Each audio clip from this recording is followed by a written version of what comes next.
One, two, one, One, two. two. 1 2 1 2 1, 2. 1 1, 2 1 4, 2 5. 4, 5. 1, 2. 1, 2, 3. 1, 2, 3, 4, 5. Timing goes, hello. Hello. 1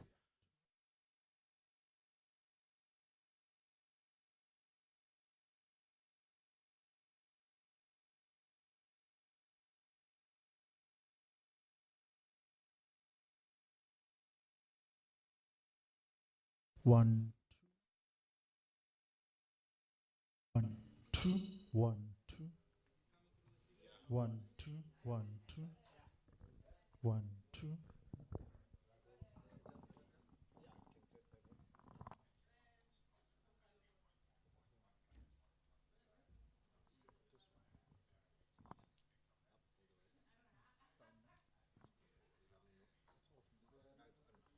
1 2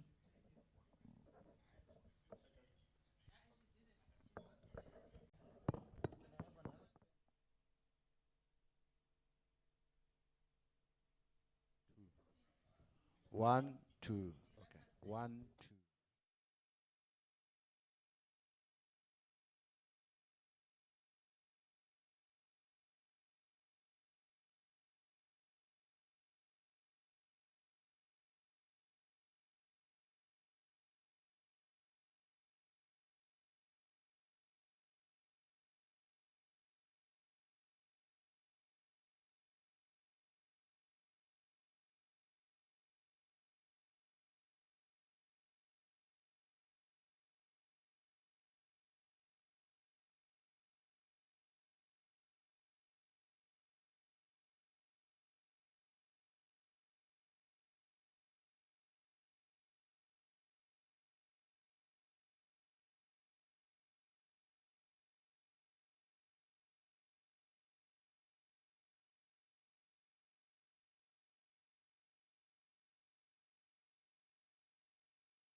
chairs are the most uncomfortable thing.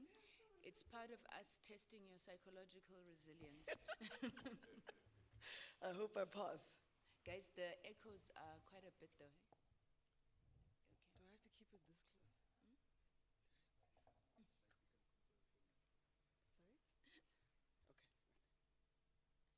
Good morning, ma'am. Good morning. Can I check sound? Are you happy? All right. Ms. Tsebe, thank you Good so morning. very much for making it so early in the morning. We were trying to go for the club effect today with the sound and the lights. Hence, we kept you waiting a little bit. Please do forgive us for starting a bit late. No worries. Thank you. My name is Kusela Sangonitigo. I'm the chairperson of the Portfolio Committee on Communications. With me right at the end is Honorable Matafa, a member of the committee. Next to him is Honorable Subrathi. On my left, Honorable Bodlani, Honorable Sithole, and Honorable Ngubane. So please do feel free. We're here all about you today. So take your time answering. We've set a maximum of 45 minutes for the interview. Okay. Each of the members will have an opportunity to engage with you. I'm assuming I am repeating things that you don't know because you probably watched the interviews yesterday, right? I did. All right. Ms. Sebe, this interview is in fulfillment of Section 5 of the ICASA Act, which outlines the process for the appointment of the councillors. We are looking for 4 members who will serve on the council, replacing vacancies that have recently been created. Our intention is to recommend 6 candidates to the National Assembly to recommend to the Minister, and we're hoping to do that by the end of the year. Okay. So maybe let's just get into it then. We've got your CV, we've seen your nomination, but please just, give us a sense of who you are, skills, capacity, experience that you think would stand you in good stead to make a contribution to the ICASA Council. Thank you, Chairperson, and thank you, honorable members. I am Dita Khotebe. I am a policy expert and specialist with deep passion for service to the country, its people, and the flag. I believe that service to this country is one of the greatest honors one can bestow on anyone. And just using my experience in government, in the lobbying sector, in the development space, I have drawn deep passion and love, even more than I had before during my time in government. And I'd like to believe that that steers me and moves me and drives me in any work that I do within the public space. I have experience within policy drafting, policy regulation and monitoring, and experience within the development financing space. So your blended financing models and looking at alternative ways to finance the public sector, looking at ways to attract investment from our investor communities, partnerships, collaborative engagements and relationships, and a passion for just seeing this country grow to its fullest potential. Thank you very much, Mr. Tsebe. Sorry, I was just going through your CV and your nomination. Tell us about your work, please, with the Digital Council, or, well, I would assume that you've worked with them, hence they would nominate you? Yes. So the relationship with the Digital Council came about through my responsibility of leading the national standard.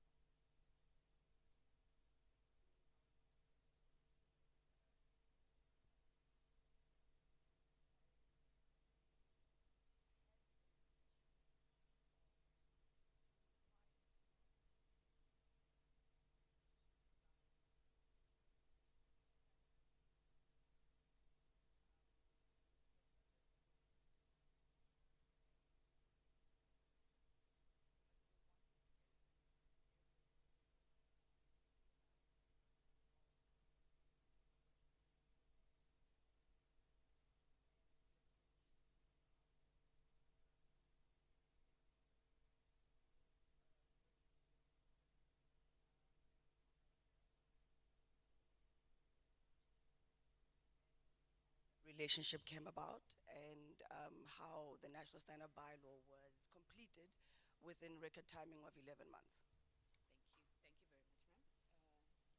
you very much, ma'am. Honorable Botani?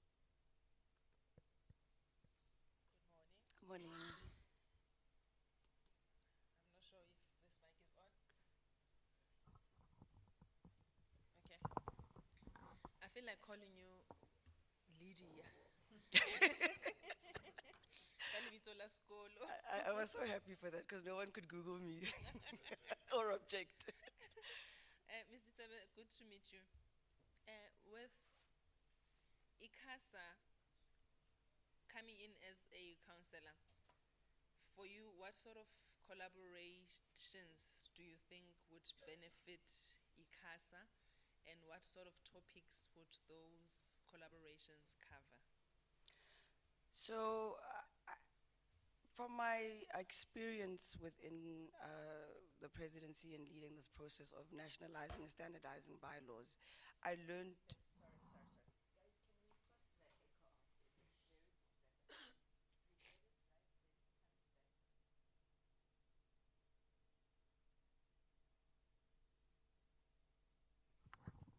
Is it better now? Fine. I'm sorry, Mr. Tabe. No worries. Okay, let's repeat the question then. 'Cause I beg your pardon? may you repeat the question again? The question is testing.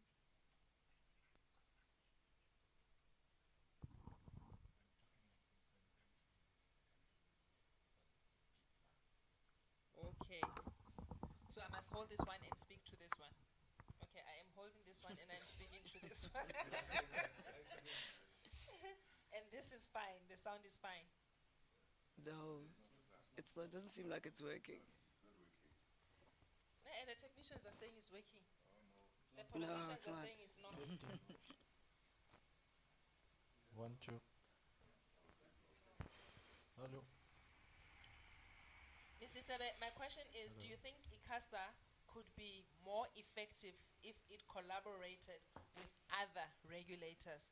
If so, which regulators would ICASA benefit from collaborating with, and what sort of topics would that cover? Thank you for the question, Honourable Member. Yes, definitely I do believe ICASA could benefit from collaboration. I think there's a lot to learn from other developing countries. And in this space, when you look at what the Indian regulators have done in the various mandated spaces, similar to that of ICASA, they have really moved the needle and shifted the needle. In various areas such as postal regulations, broadcasting, and licensing, and also around new areas in spectrum. And I think collaboration really does assist with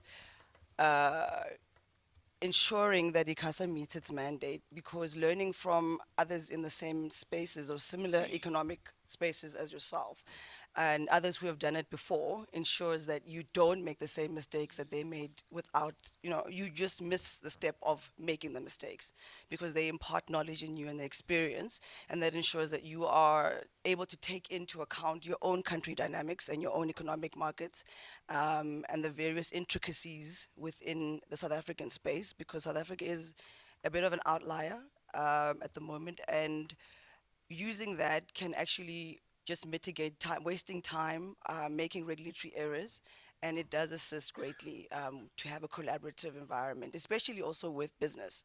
I think the business space has sometimes gotten a bit of a bad reputation, and business really is looking to engage and collaborate with the government and regulatory spaces.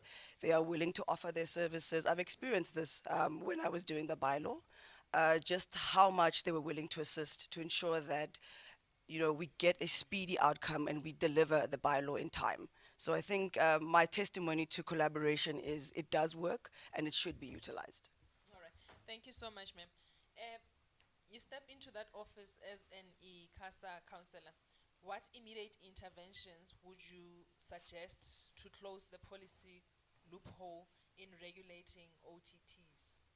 Ooh, that's a tough one. I think the regulation of OTTs and closing the policy loophole, again, looking at what other countries have done. So with the OTTs, the EU has done a lot of work in that space. And I think there's a lot of learnings that South Africa can take from that outside of a European um environment, just looking at how they regulated certain areas of that and what lessons South African regulators such as ICASA could take from that. I think that engagement and partnership of a, now my English is depleting me, of a, when you go to another country to learn how they did it, I think South Africa does that really well. Benchmarking. Benchmarking, yes, benchmarking. And I mean, we are excellent policy drafters. So just using other examples from different countries and informing how we should move in the OTT space will really help. And also, again, collaborating with the entities in the space, seeing what the challenges are, what they would like to see in a regulatory format within the South African space would also help. So engaging extensively with stakeholders. I'm tempted to ask, did you have a Sesotho word for benchmarking? Not yet, not yet. Honorable Bodlani, it's very late in the morning. English bundles are not yet loaded. Honorable Sitole. Thank you very much, Honorable Chairperson. And Lindy, my question, the first one is that we have a crisis in the country about the closing of SAPO. Yes. So what will be your intervention or your views about the closing of SAPO and the fundings of SAPO? How do you view that one? Well, from a funding model, I think, and again, I hate to be just this pro business person, but I've really seen the results of actually engaging with the business community. I think the Postal Service could benefit from an intense partnership with the business community. The business community has ideas that they could impart onto the post office of what solutions they suggest are possible. I think the post office should look at an e-commerce strategy. I think they should look at becoming a warehouser for telecoms infrastructure expansion. I think that they could generate more revenue from that and income. And I think from a financial point of view, just utilizing different strategies because the business model really has to change around the post office. And we have to relook at it in a completely different way while ensuring that we still cater to the core mandate of the post office and those who are still underserviced in our rural areas but need the services of the post office. So keep it, but relook at the model. Thank you. Honorable Ngubane? Okay. Thank you. It's on. It's on, but it's not on. But Oh, yes, sir. Evans. Oh, okay. All right. Morning, Ms. Morning. Sebe. In relations to consumer protection, what sort of regulations comes to your mind that ICASA must embark on in order to achieve this, taking into consideration the techniques required to balance innovation and technology, and plans to protect consumers against emerging technologies and applications? So being abreast of emerging technologies and applications is something that a regulator has to keep front and center because they are charged with the responsibility of protecting consumers against emerging technologies that could have adverse effects on them and protecting the consumer as a whole and enabling them to engage within this space.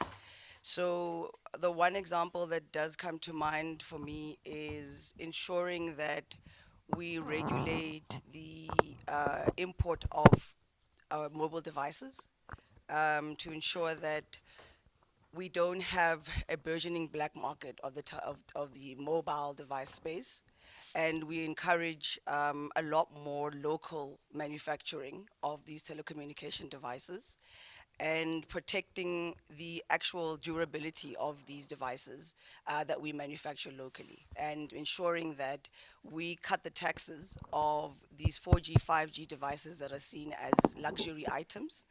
But as a whole, I think the mandate of protecting the consumer is one that the regulator, such as ICASA, has to keep front and center. Thank you very much, Honorable Supervisor. Thank you, Chairperson, and good morning, Ms. Sebe. And firstly, congratulations on being shortlisted and being Thank here with us you. this morning. You're also one of our youngest candidates at 33 years. So congratulations to you on that as well. I want to have a conversation with you surrounding the SABC, Yes. which has been in the news and you've probably been following it. So my first question, I've got 3 quick questions, if you can help me to be precise in your responses, is do you believe it's relevant for the state to inject funds into SABC? If so, why? And if not, why not? That's the first question. I'll follow through once you've responded to that. I don't know about the injecting of funds. I'm not so certain about how the funding model works around the SABC. I'd have to really do a better deep dive into that. I do think that the SABC as an entity needs innovation. It needs to innovate. You know, the current model of the SABC, just like the post office, is not working. And there have been developments in the broadcasting space that need to be taken into account and regulated and assisted with. I think we need to change the operational model of the SABC. Just from the desktop research that I did and getting well affairs for this interview, I think we need to look at fast-tracking this bill as an enabler for financing. Because as much as there's contentious issues around it, having a bill does enable a lot of areas around the SABC, including financing models. And tell me, as a regulator, if you're on the board of ICASA, as a regulator, how best will a regulator be able to assist in ensuring that the public broadcaster has viable funding? Take into account, you must understand that the public broadcaster has a mandate to ensure that there is provision of this information to all people of the country. So it has a public mandate. So how will you, through regulations, will you ensure that funding is deployed to SABC? So regulations are a product of policy. And once you don't have policy certainty within a certain space, that's where you struggle from a funding and financing. Investors really like predictable regulatory environments. They like predictability because it assists them in planning, it mitigates risks for them, and it gives a long-term sustainable investment for whatever project is looking for funding. I think that the funding funding for and financing for the SABC, you could utilize various blended financing models that are available, partnering with the private sector again, and looking at new innovations for financing for broadcasting, and how have other broadcasters worked and moved the needle from non-revenue generating to revenue generating aspects. I don't believe that depending on the fiscus is always the solution. When there are new and innovative models, and from a financing perspective, that we could take advantage of. Thank you. Honorable Matafa. Thank you very much, Chair. Good morning, Ms. Sebe. Good morning. What's up, it?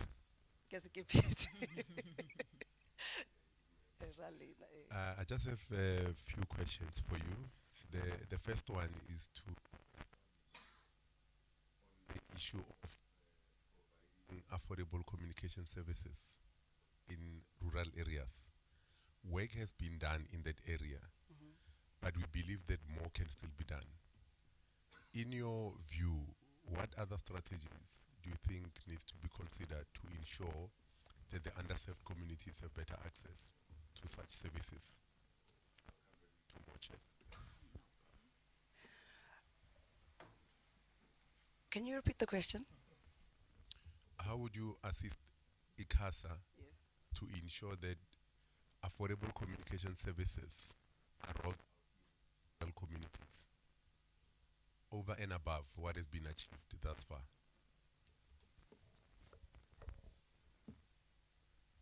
Okay, so one strategy that I think could be utilized here is the universal service obligations.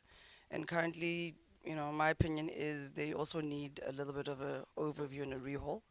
And one aspect that is a bit innovative in this space is from an obligations point of view of licensees is requiring them to utilize local SMMEs within the underserviced communities.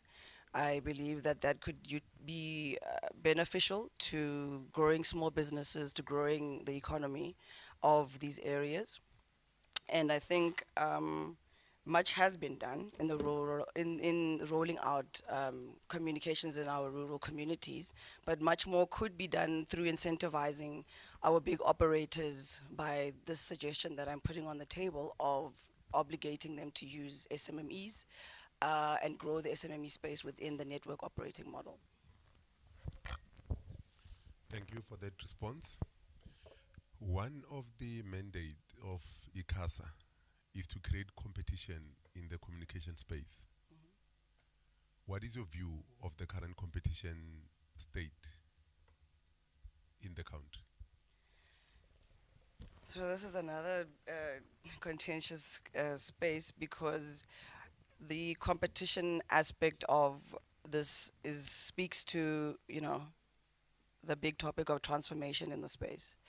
And one area that we have to look at is that transformation does take time. There are obligations that are put within areas such as the spectrum auctions. There are obligations. We have given these operators 5 years to achieve obligations, and I think we're reviewing the obligations for in 2 years. Yeah, the obligation period was for 2 years to review if it has had an impact on the transforming of the space. I think competition in the space is ripe, and it is the role of the regulator to ensure that it is an enabling environment. Whilst competitive, it enables inclusion, it enables the growth of entities that were never really previously in the space. And I would hope that from a competitiveness point of view, the mitigation of just having big players and creating a space of more smaller players within the space would be of assistance. Thank you for that, Metsebe. My last one, you touched on the auction of the spectrum. Yes. Briefly, what do you think would be the benefits of a successful auction? 1, to the economy, 2, to the end users. So to the economy, I think we all know the big number of 14 billion that was gained from the spectrum auction. But I think liberalizing the space so that other smaller players could bid for spectrum allocation would assist. I think the benefits to the economy are quite great with the numbers such as that. And I think, just also being a bit of a pushing the needle, utilizing those spectrum auctions costs, what we've received, the revenue received from the spectrum auctions, if we could find a way to also innovate and finance the regulator for where it lacks by maintaining maybe a 10% number from the revenue created from the auctions, that could assist in placing it in a development fund that would grow and assist where the regulator finds itself lacking in terms of financing and funding. And just looking at new innovative ways of finding the regulator. It doesn't always have to be that we auction, we get 14 billion, it goes back to Treasury.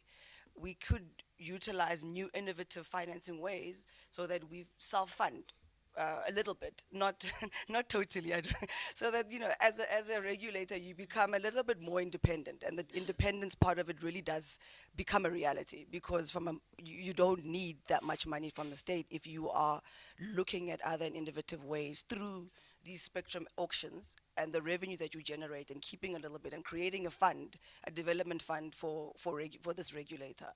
I think from an end user point of view, it does have some benefits, well, not some, but it has greater benefits in that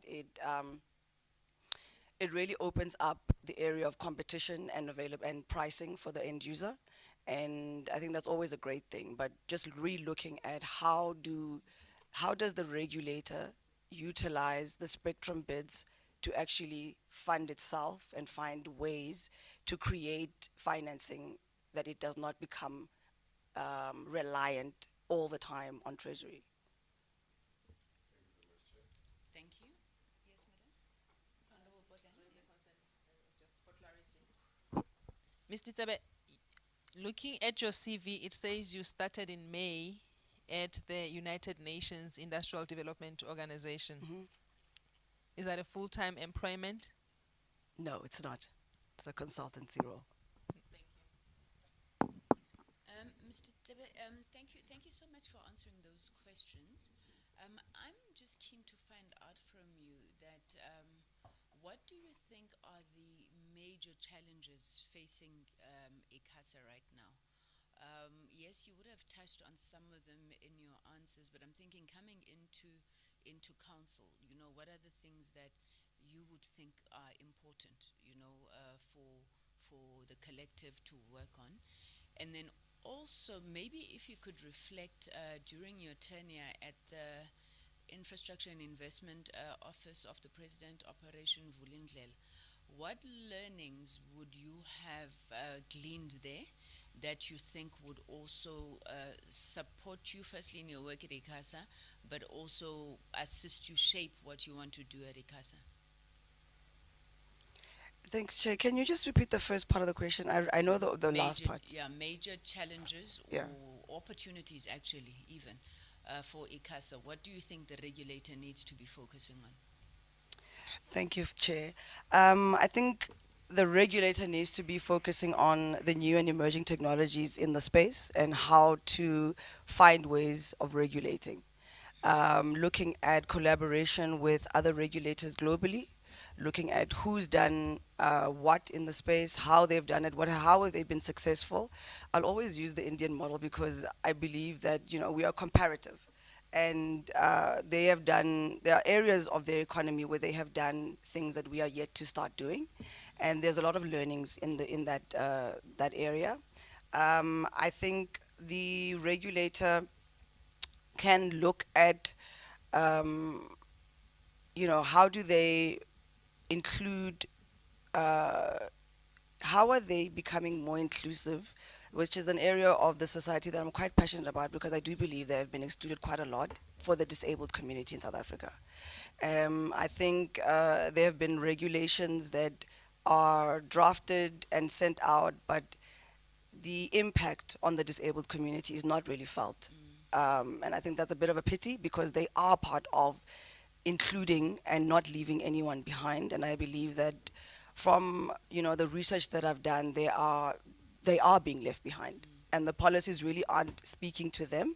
I think that the regulator should see through the regulator forum that they've started, working with other regulators and instituting tech regulations and lobbying for the inclusion of tech regulation and innovations within other regulatory spaces. I think the digital economy has a footprint on every aspect of our economy, and lobbying for digitization of every aspect of the economy is something that we could do better as a regulator, working together, collaborating with business, where we have no experience, working together with the business community, asking them to assist, engaging, doing extensive stakeholder collaboration with them.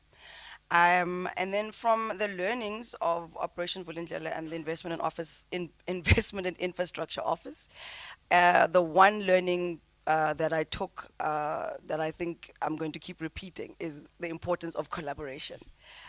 When we started in the Investment and Infrastructure Office, we were a team of 3 people.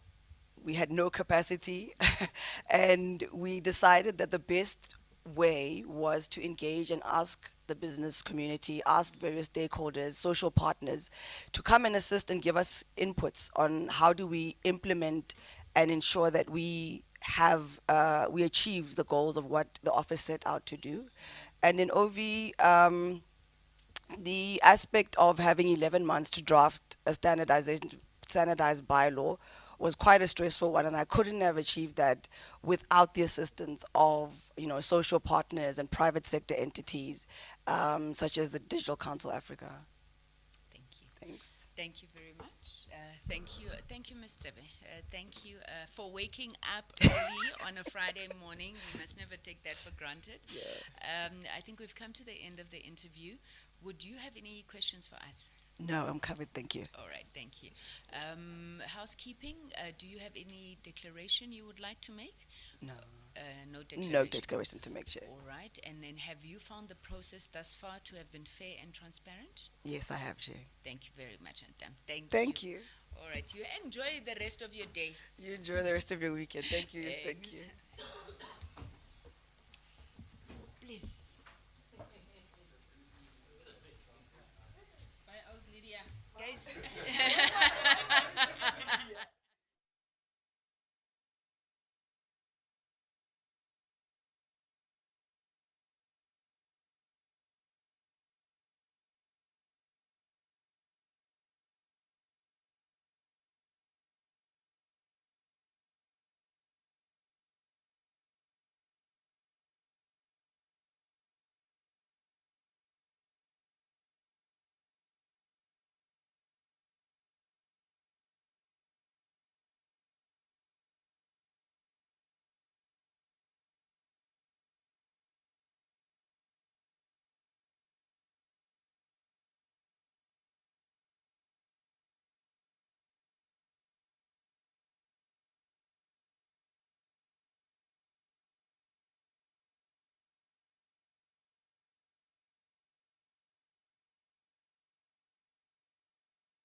Good morning.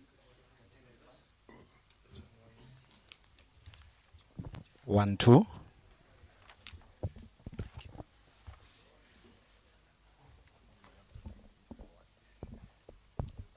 I'm with you, okay. Good morning, Mr. Martinez. Thank you so much, again, for making it through to these interviews. And I know we normally don't congratulate people for making the shortlist, but we did have 270 nominations. It's no small feat, I think, for each and every candidate that comes before us. We are seeing an astounding amount of excellence, qualifications. Maybe just to speak for myself, I didn't even know we had, so much wealth of experience in the country. So maybe just to extend our congratulations to you on your achievements. Mr. Martinez, my name is Kusela Sangonitigo. I'm the chairperson of the Portfolio Committee on Communications. Seated next to me at the far end is Honorable Ngubane. Next to him is Honorable Sitole. Next to me, Honorable Bodlani. On my right is the Honorable Subrathi and the Honorable Matafai at the end. Please feel free. Welcome to this interview. It is the interview for the position of Councillor for the Independent Communications Authority. It's taking place under the auspices of Section 5 of the ICASA Act, which outlines the process for the appointment of councillors. So the members have had a look at your CV as well as your nomination, and we thought that maybe let's just start off by asking you to tell us, why would you think that you would make a contribution, a valuable contribution to ICASA? Good morning, Honourable Chairperson and Honourable members of the committee. Thank you for the opportunity, and I'm indeed humbled to be part of the shortlisted group of people. Honourable Chairperson, I agree with you. We really do have some amazing people in this country, and it's a real honor to be part of the group. I believe that the key skills that I bring, I have operational experience having worked with a number of different broadcasters.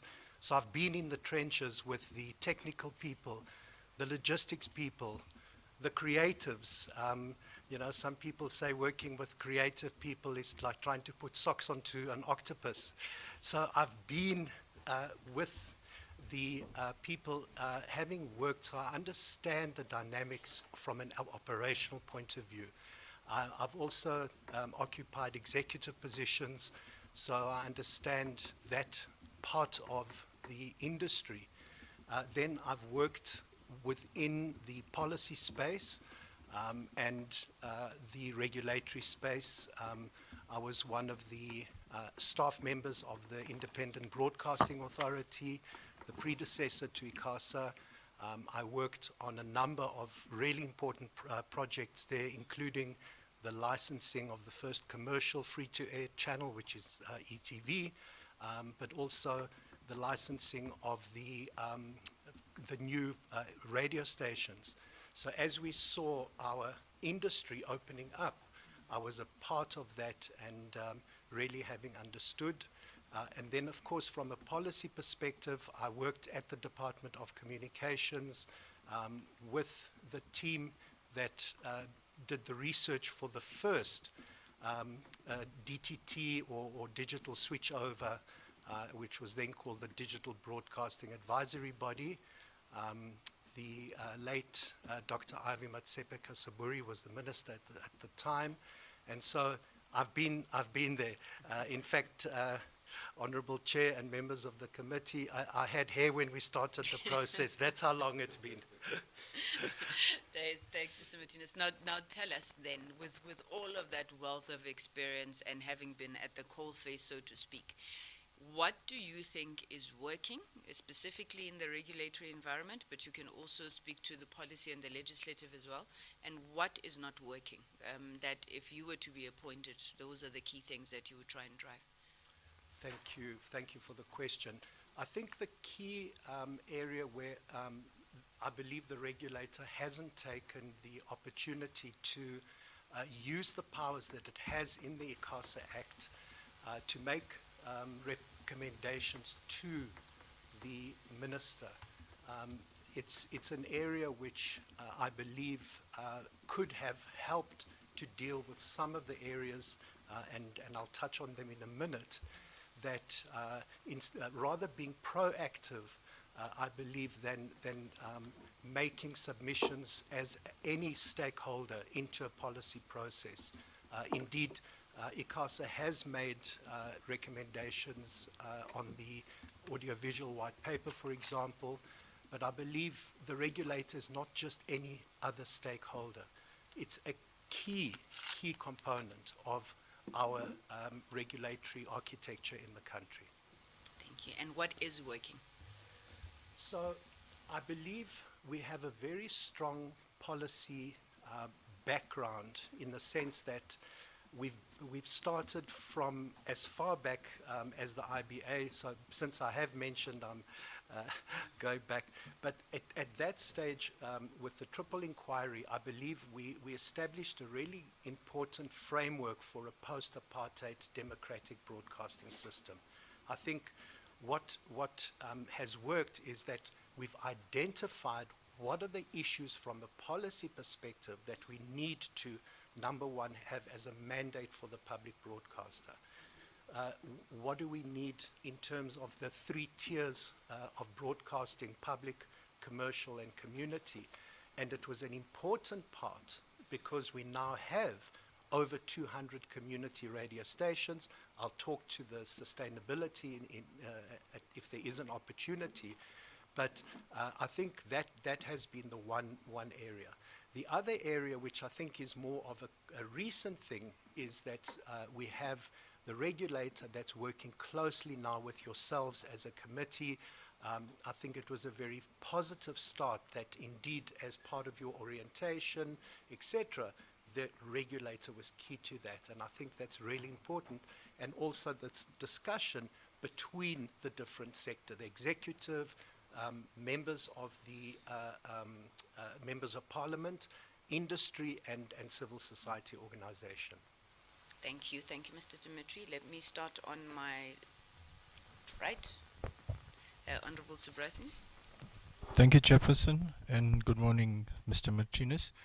Mr. Martinez, I want to draw from your expertise and experience, having been in the trenches in the communications industry, and one of the entities that ICASA regulates is SABC, and we're all aware that the SABC bill that was introduced has been withdrawn by.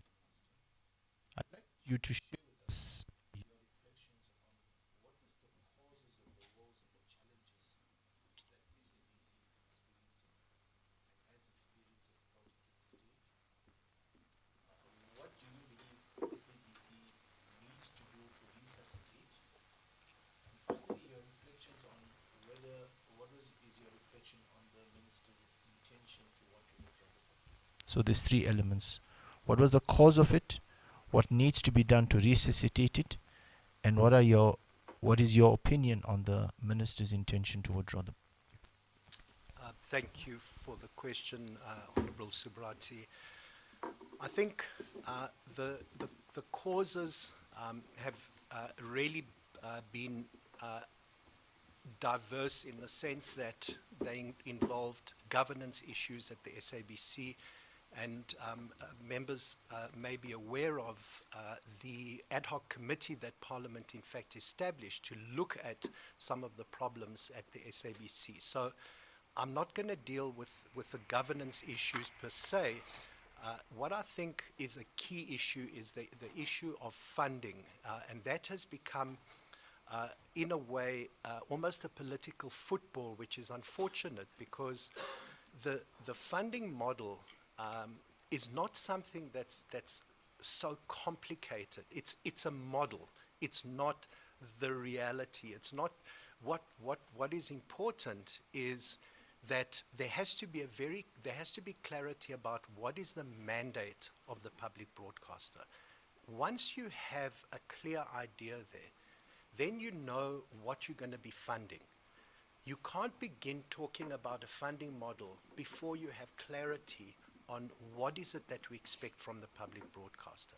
Do we expect, for example, that the SABC must have local bureaus in every part of the country?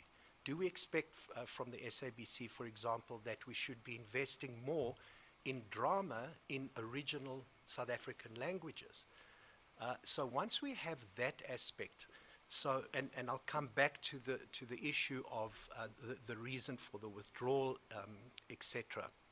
Now, resuscitating, and I do believe we have a crisis. We have a crisis in the broadcasting industry as a whole, not just at this SABC. You will have read in the newspapers that the biggest media company in the country, and in fact in Africa, Multichoice, ran a massive loss for the first time since it was established. ETV is essentially just doing well.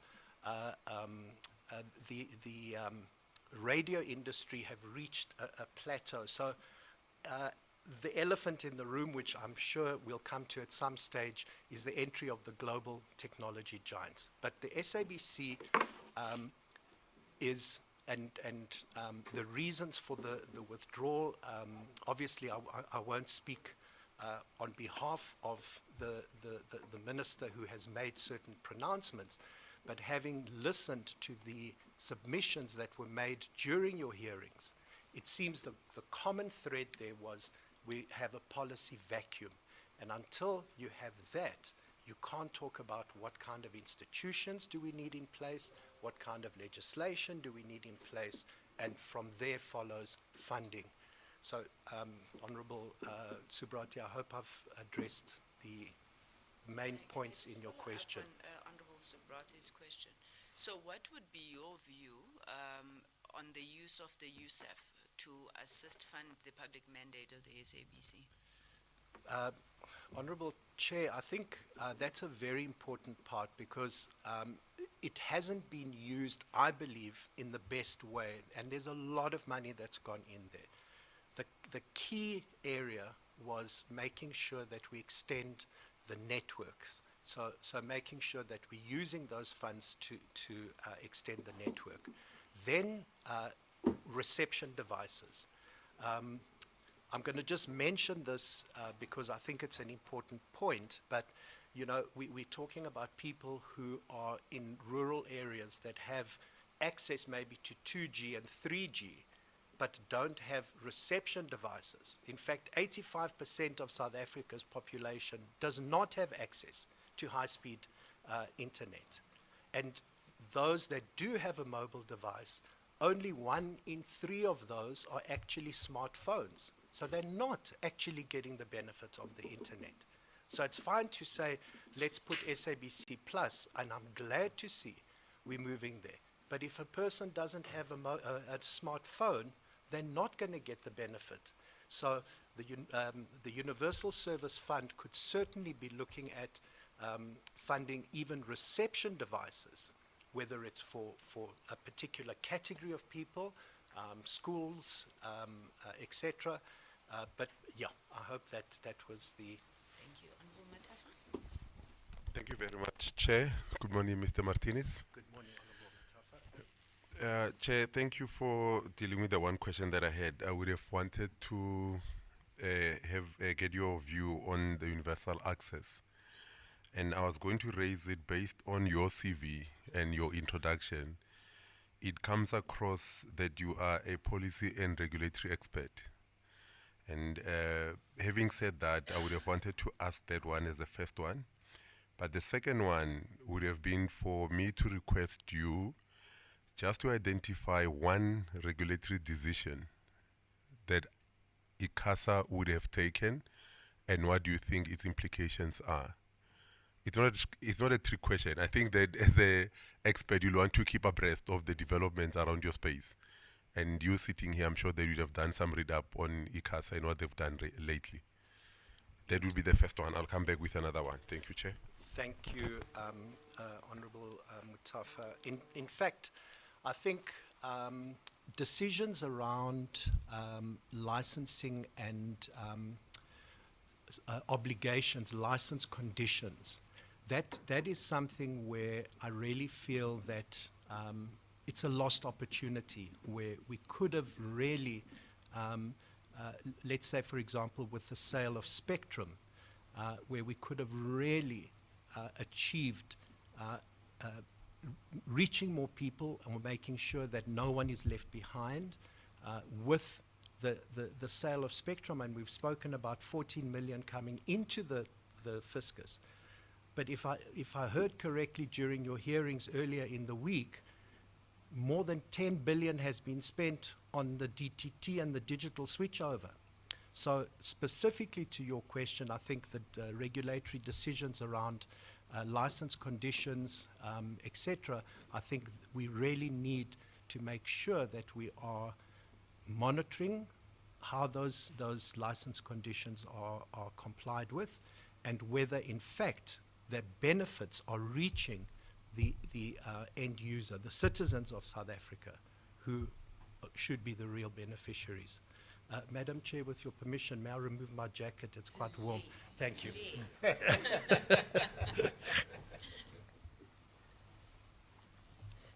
Subratha, you know that in Xhosa culture, right, the feel at home, they say, please, take off your jacket. Kulule bite you. That's, thank you, Honourable Member. It's interesting, the way that he's flowing. I never thought for him it could be a hot seat. There's also water there, Mr. Bhatt. Yeah. Thank you, ma'am. Now, the last one is just on stakeholder relations. Should you be recommended for appointment, how would you deal with political or industry pressure that seeks to lobby you against ICASA policy or regulation decisions, or your ethical beliefs? Thank you. That's a very important question, and I think it gives me an opportunity to speak about some of the major new entrants into the South African space who have had, and I believe, exerting excessive pressure, and that is your global technology companies. I think what we need is a fiercely independent set of councillors. We need to be fearless in dealing with what is truly, I believe as they entered the room, they suck all the oxygen out of the room. If you look at it from an advertising perspective, what we've seen, honourable members, is up to 30, some are saying even 40% of advertising is coming out of our market. That should be sustaining our free-to-air broadcasters, should be sustaining our community broadcasters. And you have, you know, these massive companies that are not investing locally. They're coming in over the top using other people's technology. And, you know, there's a tax issue, which I know is not our concern, but there's a revenue issue. The revenue that should be in our domain is being taken out, and it's not just advertising, honourable members. It's subscriptions. It's sales within the apps. So how do I deal with the stakeholders? I mentioned the elephant or the apex predator in the room, but then we have other stakeholders, Honourable Matafa. We have other regulatory agencies that we need to be working very closely with. The Competition Commission, the Information Regulator, Consumer Council. All of these, we need to be working together, because there's no one country that can actually regulate these massive, I mean, the money they put into their legal departments, yeah. Thank you so much. Thank you, Honourable Mutafa. Good morning, how are you? I'm well, thank you, Honourable Member, thank you. I'm glad to see you back applying. I remember in the last round you also had applied. I did not have the pleasure of interviewing you, but I think your commitment to getting a seat on the ICASA Council is really noted. You've already spoken to the issue of the OTTs and the disadvantages in terms of what the country could be getting as revenue and from their operations. When you walk into that office as an ICASA councillor, what would be the first thing you would do to bridge that gap? Thank you for the question, Honourable Bodlani. I think the first thing that I would do is make sure that I have a good understanding of the team that I'm working with at Council, and to see how we can get consensus to approach the executive authority to say we need a policy framework, we need legislation that's going to empower us to act. But as I mentioned earlier, it's not about one institution that's going to sort things out, and it's not about one person that's going to sort things out. It's this collaborative regulation where we need to make sure that we use all of the powers that we have in this country, the law enforcement authorities, right across the board. But certainly as a priority, it would be to make sure that as an institution, we are empowered from a legal point of view, and in terms of the staff of the organization, that we are able to actually take on such a massive challenge. Thank you so very much. One of the comments made from the withdrawal of the SABC bill was that the white paper, the draft white paper on audio and audiovisual should have been the first one to be processed, and then the SABC bill. Had the one come before the other, what do you think would have been the implications? Well, I think it would have been a logical flow, because it would have established the framework for what type of legislation you want, what type of interventions. If we take even a step back and say, why do we have an audiovisual white paper? Well, in fact, that was a chapter in the integrated ICT policy that was published in 2016. That was meant to be the integrated policy framework for the entire sector when we spoke about convergence of technologies, etc. But in fact, what happened was during that process, during the process of convergence, we had the separation of the previous Department of Communications into two departments. And as you know, in 2020 or so, we had the bringing those two together. So it's that sort of thing which I think if you have, and I don't live in an ideal world. I recognize we deal, real politics, etc., but it would have solved a lot of the problems. For example, the powers of the regulator, issues around competition, what can we do as a regulator to deal with competition matters, the mandate of the SABC, the funding model of the SABC, how to deal with the global tech companies. That, I believe, would have been one of the benefits of having the policy in place first. And if I can express maybe a bit of a controversial but very personal opinion, I believe it's not the business of government departments to be running projects.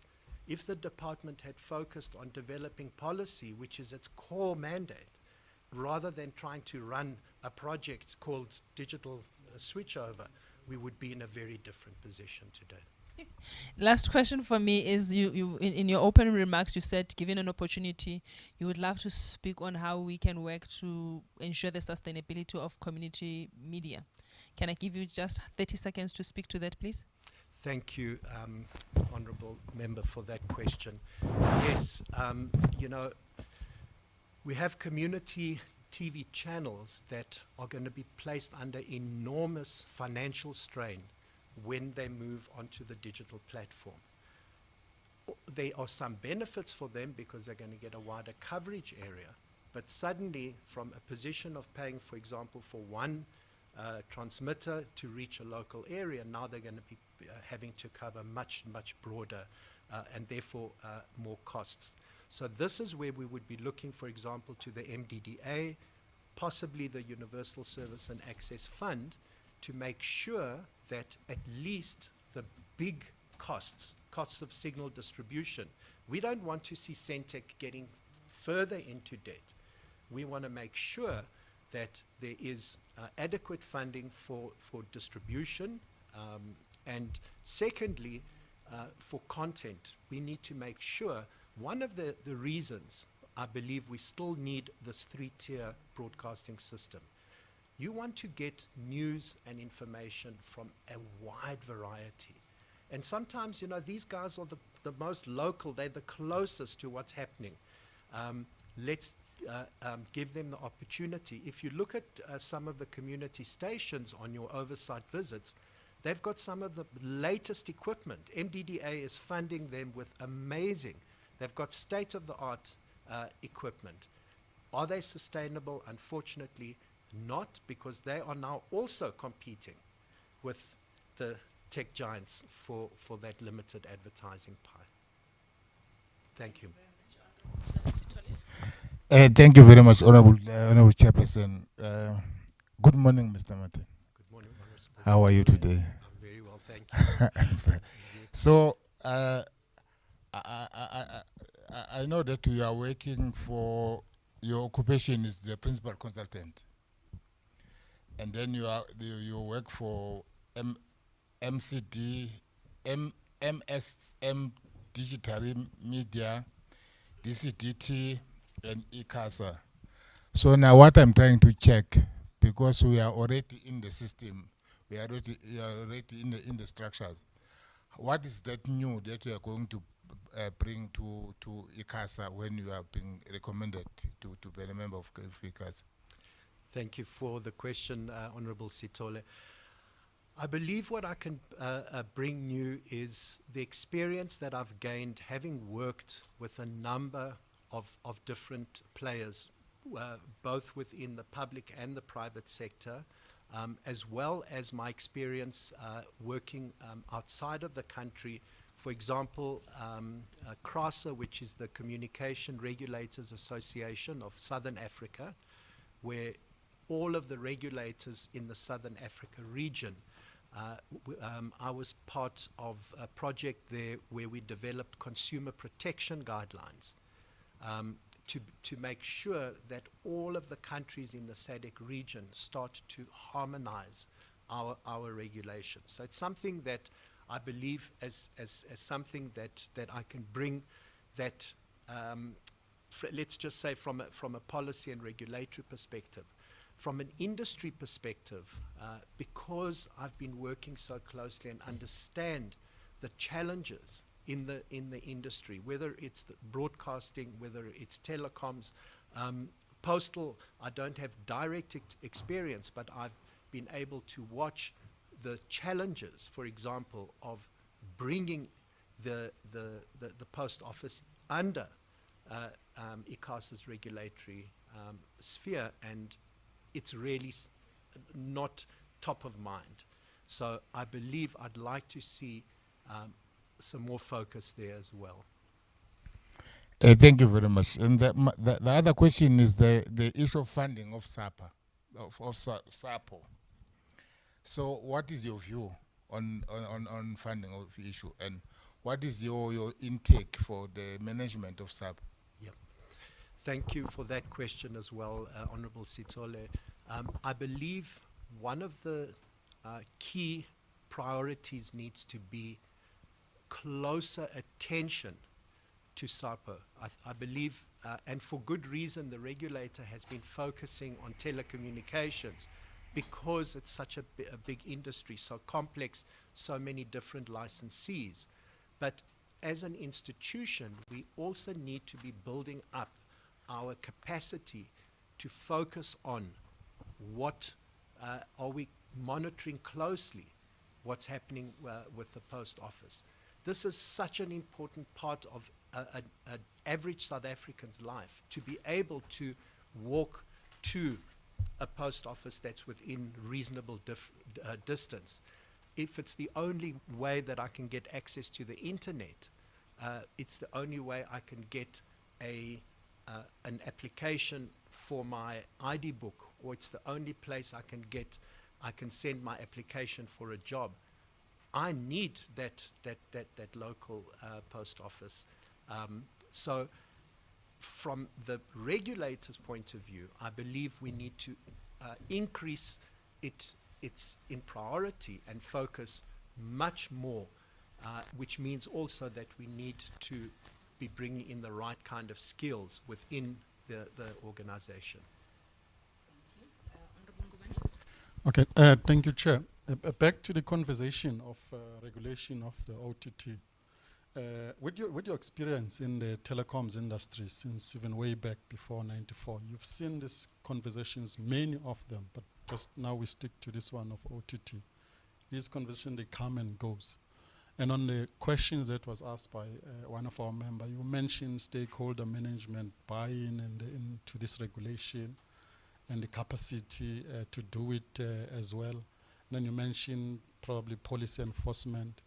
What it is that as a country we are missing so that ICASA, when it embarks on this, it embarks on it successfully. It's not a strange phenomenon. It's being regulated somewhere else. Is it a choice to regulate it or is it not a choice? If you can come to the ICASA as a council and there is this hot potato we must deal with, how would we deal with it to make it successful once off? Thank you for the question, Honourable Ngubane.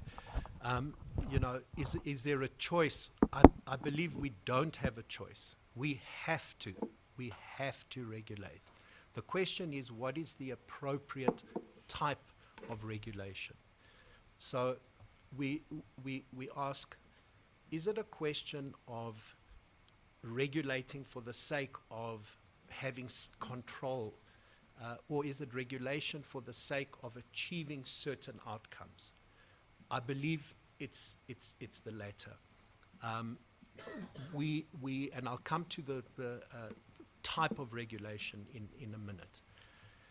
We have a company that operates within the country, but it's not contributing to the growth of the country, it's not contributing to the growth of the industry. So we have to say, all of the regulations and conditions that we place on our local broadcasters, is it fair that they are under this yoke? They're paying license fees, they're paying taxes, they have license conditions to grow the industry, and yet the same doesn't apply to the competitors. So, as I mentioned in the beginning, the aspect of tax and taxation is one issue, and that's for Treasury to address, and we need to work together. But what the regulator needs to be looking at is what revenue are they drawing out of the market where our local players are operating. Now, we have to also strike a balance between stifling innovation, including our own South African companies that are playing in that space. So Showmax, for example, which is a South African company, is playing in the same space as Netflix.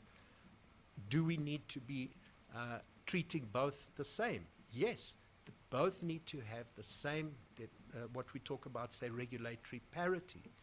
And from that point of view, we make sure that the regulator is enabling rather than what I believe was an apartheid command and control type of regulator.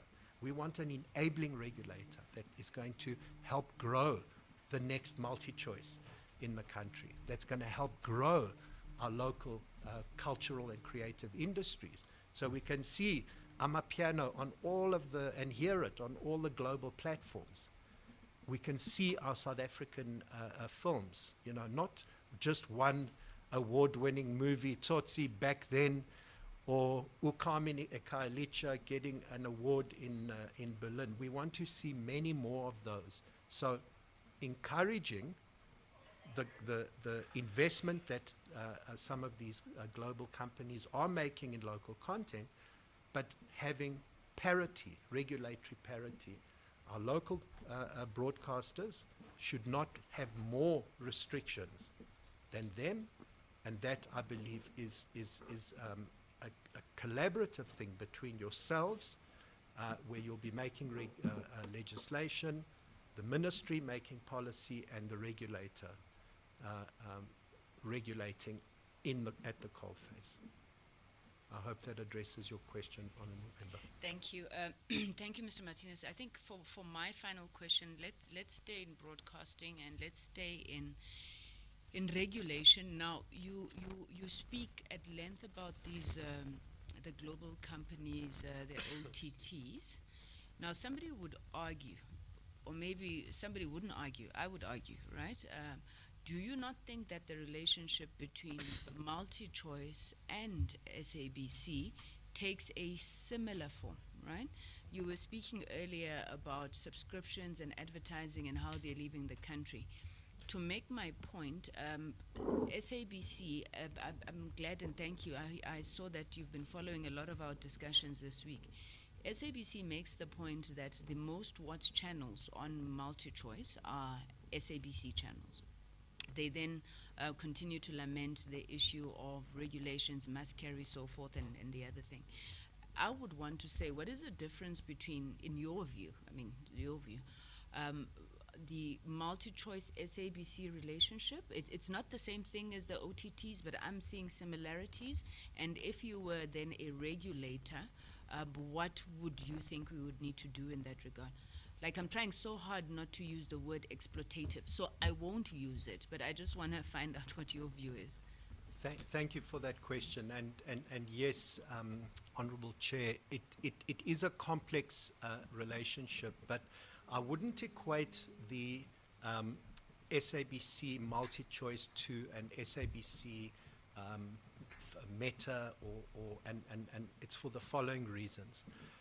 When the must-carry regulations were first conceptualized and why they were put into the Act was to make sure that there was universal access of public broadcasting services on all platforms.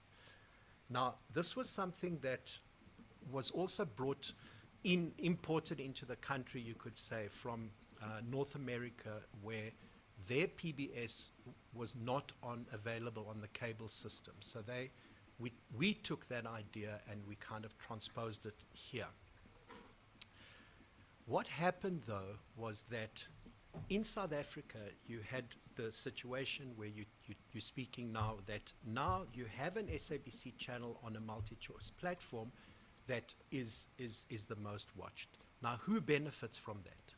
Primarily the SABC, because they're getting the advertising revenue. Those eyeballs, those audiences, belong to the SABC.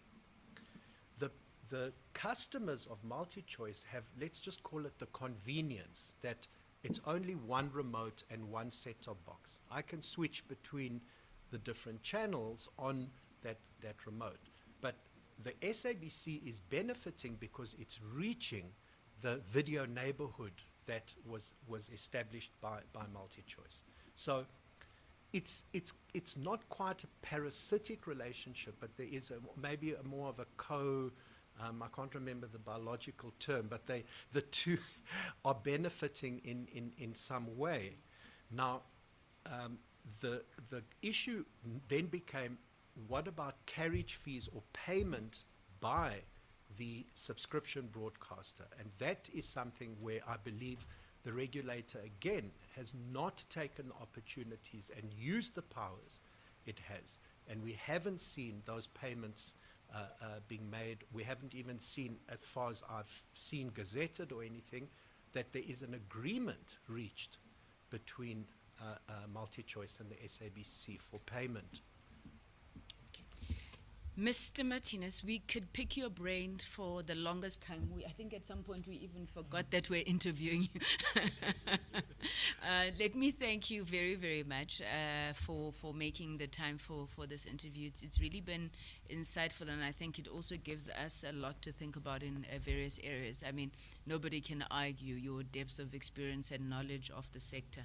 I think we've come to the end of the interview. Would you have any questions for us?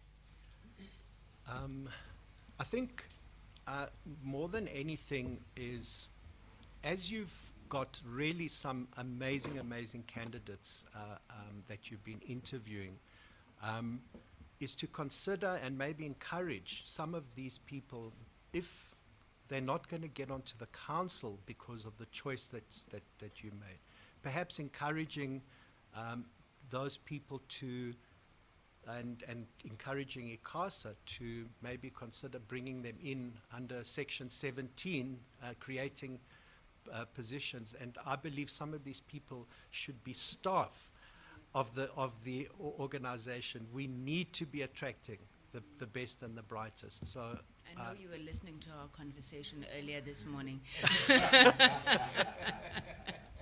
Yeah, and what do we do? I mean, there's only 4 vacancies, but we've seen amazing people, you know, young people with lots of experience. But yeah, I'm sure they're listening and they will take it up. Thank you so much, Mr. Martinez. A few housekeeping issues. Do you have any declarations you'd like to make? Any declaration you'd wish to make?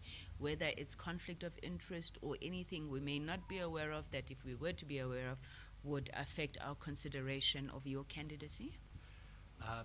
No, ma'am, I don't, and honourable members don't have any conflicts of interest or issues to disclose, as it were.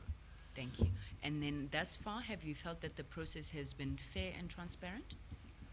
Indeed, and I think that's a very encouraging thing, both for candidates and members of the public, to be able to see this is an open process, and also to thank yourselves and your support staff, your secretariat, that have been absolutely professional, have kept us always informed, and I really appreciate it, and I appreciate the opportunity to be before you, ma'am. Thank you very much. Thank you, Mr. Martinez. We are done. You may enjoy the rest of your day. I hope we didn't bore you so much with this aircon. No, that was Thank you. Thank you. So let's elaborate.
Good morning, Mr. Matseke.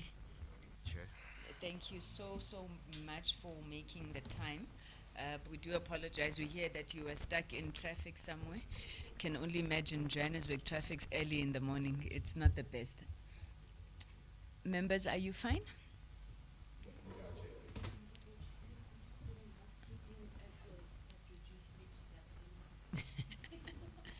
Mr. Matseke, welcome to this interview process. My name is Kusela Digo. I'm the chairperson of the Portfolio Committee on Communications. With me is Honorable Bodlani. Next to her, Honorable Sitole. And next to him, Honorable Ngubane. On my left is the Honorable Subrati, with the Honorable Matafa and Honorable Mateis at the end. We make up the subcommittee that's been tasked by the Portfolio Committee to finalize the process of the appointment of ICASA councillors in line with Section 5 of the ICASA Act. So we've had an opportunity to look at your CV, and I must say, like we have been saying to candidates, it was not an easy process to get thus far. We had in excess of 270 nominations, and all of them really brilliant. So we convey our congratulations to you for the achievements that you have realized in your life. Mr. Matseke, maybe just to start off, could you speak to us about the skills, the capacities, the experience that you believe leads you firstly thus far, and then what is the role and contribution you would like to make in ICASA? Okay, thank you, Chair. Thank you, members of the committee. In terms of skill sets, I have an engineering background, and I started off in the sector that ICASA regulates, performing technical functions of designing, building, later operating communication networks. I have also managed the business side of specifically the telecommunications sector. So I have a mix of knowledge and practical experience that I bring that covers both the technical side and on the technical side, the entire spectrum of wireless and fixed line networks, and on the business side, covering the all the sectors that are served on the communication side.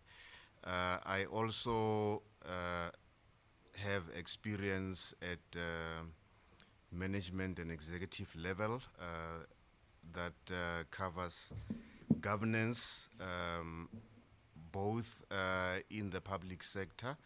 I've also managed a business within a listed entity, so I have familiarity with governance as it relates both to private and the public sector.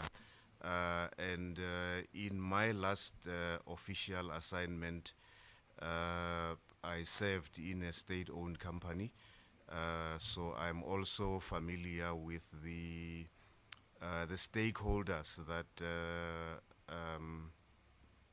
in the public sector we account and report to, including Parliament, the Ministry of Communications, as well as the ICT sector at large. And that combination, I believe, is what I can bring as my experience to contribute in this position. Thank you, Chair.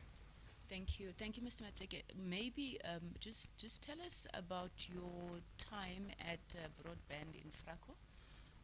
What you think perhaps were some of the key successes, challenges there, but also your reflections on the state of broadband connectivity in the country now. Chair, in terms of the successes, we were able to build on the momentum and the publicity that was created by the start of SA Connect at the end of 2017. And we used that to increase the number of customers that Broadband Infraco was servicing quite substantially, from a number in the early 40s to just over 100 customers. We also increased the revenue of the company from I think around 380 to 380 million to about 450, in the range of 450. But then we experienced challenges, and the challenges were primarily around funding, the issue of concluding the funding of the entity. And that led to a whole lot of other challenges, including not being able to sustain the growth that we started in 2018 and 2019 financial years. The state of broadband connectivity in South Africa, we are still a long way from meeting the ambitious targets that were set in the SA Connect policy in 2013. And I think one of the challenges of achieving that level of the desired level of broadband penetration and access, bridging the digital divide, is the conundrum that the established players, particularly the MNOs, they are looking at this as connectivity as a business from which they must make profit, and if it doesn't make sense for them from a profitability point of view, they will not go into those markets. And in the public sector, those state entities that are tasked with this mandate, they require funding, and finding the right mix in terms of how to fund the broadband rollout into underserviced and particularly the far rural areas. That, I think, is the challenge that as a country we have a fight to find a solution to. Thank you very much, Mr. Matseke. Honorable Bodlani. Kiteng le kae mme? Yeah, thank. But your CV says you are currently an independent consultant. That's correct. Please speak to us more about the sort of consulting that you do and the companies that you engage with.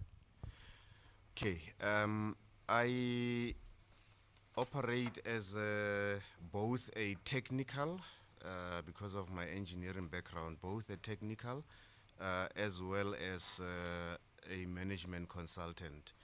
I have worked as a consultant for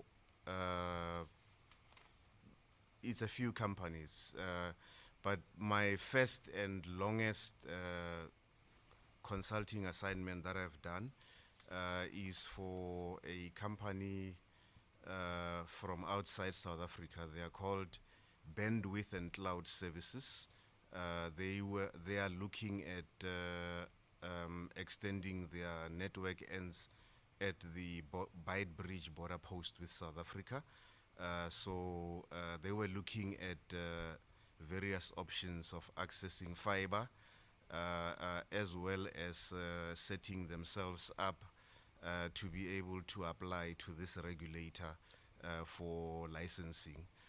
That has been probably about 80% of the time that I've spent in consulting was on that assignment.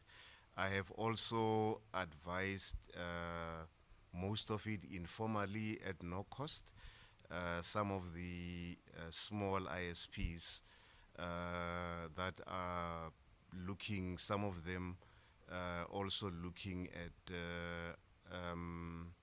how they can in future position themselves to participate in the SA Connect programs that are currently being issued on procurement by both Centec and BBI. Can I please follow up on the first company that you mentioned? Yes. Is it not a conflict to the position you are applying for? Just It will be a conflict, and I have already advised them that I have applied for this position, and should this process be successful, I will have to terminate my consulting with them. And if their planned application to the regulator for a license ever comes to the council, I will recuse myself from it. Ke a leboga, Pa. Thank you very much. Good morning. Morning. My question is just about the funding of SAPO, because we have a crisis in the country, especially the issue of rural areas where they are traveling a long distance from where they are to get help from township, from towns, small towns. So I'm trying to check if there is any means, if you are being actually recommended to ICASA, what project or what program can you actually effect for the impact of growing of SAPO or bringing back the SAPO? Okay. The issue of postal services in particularly rural areas has the same challenge as what I alluded to in my response to a question from the chair in terms of funding. And what we also face as a modern economy is the decline in the traditional postal services of letters. So my view is that the funding of the post office should be premised on the post office entering the e-commerce market. The distribution of parcels and goods that are done by e-commerce players, in my view, the post office historically has got the infrastructure, the real estate, the physical presence to be able to become a significant player in the e-commerce market. And if one looks at the German model as an example, where DHL, the most famous courier company, DHL, is from the same stable as the German post office. So if the post office has to find funding purely for legacy postal services, I don't think that is financially sustainable. It must complement that by being a player in the e-commerce market. And the volume and revenue that it generates out of being an e-commerce player, some of it can then subsidize the delivery of postal services in the far-flung rural areas that are costly to service if there isn't any form of assistance. So my answer is post office must enter the e-commerce market. Thank you. Honorable Ngubane. Thank you, Chair.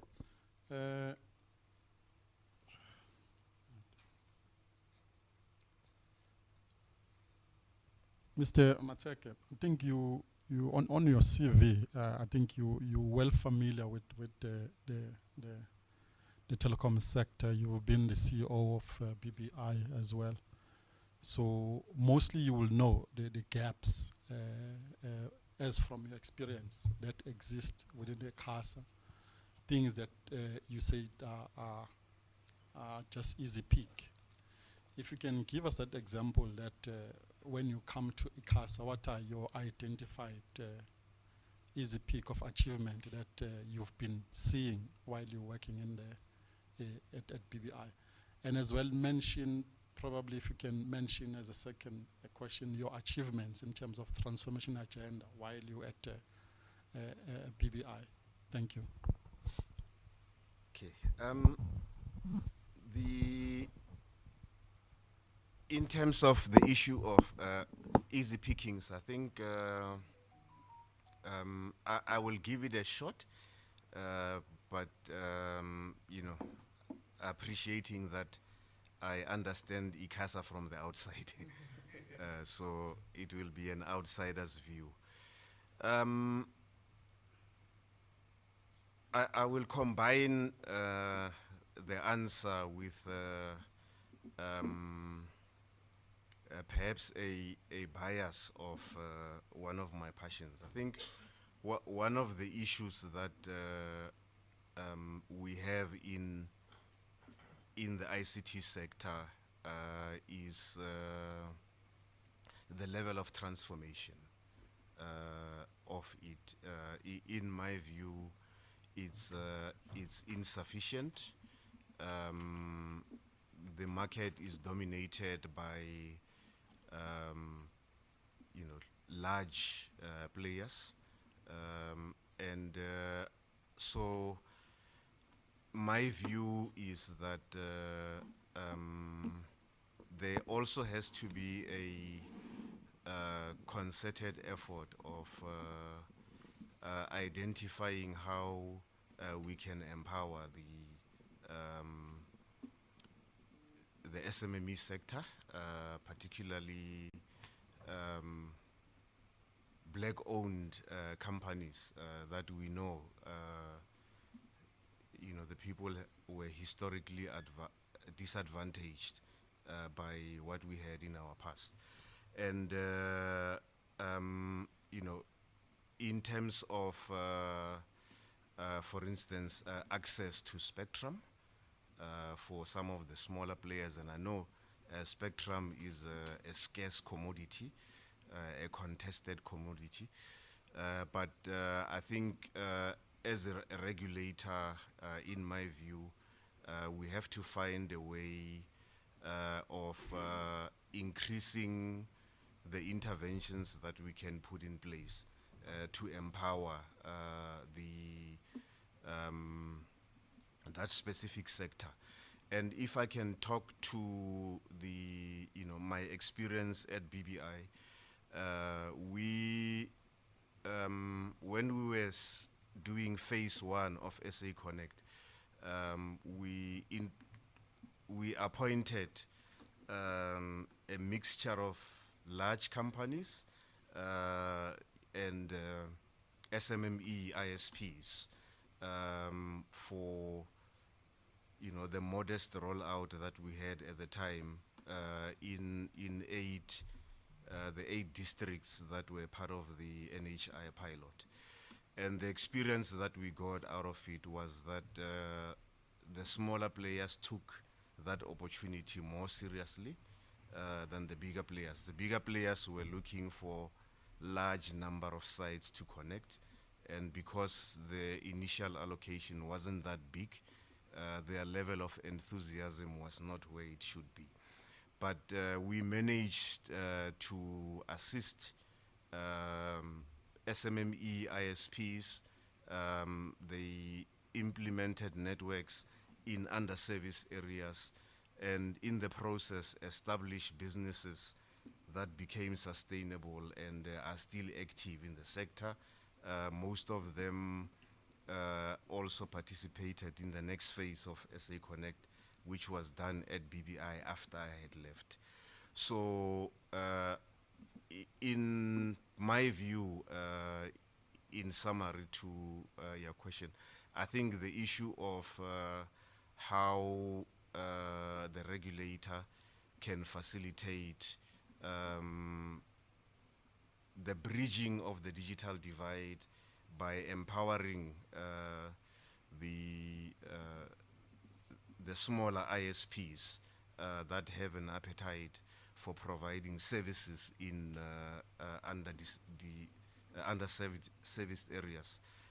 If we can do that and take lessons from the little bit of work that was done at BBI and continues to be done, I think we can make a very quick impact in terms of contributing to the transformation of the sector. Thank you, Chair. Thank you, Mr. Mateke. Honorable Mateus, we've missed your voice this morning.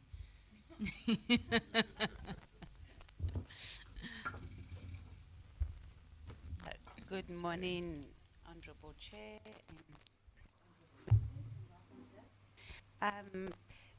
Broadband, you were there for how long? I just don't see it in, sorry, BBM.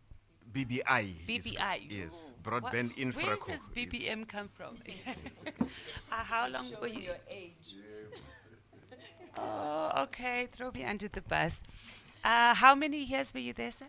I was there for 5 years. 5 years. 5-year contract. As the oh, it was a contract. And you left because you couldn't, because your position was as a CEO. Yes. Do they have? So was it just because your contract came to an end, or? Yeah, the contract came, the contract came to an end, and two, the board that I reported to changed, I think in year 3 of my term, and there were some issues on which we disagreed. Do you want to share those issues with us? It's open. Were they personal? Or No, they were not personal. I think it was primarily around how we perceived the issue of the funding of the entity and what needed to be done in terms of funding to get the company where it needed to be. So it was pretty much in relation to strategy in terms of running the board and conflict with the board. Let's talk just quickly. A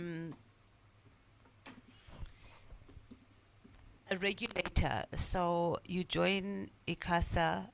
What is the first thing you want to do when you enter the boardroom as a ICASA councillor? And then if you can also just speak to us on your understanding of what a regulator, and you being a councillor for a regulator that regulates an industry that is highly influential. You have a lot of corporate experience, so you know a lot about how corporates operate and how they lobby regulators and government departments in general. So we find ourselves largely in the position that we are in South Africa is because we have regulators that don't have, they might have the bark, but we don't have the bite when it counts the most. So if you could just speak to us, what skills do you bring to the board in that regard, and how would you manage these deep pockets? You know, you're laughing because you know, hey, they even have departments and people, they spend a lot of money to lobby individuals and influence them, and they're also not ashamed to bring out duffel bags of money from time to time if it's about their profit. So if you can just speak to us about that. Thank you. Okay. My approach, thank you for that insightful question. My approach and what I would bring to the regulator is the building of consensus. I think for council and in the corporate, a board or an exco to operate effectively, there has there first has to be a team that works together. So my initial contribution would be to assist the chairperson of the council to ensure that we achieve a common vision and common purpose or on the key issues that are facing us as a council. And I emphasize that point because by first achieving that, it will make it very difficult for the vested interests to improperly, if they try, influence some of us. If as a council we are divided, we have different opinions on the critical issues facing the council, we need to invest time to find one another and make sure that we agree on those critical issues, or if we have disagreements, we at least agree, we know what we agree on and what we disagree on. And so I would invest a lot of time to make myself familiar with the critical issues facing us and making sure that we debate them thoroughly so that we achieve consensus and unity as a council in how to respond to those issues. I think in my understanding and my view of issues, even outside of ICASA, is that it's very easy to be influenced externally if as either a board or a council, you don't manage your differences well and you don't achieve consensus and debate internally. So that for me is like prime attribute that I will contribute my skills to make sure we achieve that. In terms of external influence, look, I've been in the sector, so I know in each of the top 4 or 5 players, I know somebody there. So you know, I've either worked with them in the past or we've interacted with them. But I believe in personally a strong commitment to ethical conduct, and most importantly, being able to say no to even people who may be your personal friends, or my personal friends, let me put it that way. I am able to do that. So I don't see undue influence having the ability to impact on my contribution to this council. And just one more. You spoke you spoke about DHL, which is the Dutch Postal Service that has managed to transition very well into the career space, even transition that it's taken up quite a huge chunk of our market here in South Africa. And they deliver parcels under 1 kilogram. And they don't have a license to do so. And ICASA hasn't regulated or hasn't monitored this. So what do you think the approach should be, or what would you lobby for this approach? Because you have this huge state-owned entity from a foreign country operating here in South Africa, delivering parcels under 1 kg. ICASA hasn't given them a license to do so. It's only the post office that has a license to do so. How would you recommend the approach should be from the ICASA board? Thank you, Chair. I defend them. Thank you. Thank you, Member Mattes. My recommendation would be that people who, or companies that breach regulations, that operate in a licensed space without a license, they should be prosecuted. It's that simple. And I know we're talking about a multinational But there is a process that you can follow in terms of notifying them that they are in breach, and encouraging them to take the necessary step to become compliant. But I don't believe it's appropriate for the regulator and for the country for that issue, for us to simply be aware of it and not take action. I think we need to take action where regulations and the law is being broken. That's something that, if we establish that culture and that track record, that we do take action, those who are in breach will comply. Thank you. Honorable Matafa? Thank you, Chair. Dr. Matafa, good morning. Mornings. I only have one question to you, which speaks to innovation as an economic contributor. My question would be, what role do you see ICASA playing in fostering innovation within the communication sector? And if there is no strategy that exists, how would you go about ensuring or introducing that particular strategy to foster innovation in the sector? Okay, thank you, Honorable Matafa, for that question. The issue of innovation. So,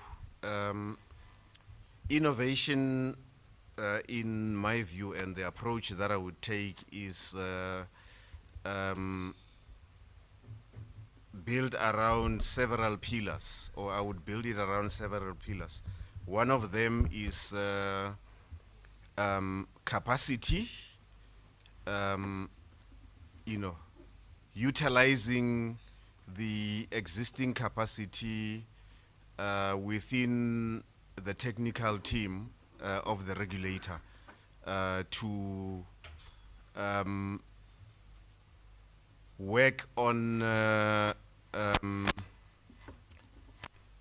investigating current technologies, future technologies, and where not only innovation, but where this regulator will be in that future that will have technologies that are currently being innovated and will be innovated in the future. And then the second issue would be collaboration with other institutions in South Africa. I am aware of some of the good work that is being done in the CSIR, for instance, and on the research side of some of the universities in South Africa. So internal capacity, building some internal capacity in the technical team of the regulator, collaborating with the CSIR, universities and other institutions that do technology innovation. And then also in that process, looking at what sort of regulations will be required on us as ICASA. One of the things that I was thinking of is around, when I was preparing myself for this interview, is around AI, artificial intelligence. And to the best of my knowledge, we don't yet have ICASA regulations for AI. That's one of the things that I would start looking at from an innovation point of view. The OTTs generate broadcasting content that competes with the offering of the South African Broadcasting Corporation. do we have appropriate regulations for the OTT sector? And what will the OTT sector look like 10 years from now? So those are some of the things that I would apply my mind to. But in delivering them, I would not adopt a mindset of trying to do everything internally in ICASA.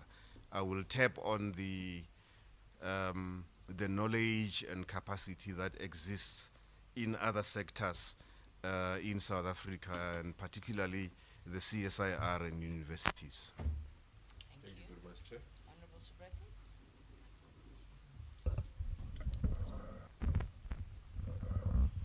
Thank you, Chairperson, and good morning, Mr. Matseke.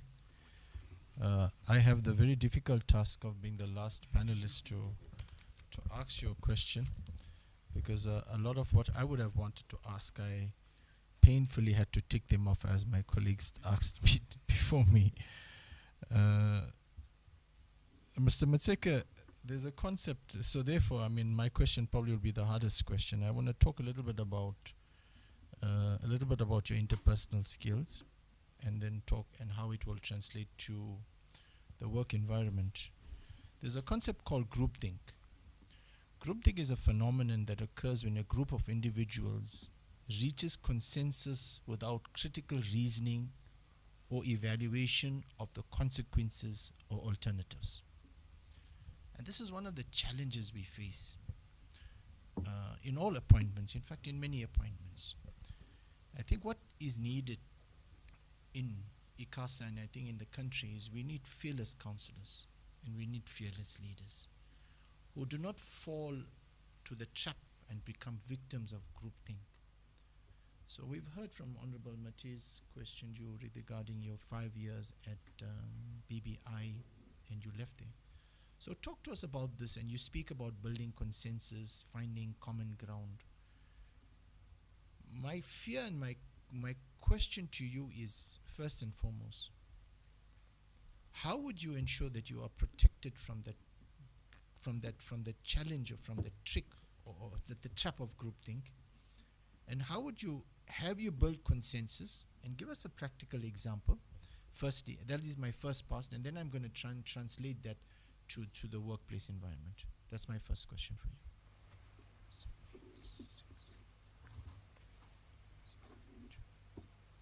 Okay, can I respond to that question? Yes, please. Okay. My approach to, I'm a believer in consensus. Maybe let me make that admission up front. How do you VUCA that thing? How do you get it? That's the question now. Yes, so because time, we're in the CDT sector. Yes. Expediency and speed, and as I said, we need fearless leaders, Manje. Yes. So but there is a journey that must be taken before you reach consensus. And that journey requires robust discussions amongst the people who will eventually reach that consensus, the tolerance and hearing of dissenting views, and a culture of not victimizing or ridiculing people who may at the beginning be holding different opinions. I am, if I speak for myself, I do voice my opinion. So the risk of being part of groupthink without first making a contribution is zero. That doesn't happen with me. I will have my say. Excellent. And when we reach consensus, I would have made my inputs and agreed to it. Because one of the requirements is when I leave council and I speak to external stakeholders, I can't be saying, hey, those people in council decided the following. It will become my decision too. And for it to become my decision, I must have made inputs into it. So that is just my personality. I am that way. Thank you. My follow-up question, and related to that, speaks to change management and political will. What's your views on change management at regulator level? Do you think that ICASA is ready for the necessary change? And that is why I started off by talking to Groupthink. Because if you can arrest the problem or the challenge of groupthink, then you can open yourself to change management. Do you think ICASA is ready for the necessary change? And if not, what needs to be done? Chair, I'm gonna offer an opinion. I don't know It's an opinion. all of the councillors, but from what I have observed, and I think at this stage, I must also disclose that I know the current chairperson of ICASA.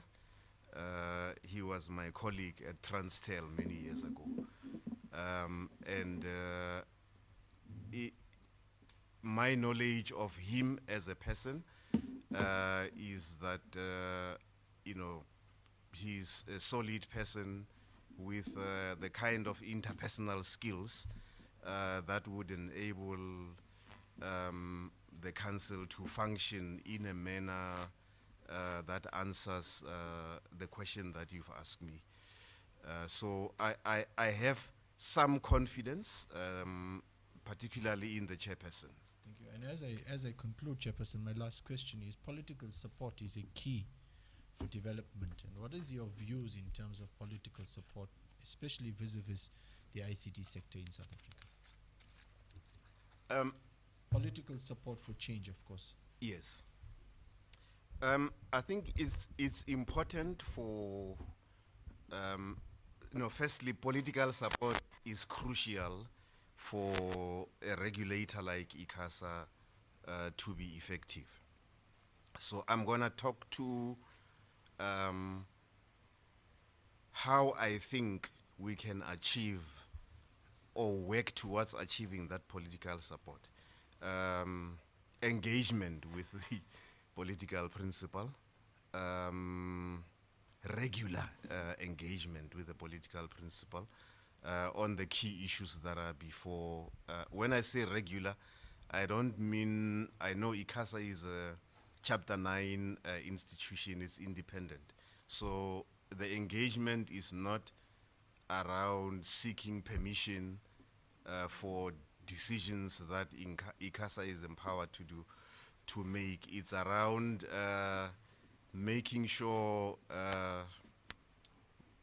we are on the same page, or we are singing in the same hymn book. So that requires regular engagement, both with the ministry and with the committee that you chair. Do you think that relationship exists from your experience? You've been quite close to ICASA. Do you think that relationship exists? I think there have been times in the past where that relationship was a bit awkward. And do you think that awkwardness or the absence of that could have been the cause of possibly the lack of regulations? We've learned that regulations for as long as 15 years have not been amended. Do you think that that gap that exists between the lack of the existence of that relationship is possibly a cause for our progress? I mean, you've alluded to the fact that artificial intelligence has emerged many years ago, but yet we haven't regulated. So the answer is yes. I think that is a contributor. Thank you so much. Yeah. Thank you, Chair. Thank you. Thank you, Arnold Sobrathi. Thank you, Mr. Mateke. It's been a long 45 minutes. I'm sure you're feeling it. I'm going to ask you just one last question, and thank you for all your responses. So in the event that you were to be appointed, you are sitting on the other side now. It's time to release spectrum again.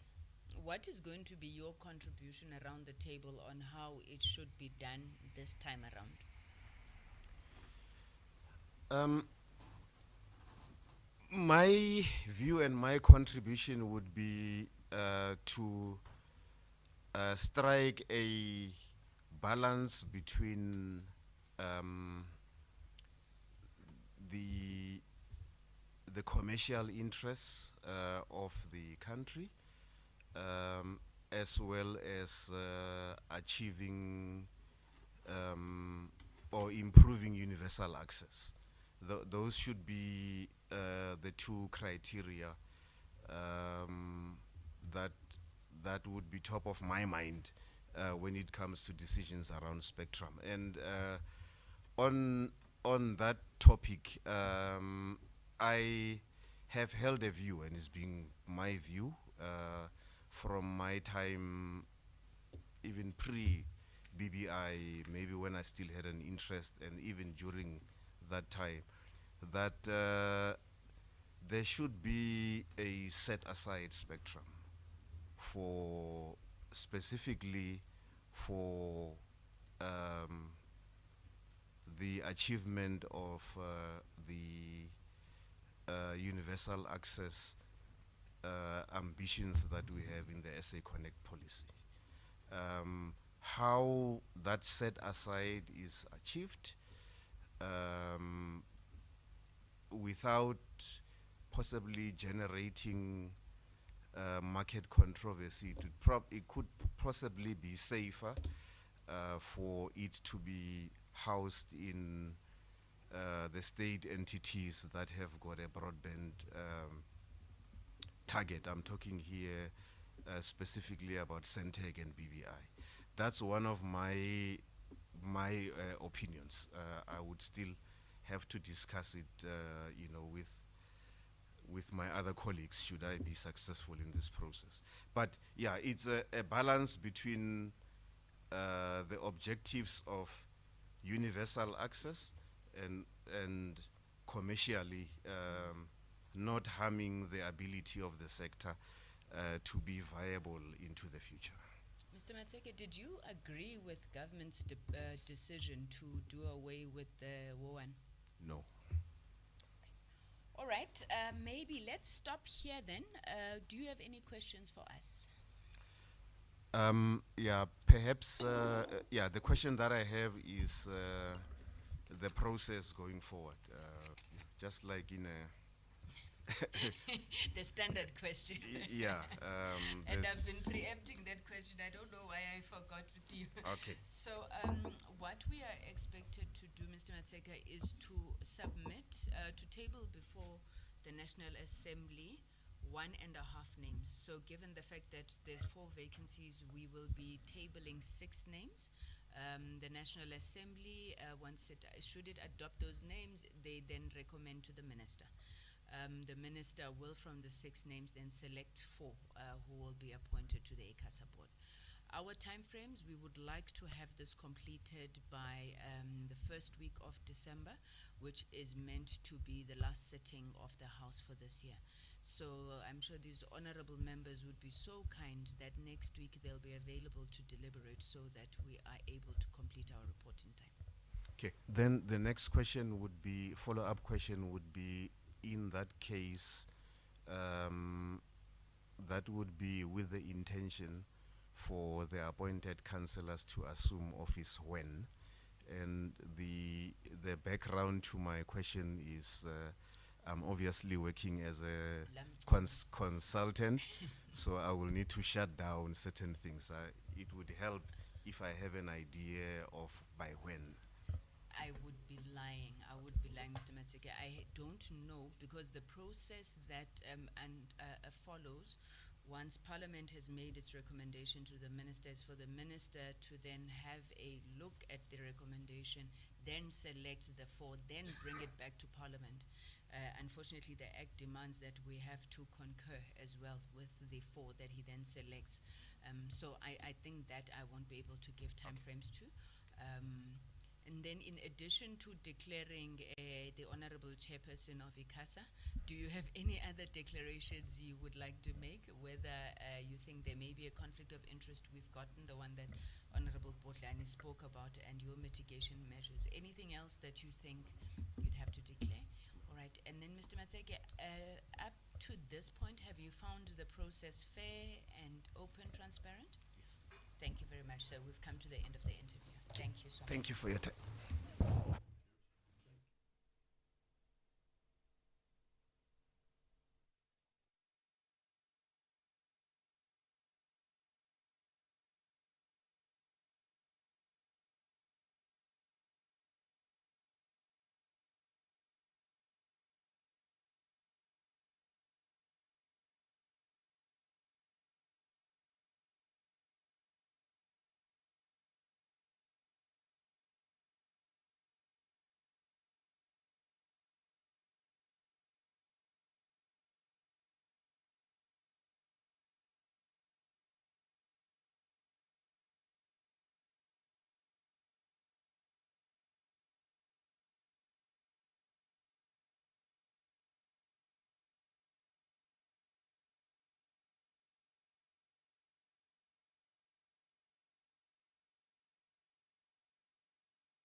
12, we're going to break. Too much. Are you affect the throat back? Yeah, I'll take the cold one when I leave, but just normal. Okay, let's proceed. Honorable members, thank you. Mr. Sono, it is Mr. Sono, am I right? Yes, honorable member. Thank you. My name is Kusela Digo. I'm the chairperson of the Portfolio Committee on Communications and Digital Technologies. With me right at the end is Honorable Ngubane. Next to him, Honorable Stole. Next to him, Honorable Bodlani. Honorable Subrathi on my left, with Honorable Matafa and Honorable oh yeah, the right wing, with Honorable Mateis at the bottom. It's one of those things I've never learned, left and right. Mr. Sana, thank you so much for your patience. I see we are running half an hour late for your interview. Please do forgive us. We just had a little bit of a late start this morning. But you are welcomed. You may take off your jacket if you so please. So you are attending the interview for the position of Councillor of the Independent Communications Authority of South Africa. We are undertaking this process in line with with Section 5 of the ICASA Act, which outlines the process of the appointment of councillors. We've had a look at your CV as well as your nomination, and maybe just to start off, you will be given a total of 45 minutes for the interview. So maybe just to start, give you a few minutes, to tell us about yourself, skills, capacity, experience, especially those you believe are most relevant to the contribution you'd want to make at ICASA. Thank you, sir. Yeah, thank you very much, Chair, and is it afternoon already? No, morning to the honorable members. My name is Dick Sono. That's how I always introduce myself to the industry, and that's how I'm popularly known. First of all, Are you like Begi Ele, where people ask, what is Begi Ele's surname? Yeah, first let me make a disclaimer. I'm not related to Jomo Sono. Otherwise, I wouldn't be sitting here. I'll be screaming, shift. Yeah. In any case, I'm a rural boy from a village called Marokulong in Hammanskraal, and coming from there, I basically understand the challenges that continue to be faced by rural areas in South Africa. Now, from a professional point of view, and of course academic, I'm a teacher by profession, so pardon me if I talk too much. Please just shout, then I'll withdraw. I'm a physicist with the masters in physics, and an engineer with a masters in engineering. So these particular fields, I apply them on a day-to-day basis in terms of what I basically do. Currently, I'm the Chief Director, Radio Frequency Spectrum, at the Department of Communications and Digital Technologies.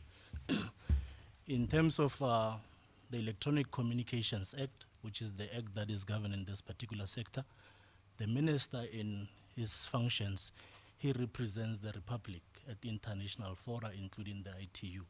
Now, in terms of my responsibilities, key to my responsibilities around supporting the minister in executing his function.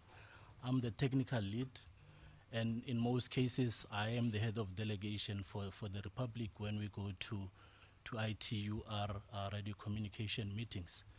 I lead the Republic when it comes to World Radio Communication Conferences. Now, in order to ensure that this particular work functions, I have established what we call the National Preparatory Working Group, which is an industry. It's a group that includes, and I'll say everybody, academics, industry, the sector at large. And I think before my time at the department, when I used to work for one of the operators, I'll go to this meeting. You'll find that there's 13 people. And since I started my first meeting, I had more than 80 people where there was involvement of everybody. I mean, I touched base with universities, your Potchefstroom, and may the soul of Professor Kwadi rest in peace. He managed to send academics there to come and support. So it's a continued situation where you'll have research industry like your organizations like your CSIR participating. But what we do in this particular national preparator, we prepare positions for the Republic. Now the positions that we prepare, they should be based on evidence. It means we need to conduct studies. And I've introduced a culture of ensuring that we conduct studies, that we contribute, that the ITU are a working groups and study groups. When you make this particular decisions, when they are based on evidence, you know what you're doing. It's not a situation where I don't apply feelings, but it's evidence that is driving the positions that I do. Now, my experience, it spans more than 20 years in the ICT space. I've worked for OEMs, third party, original equipment manufacturers like your Nokia. I've worked with third party supply vendors in the space of telecommunications. I've worked with an operator. I've worked with government. So this will probably be my last leg of understanding the ecosystem that we're dealing with holistically, understanding how the behavior of operators, the behavior of OEMs, third-party vendors, and of course the policymaker and the regulator. And I think for me, one of the key things that I pride myself, which I believe I'll bring when I come to the regulator here, is to ensure a culture of people writing. We have a tendency of becoming project managers, all of us, which I find to be very problematic. Project managing, it's good, but you need to understand, be the owner of the content. And I've written policy directives, and I think one of the successful document that is out there, it has its challenges, and I always tell people, you can't have a perfect policy. The next generation spectrum policy, I wrote that particular document from inception, did the consultation with my team. So I took ownership of all the determinations and principles that are in that particular document.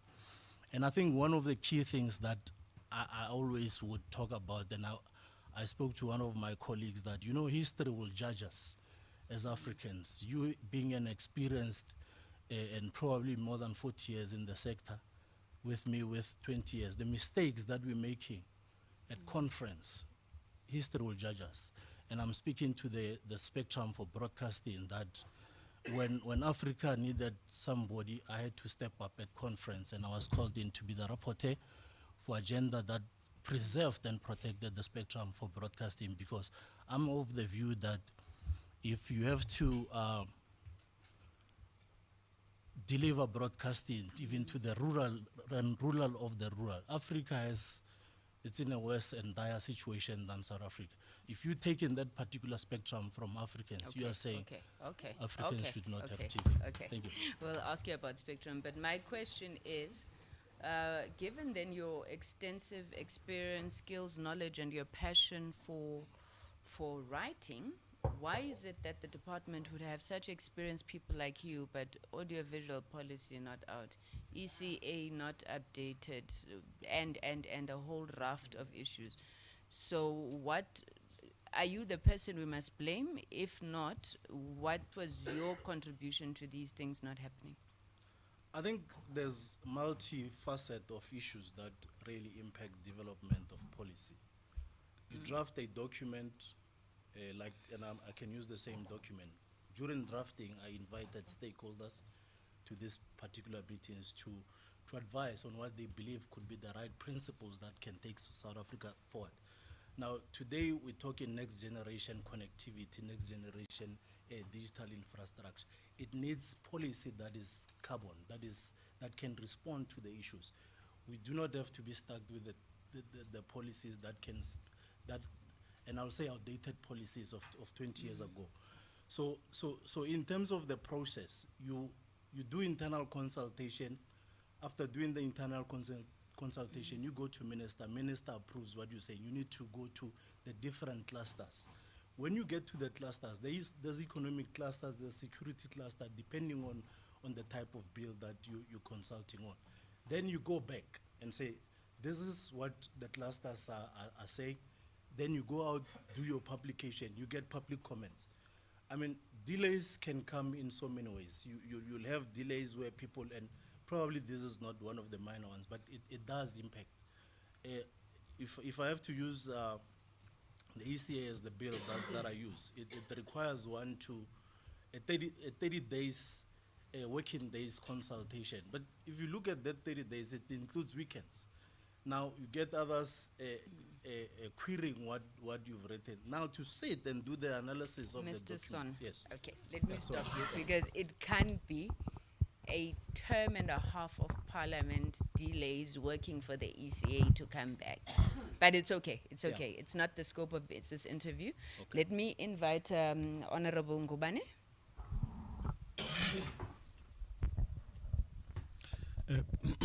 Thank you so much, Chair.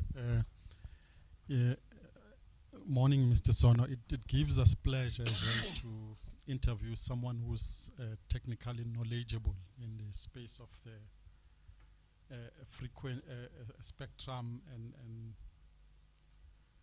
and what you call a regulation of radio frequency spectrum on satellite and on radios. So mainly what I would ask as well, if you can assist me not to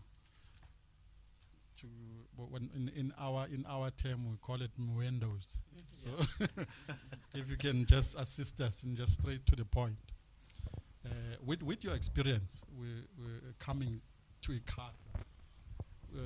What will be the things that will need to quickly jump on to assist the current council members and the current chair to say, with my experience in the DCDT, these are the things that I think the county will benefit if we quickly jump into them and make them happen.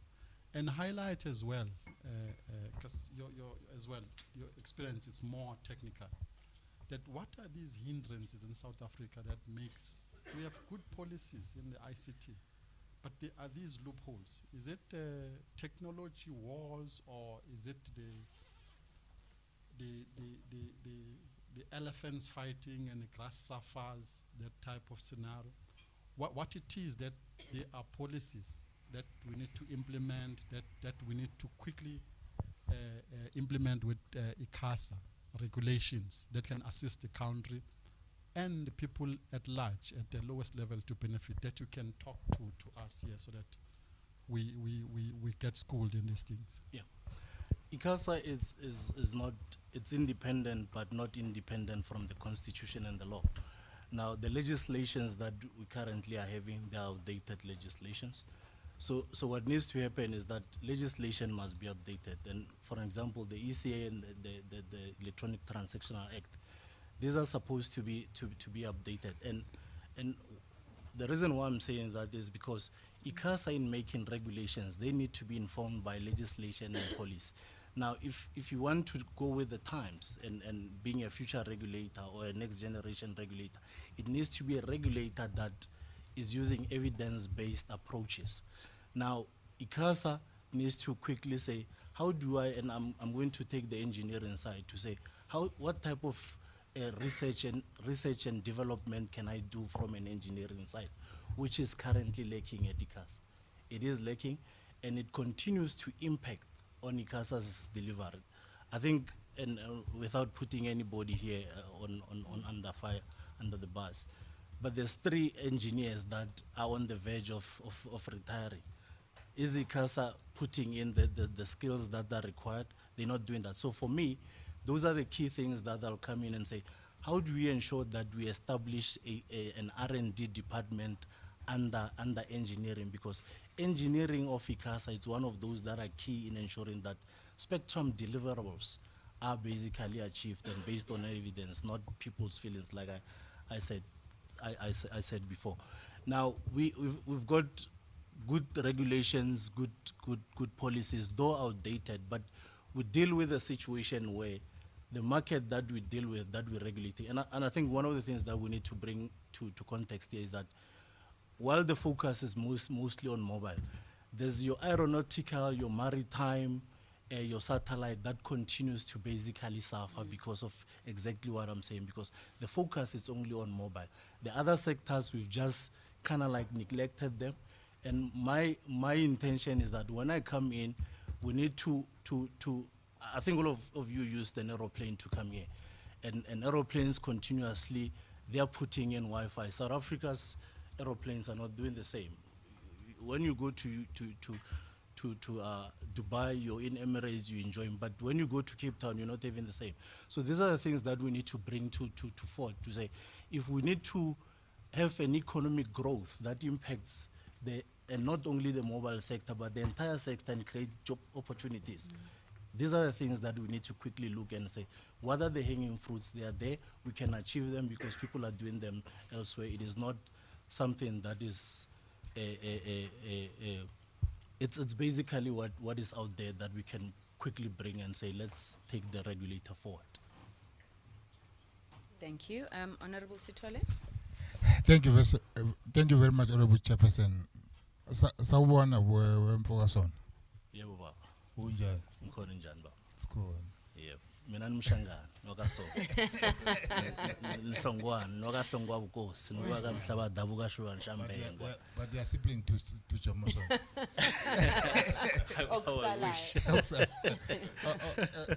My brother, there's only one question that I want to ask you. What is your view on the funding of the SABC, particularly onto the funding public mandate?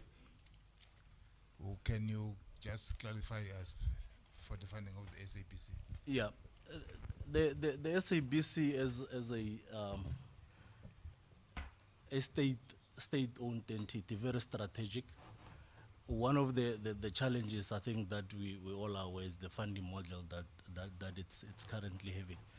And my view is that the funding model that SABC is currently using, it is not helping SABC to be sustainable. It is not assisting SABC to deliver on its mandate of educating people, providing good content for South Africans, promoting good local content. We might be of the view that it's doing good, but if you look at other stations that SABC is competing with, from a content point of view, they deliver better content than what the SABC is doing.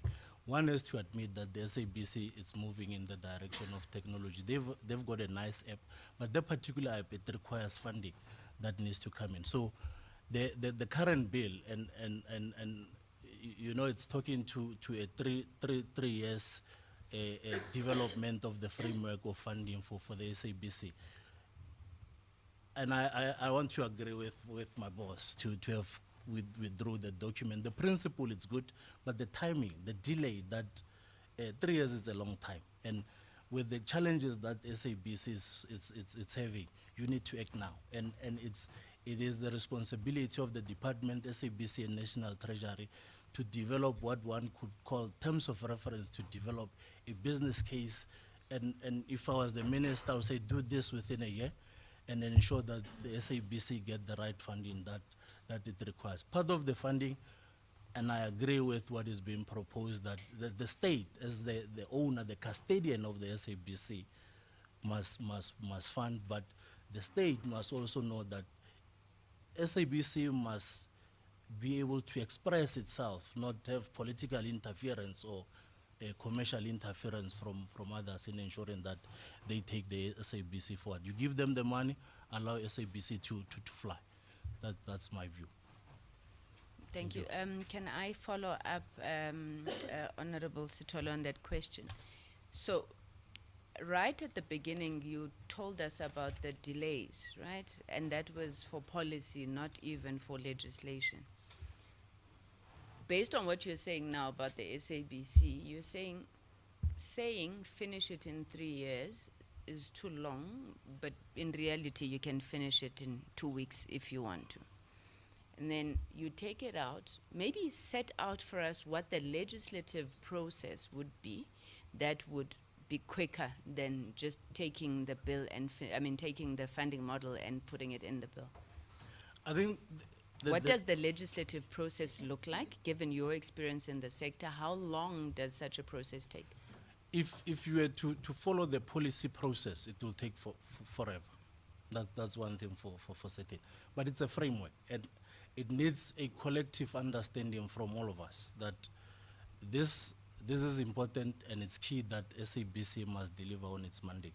People that are developing the terms of reference, when you call meetings to come be part of this thing and contribute, let them contribute.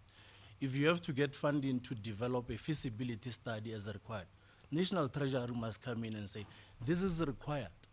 You can't have a situation where they are saying it's not in the MTF, it's not funded, then it delays the entire study. Because their particular study, it's key in informing people in terms of taking the right decision. If you don't conduct the study, they'll tell you it's not evidence-based. So you need to have National Treasury also coming on board. And when that particular study goes and you do public consultations, people that are having interest in this thing, they should understand that the document, they know now that the document is out. We can have extensions in this thing because it's key.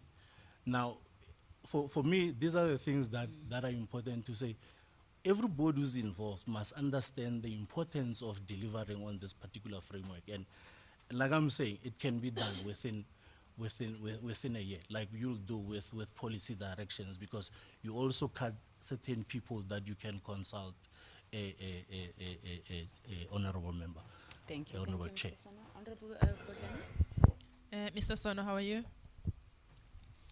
I'm okay, ma'am, yourself. I want to charm you and greet you, Karen Minjani, to show that you are really, we are happy to see you. Thank you, ma'am.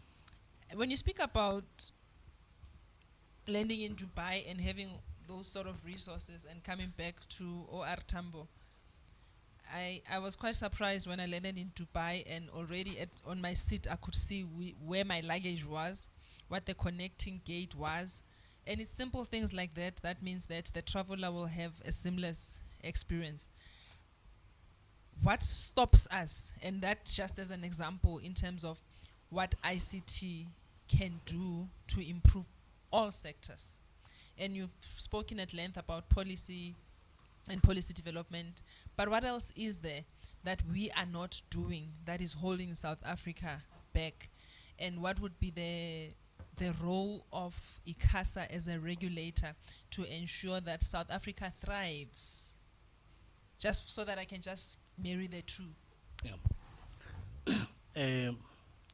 I think with ICT, we can basically achieve anything. And I want to go to one of the emerging technologies that we use in 5G. For you to get the responses like you're getting at the airport, you need to have good speed in terms of the technology that you're using. When you go to some of the airports that we have, we still are having 3G. So if you have to have mass aborts of people from planes, you need to be able to can have a technology that will respond to that ICT in a platform that you've developed. Otherwise you will implement, then you have a clock on your system, because the response, it's a 3G response that is very slow. So now, as a regulator, unfortunately, the regulator has limitations where you can't go in and say, this is what needs to happen at airports. But as a regulator, you can come in and say, as I'm giving obligations as a regulator, make sure that all my airports are having the latest technologies. Make sure that all my streets where me and you are driving, they have the latest technologies. Make sure that all my hospitals have the latest technologies. And I'm covering that because we tend to ignore rural areas when we do these things. And if we have to really be digitally transformed, we need to also touch the rural areas. We sit with a situation where profitability comes before before South Africans, let me put it that way, and not to offend people elsewhere. So you need to, as the regulator, when you put in your obligations and say, my obligations must talk to the airport so that the technologies or the platforms that have been implemented, they can respond. The AI technologies that people are using, they need what we call an ultra latent latent communication, ultra reliable latent communication. These are the use cases that people would use, that whatever it is that you put in there, it must be reliable. You need to have an enhanced mobile broadband. You need to also have your machine type communication. So the response in that particular 5G that you're putting at the airport, it needs to be able to can cater for that. The airports can deploy, but you won't be able to can get the benefit out of those platforms if the technologies that we're having are not up to speed. Thank you, sir. I think the conversation about obligations by ISPs has been had in this room, and there's also been a sense that beg your pardon, there's also been a sense that with the obligations there's elements of malicious compliance, to say we could have done this and we have complied, we have ticked the boxes. But also the conversation that I've had in the sector is that the social obligations will be done, but there would be no security.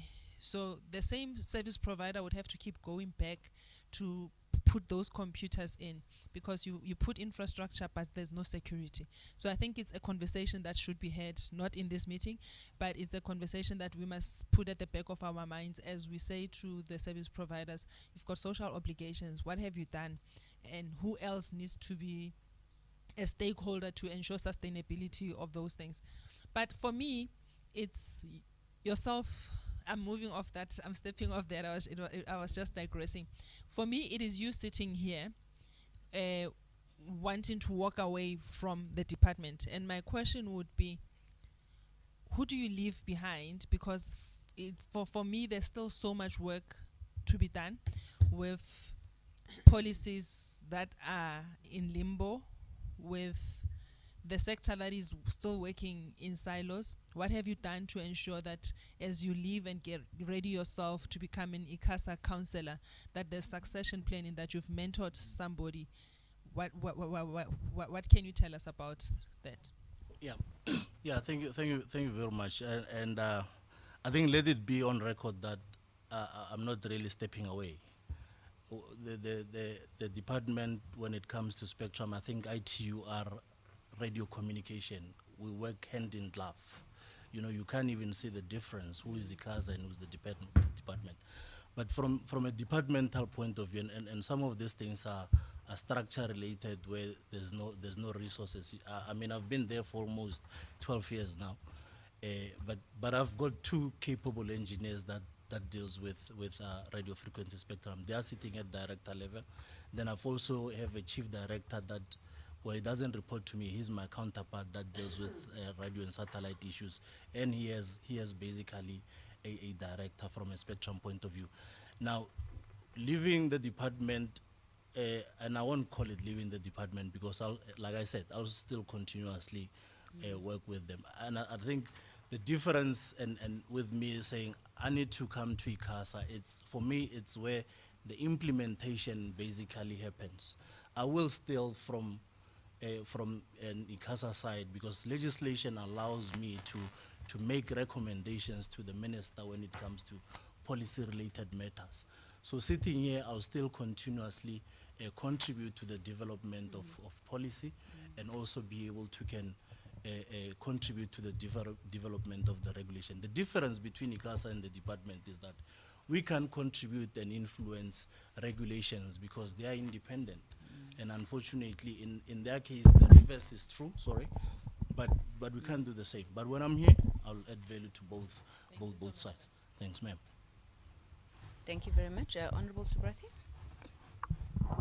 Thank you, Chair, and good afternoon, Mr. Sona. Mr. Sona, we seem to have the right person here today. This is a difficult one. You say you are a spectrum specialist. In 2022, we sold off high demand spectrum to a value of 14 billion rand, with the hope that the benefit of it will dissipate towards the masses of our country and provide lower cost connectivity, and that hasn't happened. Can you take us into confidence in terms of how and where did we drop the ball, and why did that not translate to a tangible, measurable reduction in the cost of connectivity to our people? What are your lessons learned from that? And if you are appointed to the board of ICASA, how would you change that? Yeah, thank you very much, and Honorable Subrati. The issue of cost to communicate is one of those that are also very close to my heart, and the problem that is there is that we do not go to the core of the problem. You give people spectrum, and the expectation is that the spectrum would assist in resolving the problem. Partially it does that. You know, if one has to deploy a network, instead of putting 3 base stations because they've got more spectrum, they'll probably put 2. But is it assisting in lowering the cost of communication? We are told that, and I think since 1990, let me just say something here. The spectrum, it's finite. The same amount of spectrum that somebody has in China, we're having it in South Africa. Same spectrum in the US, we're having it in South Africa. So you give the spectrum, they use it. Do they reduce data cost? It doesn't reduce. Now, where's the problem? There's issues of a significant market power that we continue to face in South Africa, and nobody wants to talk about it. But when you're having significant market power players, they have the ability to influence price. They have the ability to, we have the ability where what we call price gauge is applied. And I'll use an example of the COVID. All of us, we were sitting in COVID, we were excited. I was one of them. I installed fiber at 420, 429. Today I'm paying 765 in less than 4 years. What happened? So they used a disaster and gauged the price, because we are still suffering COVID issues to all of us here, but the price went basically up. So what needs to happen is that as the regulator, you need to go in and say, Chapter 10 of the ECA, it allows me to look at competition, and competition will assist you to drive the significant market player power that we have, because company X can be having 43% market share. They can dictate the price. Company Y having 18%, they can come up with all these promotions that they'll wish to have. They're not gonna take us anywhere, because what they've done in our TVs, it's around making sure that we price insensitive, because they brand, they advertise, they've got the monies. What do? We don't change. We sit, we become comfortable. And we're so proud and say, as South Africans, we are brand conscious. And I can give an example with another example that would impact putting devices in people's hands. Mr. Sono, let me come in there. I want you to focus on the point, and I want you to be very pointed. How, because this is a problem, we have a systemic problem in our country with a high cost of connectivity. So taking that event, how would we reduce it as a regulator? Now, assuming you're sitting in the board of ICASA, how would you use the powers of ICASA to reduce the cost of connectivity? Yeah. Unfortunately, price regulation is not allowed. If price regulation, like they do, they dictate the price list, we could do the same. But the legislation as is, it doesn't allow us to do price regulation. But what we can do, and as I'm saying, is that we can go back to basics and ensure that there's competition. We create more competition by creating more players. I mean, Eastern Cape, there's another company, I don't know if it's allowed to, that I mentioned. They offering data at around 5 rand. It's a community network. It's giving people the network there. But you know what is happening? They're against it. They're talking about how difficult it is when you want to create community networks. But these are the things that we can put in there. And when there's competition, trust me, the price will go down. Today, because there's SMPs, there's no competition, the price will continue. So you need to go back to the drawing board as the regulator and say, let me define SMPs from my end and create the regulations that ensures that nobody dominates. You address issues of a vertical integration and horizontal integration that we continue to face with these operators, because when they control end to end, it's a problem. We had a monopoly that was controlling. Everything was expensive during Telkom's time. What did we do? We went in, did accounting separation on Telkom so that it treats the Telkom business like any other person. Is it the same principle applying to our operators? So these are the things that we need to go and say, how do we make sure that we apply a accounting separation on these operators? Because if the business side is treated different from somebody else, that will continue. They'll also have an unfair advantage as compared to any other person. Thank you, Chair. Thank you. Honorable Matafa. Thank you very much, Chair. Building on your last response, Mr. Son, good day. Building on your last response, in terms of what would you do maybe to enhance vertical integration and so forth, what would you suggest that ICASA puts as its 3 top regulatory priorities in the next 5 years? And now I'm sure you would have known or heard that we are accused of being constrained by policy uncertainty as a country. So the second question would be, what strategies would you put in place to ensure buy-in from industry stakeholders so that they also feel that their perspectives are considered in policy making? So the first one is your top 3 key regulatory areas in the next 5 years, and also how then do you involve other related stakeholders? Thank you, Chair. Yeah, I'll basically base them on spectrum and because that's that's my key.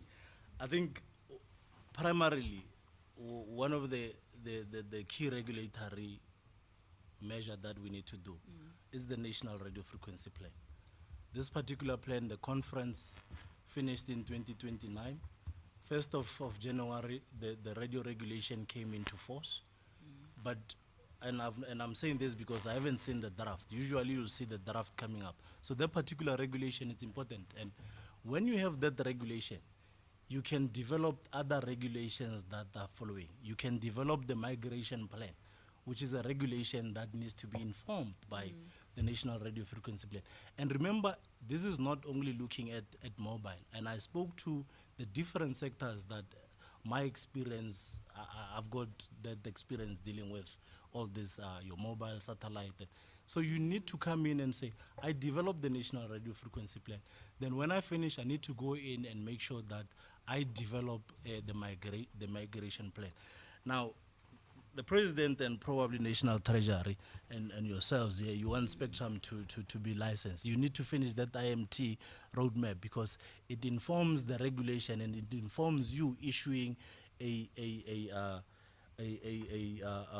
spectrum auction, the assignment, the radio frequency assignment plan to say, this is how I'm going to assign if I have to go either auction or beauty contest or whatever. So these are the 3. And if I've actually mentioned 4 that could be done in 5 years. Now, I think it's important that what you're doing, you have buy-in. And usually what you do, it's around ensuring that regulation that you're developing, policy that you're developing, legislation, it's evidence-based. And this is where the ITU of where we participate, some of us, to say, we need to do evidence-based. And what does that mean? From an ICASA point of view, as a regulator, you need to constantly come up with studies. And we lack in that. We do not have that. Now, when you're having studies that you continue to have, you engage your players in terms of this particular studies. They contribute to the development of this particular studies. Now, when you make decisions or take decisions, the decisions would be based on evidence, the studies that they've contributed. Now, when you take a decision to say, this is where we're going as a regulator, they'll come with you. They'll walk with you the path. And you will be able to deliver the mandate for South Africans. Thank you. Thank you, Honorable Mates. Thank you and welcome, Mr. Sona. Sono. I thought I was going to be properly covered on the, and I was just going to be, I don't have any questions, but your answers got me very worked up a little bit. So you said that ICASA doesn't have the mandate to regulate the price of data. Is that true? Yes. So what needs to happen for that to happen? Because we were sold the story that this spectrum sale, was going to bring down data, right? That was what we were sold, and that was the consistent narrative, and it hasn't happened. So now we are told that ICASA doesn't have the mandate to regulate pricing. So I'm actually very shocked to hear that, but you probably might know better than I do because you've been in the space much longer and I've just joined the committee. What needs to happen? Because we can't have, you did mention that we need to open up in terms of competition and allowing new players into the market. We know that is a extremely long-term plan on doing that. It is extremely difficult to break into a market that is so monopolized. And that covers any industries. I mean, you see that in the building, in the construction industry, in the banking industry. So that's a long-term goal. So we need to have a state that is able to step in and being able to regulate that. So I'd like you to speak to that. And then also,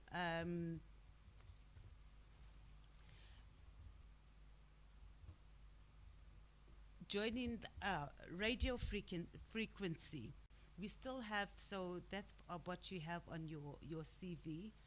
The radio frequency is still very apartheid, partial arrangement. Why is that, and what needs to happen? And I asked someone that yesterday. We have SAFM and RSG, whether you're in Messina, in Managua, in Cape Town, you have the same frequency. So we were talking about expropriation of frequency.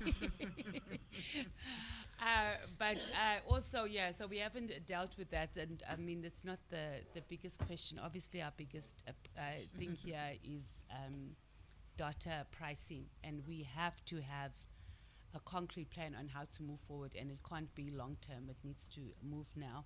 And then also in terms of how do you see yourself as a ICASA member and engaging with these big players who are bullies? Capitalism is bullied just by nature. There's nothing, it's who they are. They don't even hide it. And then as a regulator, how do you see yourself and your contribution on the board to be able to engage them appropriately, also to be able to pull out the whip when it needs to happen? And most times that is what needs to happen because they don't understand, friendly language. They only understand profits. Thank you, Chair.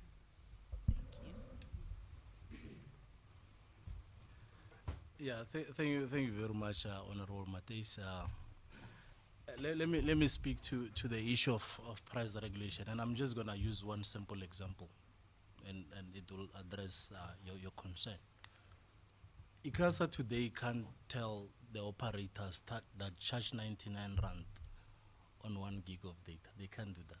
But if you have price regulation, you could set ceilings and say, this is the ceiling, this is your floor. But they can't do that. It doesn't allow them to do that. So it's a problem that we continue to face. It is not only us, it's everywhere, because the market will tell you that doing price regulation, it's forbidden, unfortunately. Now, you spoke to issues around apartheid arrangements.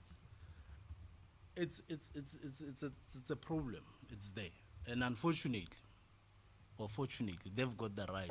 I mean, because they got the spectrum before somebody else. Remember, when we were the principles that are allowed in licensing spectrum: first come, first serve, beauty contest, or auction. These were the methods. So the method that was applied then, it's applicable. So you can go back and say you're taking, because in terms of that regulation at the time and the regulation today, it allows the apartheid to prevail.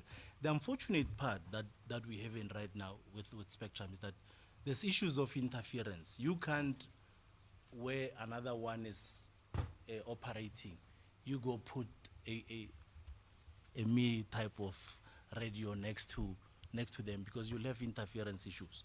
So these are the unfortunate limitations that we basically need to be dealing with. But it's there. What needs to happen is to say, how do we as the regulator support innovations in spectrum management to ensure that those that do not have the spectrum that was previously a license to people, that they get the spectrum, they get to offer radios, as an example. That's why we have your digital moon radios that are basically out there, that we need to continue and ensuring that more spectrum is made available. And one of the things that we've also done, we went in and open up, because remember, allocation of spectrum starts at conference level. So we went in as Africa and tried to get as many spectrum bands for UHF radio and VHF. So we've done that. It just needs to be a license to those that requires, and it will address the issues that we're having.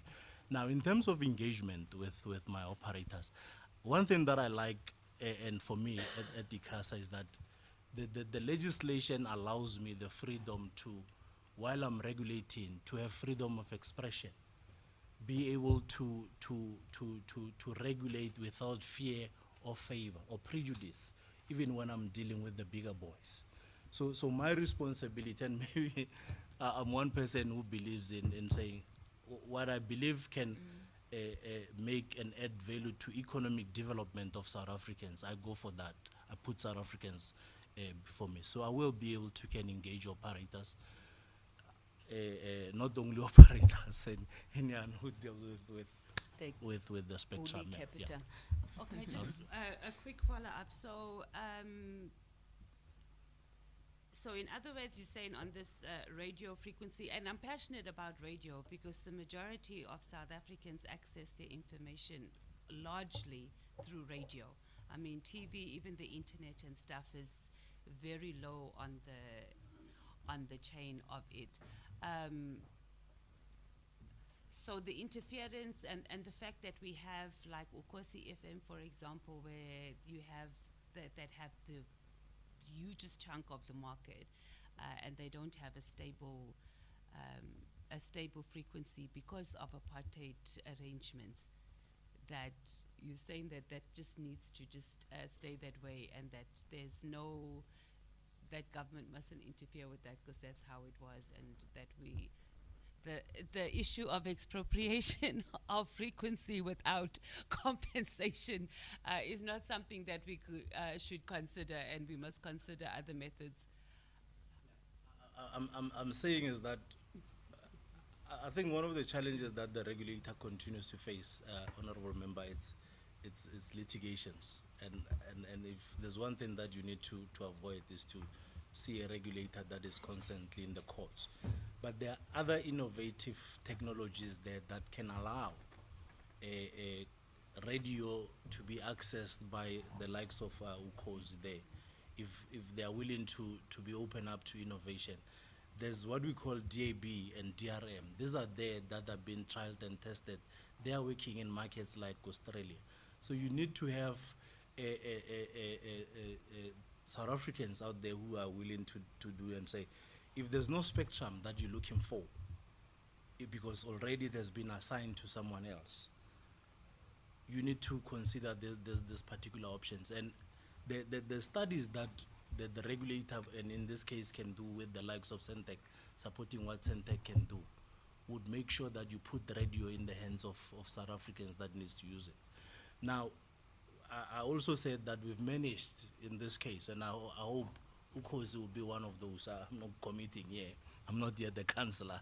But we've managed to get another set of UHF and VHF that can accommodate more radio and more community radio stations. So they are there. The solutions are there. Conference made a determination. There's a team in ICASA that deals with with the same under broadcasting, they continue to get in those particular spectrum bands. One other thing that is also important, it's around the coordination that you can also make to ensure that if you've deployed, what range, because sometimes we don't deploy because we're saying somebody is losing it, but there's this separation distances that are there. So the coordination that you can put in place can allow a radio in Pietermaritzburg and another radio in probably Devon to work with no difficulties. And my last point here is that litigation is never a bad thing because it shows that there's robustness that is going on between regulators. But also nothing is written in stone. So we're lawmakers, right? And we are always creating new policies, we're developing new acts, we're creating new bills. That's our job. And it always has to be in the interest of our people. So if those things can pass in Parliament, that's what Parliament for, and it passes through the Constitutional Court. And that's just my observation. So I would like us to have that, when you on that level or you enter in this level of, it's lawmaking. So we want bills to come to us, we want regulations to come to us, is that this needs to change so we don't have litigation and we are going to benefit our people. So that's the innovation that we want. Okay. Let's change the world. You, ma'am. Thank you. All right. Thank you, Honorable Mates. Mr. Sono, I'm very agitated actually on the issues that Honorable Mates is raising. I've listened to you very carefully. I've listened to you say it's not allowed, it can't be done, and that worries me because I'm sure you'll agree with me that the people of South Africa are very angry about the lack of transformation. They're very angry about the state of the economy, and these issues that you would be regulating, they speak directly to that. Now, my question is going to be all over the place, but I hope you're going to hear me. So you are a specialist in spectrum. There's the whole issue of deployment of spectrum on the one side. Then you spoke in your responses about competition. I was very disappointed that your example of competition was a small community network in the Eastern Cape. There's lots of conversations in the industry right now around the consolidation of markets, saying that Mr. Sono Ekusela, we would not have the sort of infrastructure, the sort of capital we require to roll out, the type of infrastructure that your telcos have, allowing us to properly compete. Who is a small black company when even the Cell Cs of this world can compete? But does it then mean that you see the future of competition in that industry as small community networks, and then largely the big telcos remain the duopolies that they are? And I'm asking this because if you were to then become a regulator, you have spectrum at your disposal. How would you use that to make a change, or do you favor this issue of consolidation and then black people in particular continue to then look for those crumbs that are left on the side? Yeah, you are the regulator, and right now you're sitting in a position where you can make a difference. Yeah. Sorry, maybe Honorable Ngubane, you wanted to follow? Chair, I think I concurred with you as well. I wanted to follow up as well. I was worried about the sentiments as well of it can be done. As you are, Mr. Sono, let's say you're coming to the ICASA to regulate. When you say it can be done, as a regulator, you should be looking at the interest of the benefit of the masses of this country. That when the big market have blockages to say, not here, we're blocking here. As a regulator, you need to see that, okay, the door is closed for the people at large who are poor. If the door is closed, I can open the window. I can open the other window for them. You see, these are sentiments. Sometimes it worries us, Chair, because when you are a regulator and you say it can't be done, we get worried that, oh, okay, you are not serving the interest of the masses. You are singing the same tune as the bigger market. So that's the problem. I think that's where the chair comes from. Is that we need that to come out, to the innovativeness of showing the market that you are in charge of the government, you are a regulator. If they block you here, you can get out here. If they block you here, you can get out here. You're not doing that because you're arrogant. You're doing that because you know that you are here as a regulator serving the masses of those that are defenseless. Yeah, thank you for that particular question and the concerns that you're raising. Those that are watching me online, the X and the Y operators, they are happy if they had that I say it cannot be done. They know that I'm one person and who's just up for transformation. And when I used an example of a community network, I was using an example where we can say we can be innovative and allow certain operators to thrive elsewhere, and if they are happening elsewhere, people will reduce the price of data, and I think that's where the response was coming. Now, one of the things that are very problematic today, and I tried to address that, or we tried to address that in the policy, it's around exclusive assignment of spectrum, to say we need to move away from that, because if I give you 900 and you choose not to deploy in that route of Naisna, somebody who can be using it there, you block in that particular person because you're on exclusive basis, you're given this thing on a national basis. So the regulator, and this is where we need to really move, look at what the likes of India are doing in terms of the states that they have, where they have in regional licensing, such that if an operator chooses not to go there because it's not profitable, you can give that particular spectrum to someone else. As is, we're sitting with national allocation exclusive assignment, but the policy is saying you need to make sure that there's no interference. As long as there's no interference, the regulator now has to say, the policy says it's not exclusive. How do we make sure that it's a non-interference type of an approach? And where they are not using the spectrum, how do I ensure? So those regulations must basically, and maybe it could also address what Honorable Matafo was asking in terms of the strategies that are used to make sure that I put spectrum in the hands of people to say, how do we now move from the national one and also look at the geographical options of basically licensing spectrum? Now, you need to also, as a regulator and as government, to say, my people are not getting the SA Connect that I want. How do I ensure my people are not, and I spoke to issues of around a horizontal and vertical integration where they close everything, barriers to entry, they close everything. So there's an option that we've put in place to say, while there's challenges financial, you can look at and ensuring that you put spectrum in the hands of other South Africans, because you can put it in the hands of everybody, but through radio access network, you can allow them to have indirect access to the spectrum. You need to come up with a stage digital infrastructure company to say, I need to build this particular company, because in doing so, you will be creating opportunities of employment, ensuring that SMMEs come in and participate, because as is, they choose who they want to bring in their business. I think as I was making some of the statements, I'm basically being careful because I'm not appointed yet. So no, let's stop it there, Mr. Swart. I'm sorry, we have run out of time. Thank you. And really, thank you. I mean, it's really about the robust discussion. So I don't think that there's necessarily differences. It's about us just trying to ensure that we really have the same ultimately objectives at the end. So thank you very much. Thank you. I'm sorry that I've had to stop it before time because we've got a hard lock at 12:30.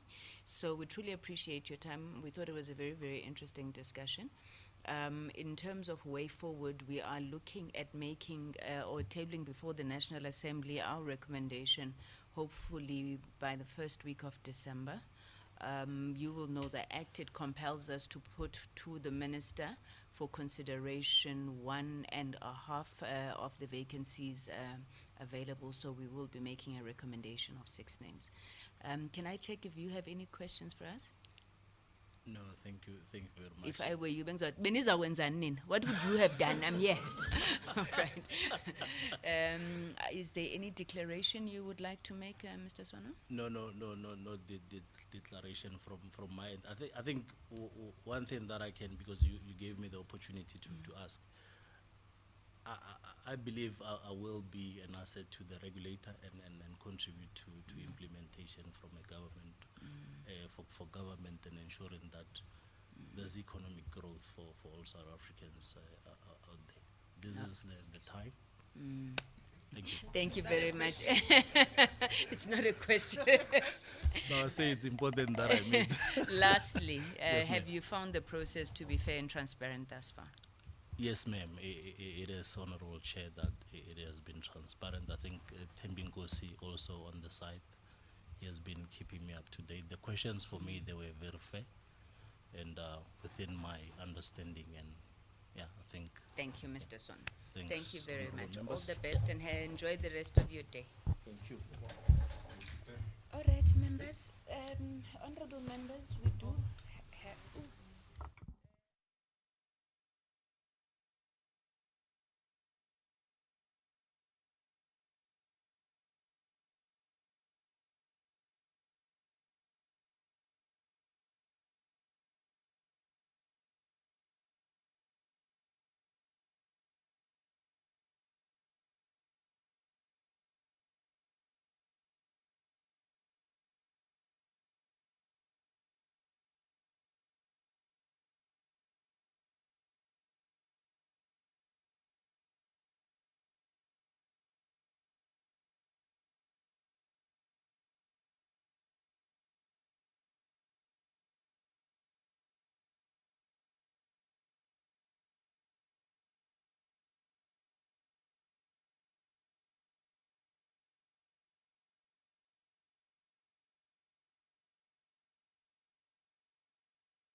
afternoon. Good afternoon, Sis Zintle.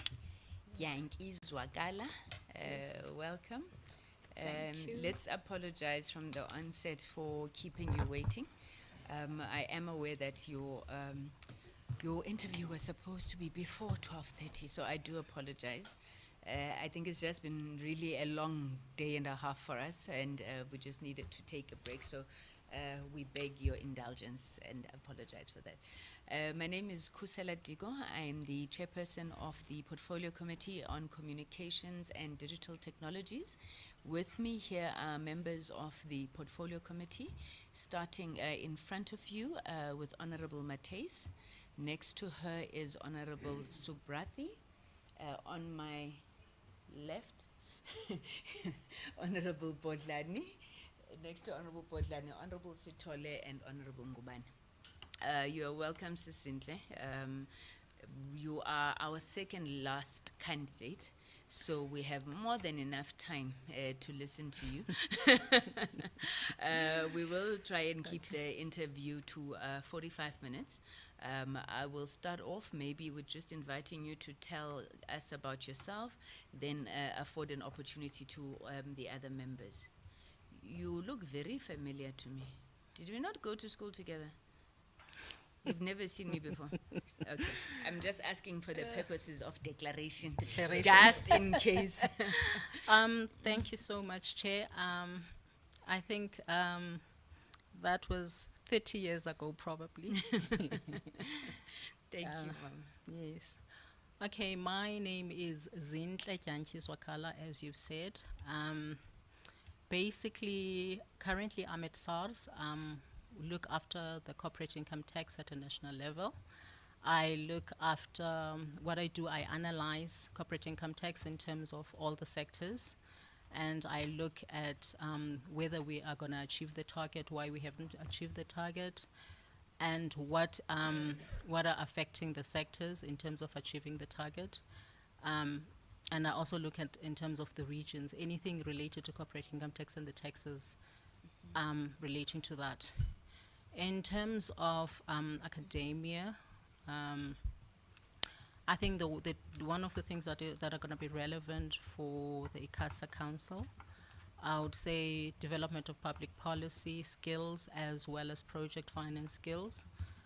And also for, in terms of tax law, interpretation of tax law, particularly considering the ICT sector is it's a creature of statute. And in terms of my experience, I think both the finance, which is project finance, and economics are going to come in handy, which is because the ICASA Council, I saw that it spearheads quite a number of projects, and which are basically for increasing access to communication services. So looking at the economic side, the link between affordable communication services as well as digital economy. So also in terms of my experience, again, auditing and consulting, I think from a compliance perspective, that in terms of, there's a lot of laws, regulations, and policies. So in terms of compliance with regards to that, I think that experience will also come in handy. And research as well into different sectors, looking at different variables or different factors that have impacted them. So if you look at any sector, you look at the political economy, your economical environment, you look at your laws governing that, you look at other factors which might be load shedding and COVID and all of that. So in a nutshell, that's Zintle Swakala. Thank you. Thank you. Thank you, Mrs. Sokala. Then, so speak to me about your understanding of the regulatory environment that ICASA operates in. Because while you would have spoken about, compliance issues, regulation, right now you are the regulator. Well, should you be appointed, you would have to be the regulator. So what is your sense of what are the key issues in the environment that ICASA is operating in? I think the key things are there's different, it regulates different industry, the telecommunications, the broadcasting, as well as the postal services. So it's got a mandate to regulate all three. So there's various, I'll say there's various issues that are underlying each and every part of it. So in terms of regulating, we need to come up with policies that will assist the industry in moving forward in terms of the digital economy. So the policies, so when we regulate that, we ensure that the stakeholders, which can be national, network operators, they comply with those specific policies that are there to govern, that are there to govern them. So they also look at programs to ensure that they build up programs like the 5G network or high demand spectrum to actually ensure that there is better communication services in South Africa, as well as, and that is available to the public, because we want it, because I think the ICT sector is the driver of the economy. So those specific programs or that the ICASA Council oversees will actually ensure that there's economic growth as well as what you call digital growth. Thank you very much. Honorable Bodlani. Morning, ma'am. How are you? Oh, afternoon. How are you? I'm fine. Thank you. And yourself? Thank you so much, and it's a great pleasure to have you coming in here. I think for me, the first question is, I see you have been with SARS since 2009, and I don't see anything specifically in your CV that speaks to sector-specific experience. What would you say to the assertion that while you have the expertise in terms of policy, but you don't have sector-specific experience? Just if you could just elaborate. I know you touched on it earlier, but if you could just elaborate as a response to that assertion. Okay. In analyzing corporate income tax, all the sectors are included. So that's for us to understand what is happening in corporate income, we need to understand what is happening within the sectors. So if we take telecommunication sector, okay, and we look at it and we say we want to analyze it, there's quite a number of things that we look at. We will probably look at how they get their revenue, the move from data, the movement from voice to data, or we look at the impact of COVID, or we look at the impact of load shedding. So those factors, they also come in handy in terms of the research that we do per sector at sector level, to say what are the measures on acquisition that are happening there, how will it impact the public in terms of getting access to communication services. So we've looked at various sectors. We've also looked at the mining sectors as well. So I have to look at each and every sector to analyze what is happening. Why are we not getting the revenue? Let's say in mining sector, I also look at commodity prices. I look at the exchange rate. How is it impacting that specific sector? I look at the mining council. What is the mining council saying this? I look at the mining charter. So there's quite a number of elements. I might not say sector specific. The tax is the corporate income tax is related to all the sectors. So just because it says corporate income tax and the underlying analysis there are all the sectors, because I need to know what is happening in each and every sector. Why are we getting any geopolitical events that are happening that affect the demand in South Africa, because we're export-orientated industry as well in terms of the mining. So there's quite a number of things that we look at in each and every sector to understand what is happening and how does it impact in terms of the economy.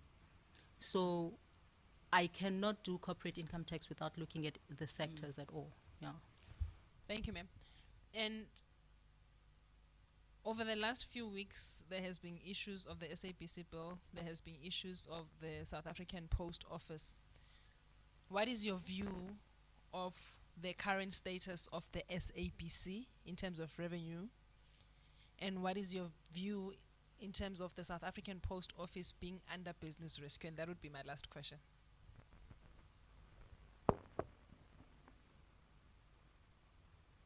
Okay, let me start with the Post Office. It's unfortunate that the post office is under business rescue because the infrastructure in most post office, what is left of it, let me put it that way, is mainly in underserved areas, in the rural areas and the townships. Because most of the urban areas, most of the post offices have closed down.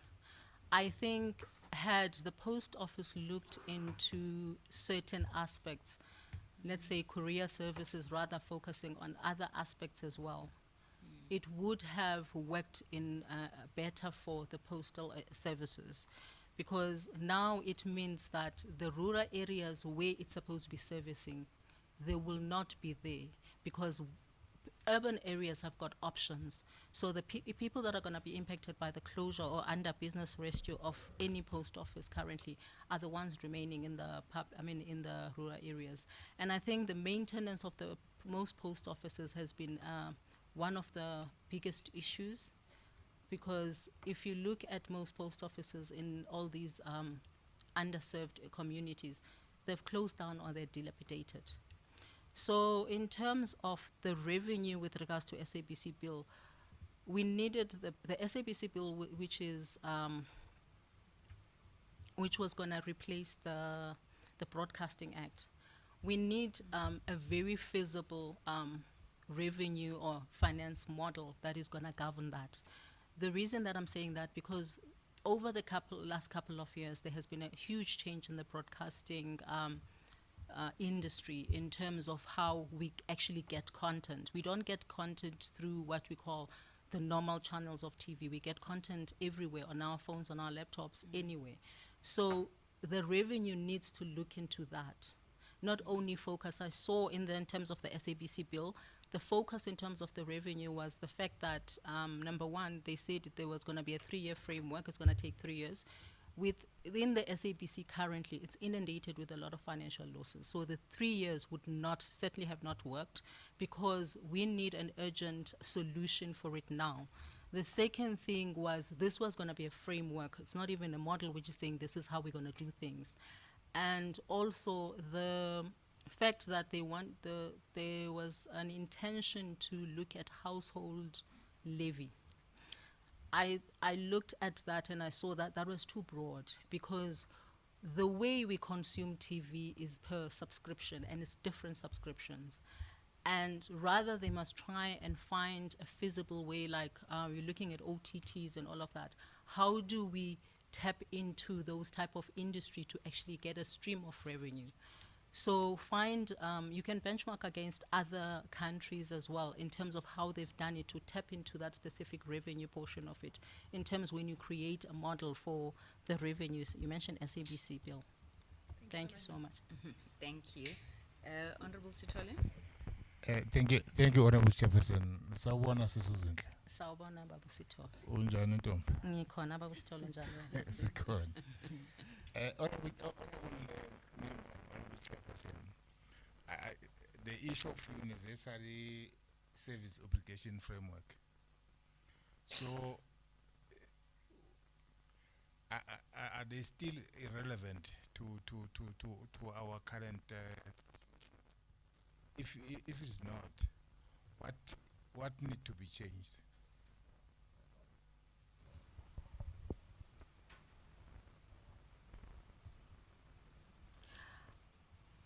I think we need to look into the fact that within the technological industry, a lot has changed over the years. So implementing universal obligation services framework, which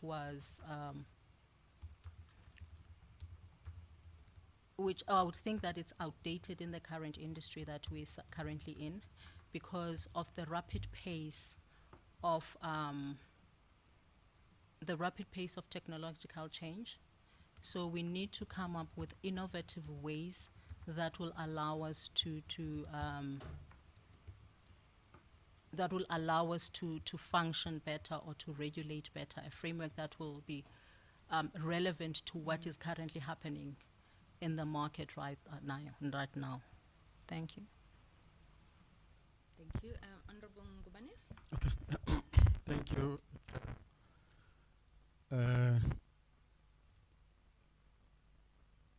Miss Janchis Wagala, there is a saying that says if you compare the private sector and the public sector, the saying says mostly the public sector is unable to do a lot of things to see value in it is because of the high intensity in regulation as compared to the private sector, which is less regulated. Is that statement true? If it's true, what would you, on your own view or opinion, we do? Is it a good view to say we need to lessen the regulation within the private sector in order for it to compete better with the public sector, or the regulation, if it's intense, it's okay like that? The private sector needs to learn. The public sector needs to learn how to maneuver through that. What do you think between of the two in terms of, because at ICASA you'll find all these regulatory laws that are there. So what do you think between the two regulations, intensity and non-intensities as versus inhibitors and non-inhibitors on the others?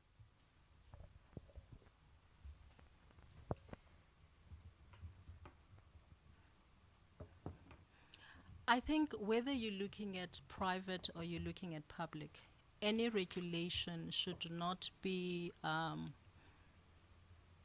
product of a single entity or individual. So public sector regulation, I think what it needs to do, there needs to be much more collaboration in terms of the decisions that are made in terms of coming up with that specific policy or regulation. The reason for that is that the people that are going to be impacted by a specific regulation, they need to be part and parcel in terms of making that regulation. So when these decisions are made, they will take into consideration the consultations, they will take into consideration the views of the stakeholders, be it public or be it private. So the reasons that private have actually mastered that is because they have extensive consultations with the relevant, I would say, consumers for their regulations. So once the public sector has mastered that as well, they can be able to regulate better. Because that is not to say when they regulate, they take everything that has been said in terms of the regulation, but they need to consider all the views which are there, which have been provided. So I would say that in terms of regulation, if there can be a collaborative approach in terms of actually coming up with the specific regulations in the public sector, and also not focusing on one aspect of it and focusing on other aspects of it, then the regulations that the public sectors work on, they would have an impact and would improve as well. Thank you. Thank you. Honourable Subrati. Thank you, Chairperson, and good afternoon, Ms. Zwakala. Congratulations on being shortlisted and being here this afternoon. It's nice to have a person with a financial background and an accounting background here, so I would like to maybe draw on your experience. And you mentioned earlier that you've had the opportunity of interrogating different sectors. During the course of the past 2 days, with various candidates coming in here, one of the challenges that we've faced is the high cost of data and connectivity to ordinate to the poorest of the poor people. And that's a problem we face in the country. And often we have been informed that one of the causes of this has been the private sector, the service providers, using the spectrum to profiteer, and often at the expense of the responsibility to provide affordable data and that universal service obligation. So the question to you is, firstly, I have a series of questions, 3 questions. So how successful in your analysis of sectors, firstly, can you take us into confidence, how successful has these sectors been? The corporates, those businesses that are involved in data connectivity, and have you seen an astronomical growth in terms of profits? Can you take us into confidence into that? That's the first part of the question. And then the second part of the question, and whilst we understand and you need to make a profit to be in business, you must be able to balance it between the profit and the social responsibility. And what's your reflections on that? And the third question for you will be, since you do come from a strong, you're an accountant, a CA, have you spent some time to reflect on some of the corporate governance issues that there may be in ICASA? How does it impact on our performance as ICASA, and what can be done to remedy it?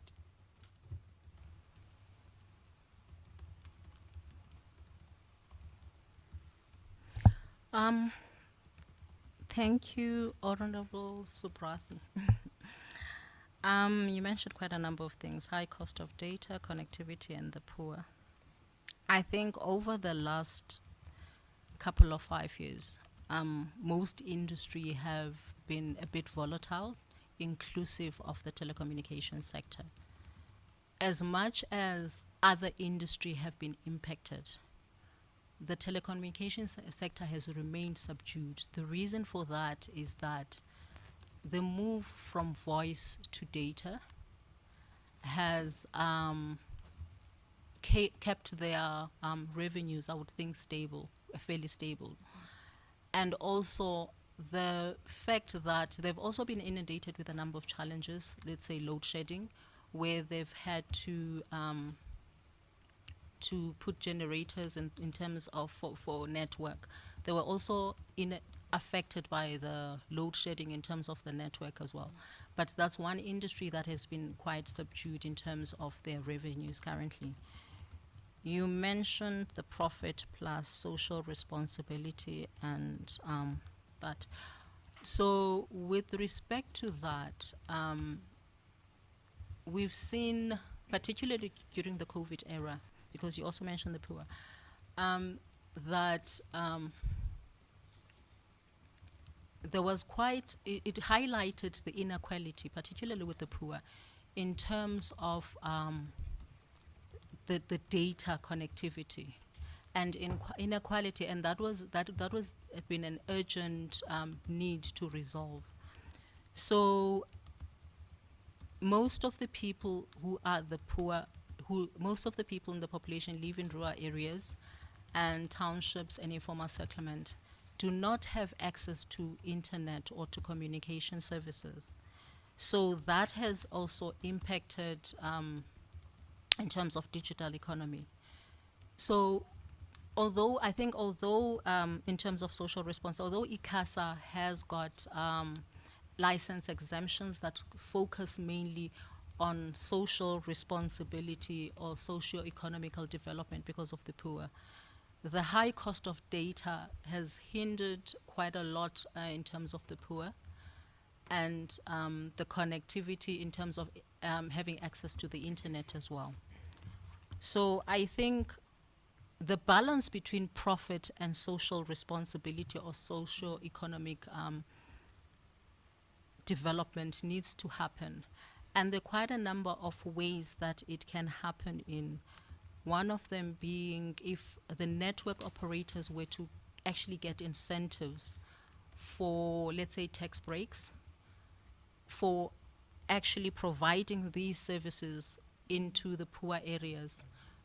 So we've got a Vodacom Maziv issue where you are looking, Vodacom, yes, wants to balance profit, but at the end of the day, it came up with a deal that was also looking at social responsibility. Where it was saying that they'll put infrastructure to a number of households, I think it was 1 million households.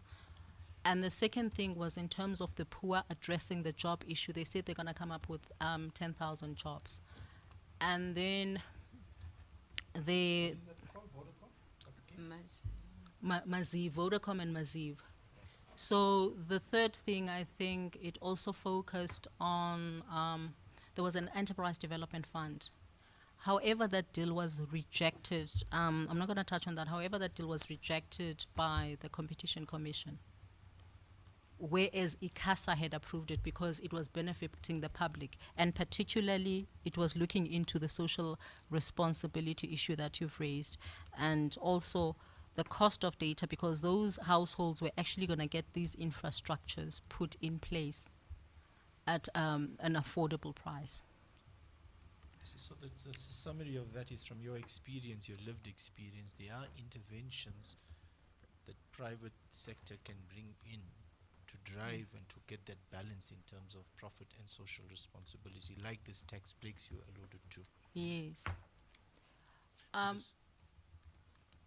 I think when such deals are structured, which have got a component of social corporate responsibility, then we have to look into how are they going to benefit the community, or how are they going to benefit the public at large.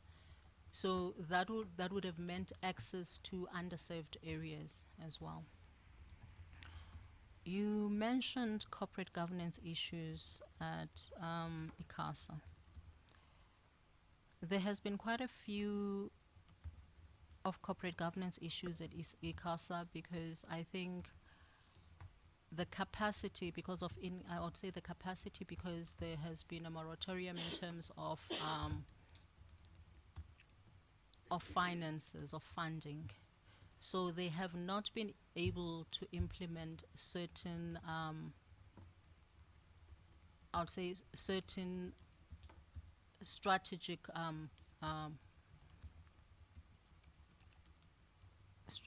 objectives that they wanted to achieve because of certain things like that.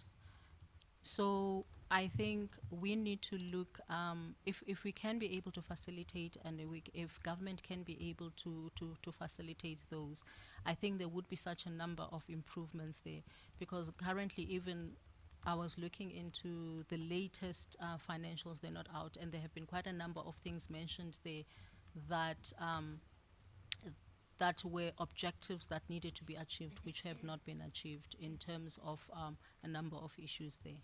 Thank you. Thank you very much. Honorable Matthys.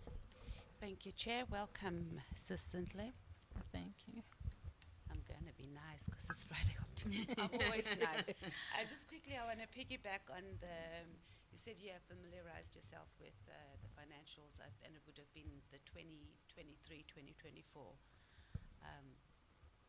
ones, because, well, yeah. Well, I don't know which ones, but I'm just saying that you... No, it's 22, 23. Oh, okay. The recent ones have just come out, and we've just been briefed. But just in regards to that, we have the issue of funding, and you spoke about the moratorium, and this is probably some of the reasons why ICASA wasn't able to meet its targets. So I want you to talk about how do we set targets when we don't have budget for it, because that is a corporate governance issue. The second one would be those where budget is allocated, and we end up with fruitful and wasteful expenditure, which has been consistent with ICASA over the past 5 years, when I've had a quick look over the Auditor General's report. So to request more funding and for Parliament to approve that, you're not even faithful in the little things. I'm going to church today, so now you want more funding. So how do you see your role in that regard, coming from a financial background? I mean, we have a reoccurring, very basic problem in ICASA of not paying invoices on time. And we had a former ICASA member here yesterday saying that it even started before he started his term 4 years ago. So I'm assuming that it's going on for a long time. So we can't have reoccurring issues. So speak to us on how do you see there being improvements in that regard, or changing the culture? Thank you so much, Honorable Matthys. I think you've touched on certain things like fruitful and wasteful expenditure, the 30 days, the fact that it is not met. And you asked whether how do we then set targets for these? I think we need to prioritize. Any industry or any company will have issues in terms of resources, like in this case, the lack of capacity in terms of there's a funding issue. But when we prioritize, we know that we've achieved certain targets. Whatever we've prioritized, those targets need to be met. And in terms of the fruitful and wasteful expenditure and 30 days invoice, we need to set guidelines in place, like internal audit needs to have be involved in setting guidelines in place to understand what has been causing the issue. Is it an issue of saying there's a vacant post there that they're not fulfilling that function? Because it cannot be an issue to say, if it has been continuing for such a long time, it cannot be an issue to say it is because of funding. It's an issue to say there is a lack of proper internal controls to ensure that these things happen. And people need to be held accountable for fruitful and wasteful expenditure. Why has it happened? There are those fruitful and wasteful expenditure which will be considered, they had to do it out of policy because of certain reasons. But I also sit on the, cost center.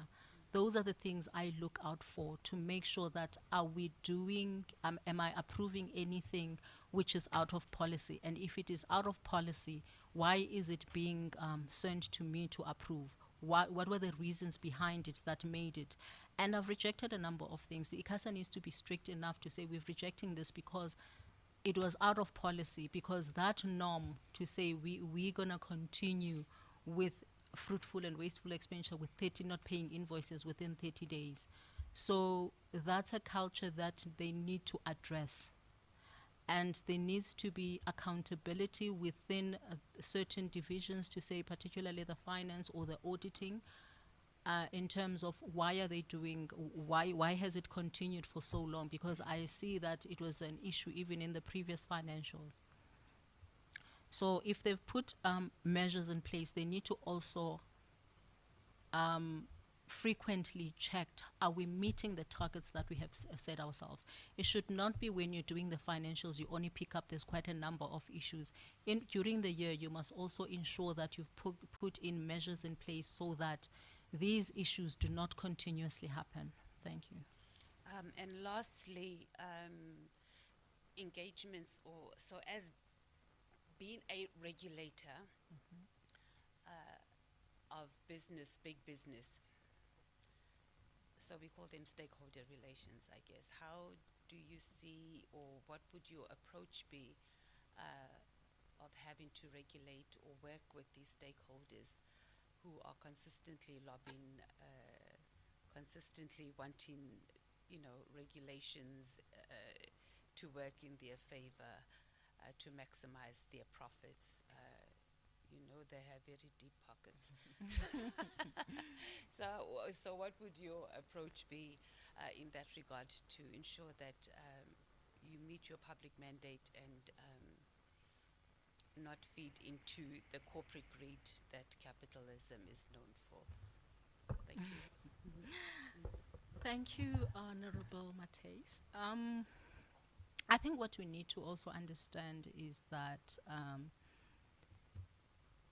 ICASA is a Chapter 9 institution, and therefore it is independent in terms of it is independent in terms of not only to government and the industry, as you've mentioned, but its independence is governed, it's only accountable to the Constitution and the law.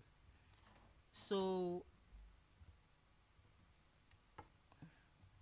when the stakeholders are there, but ICASA needs to govern and regulate them, irrespective of the fact that they are bringing the profits or anything.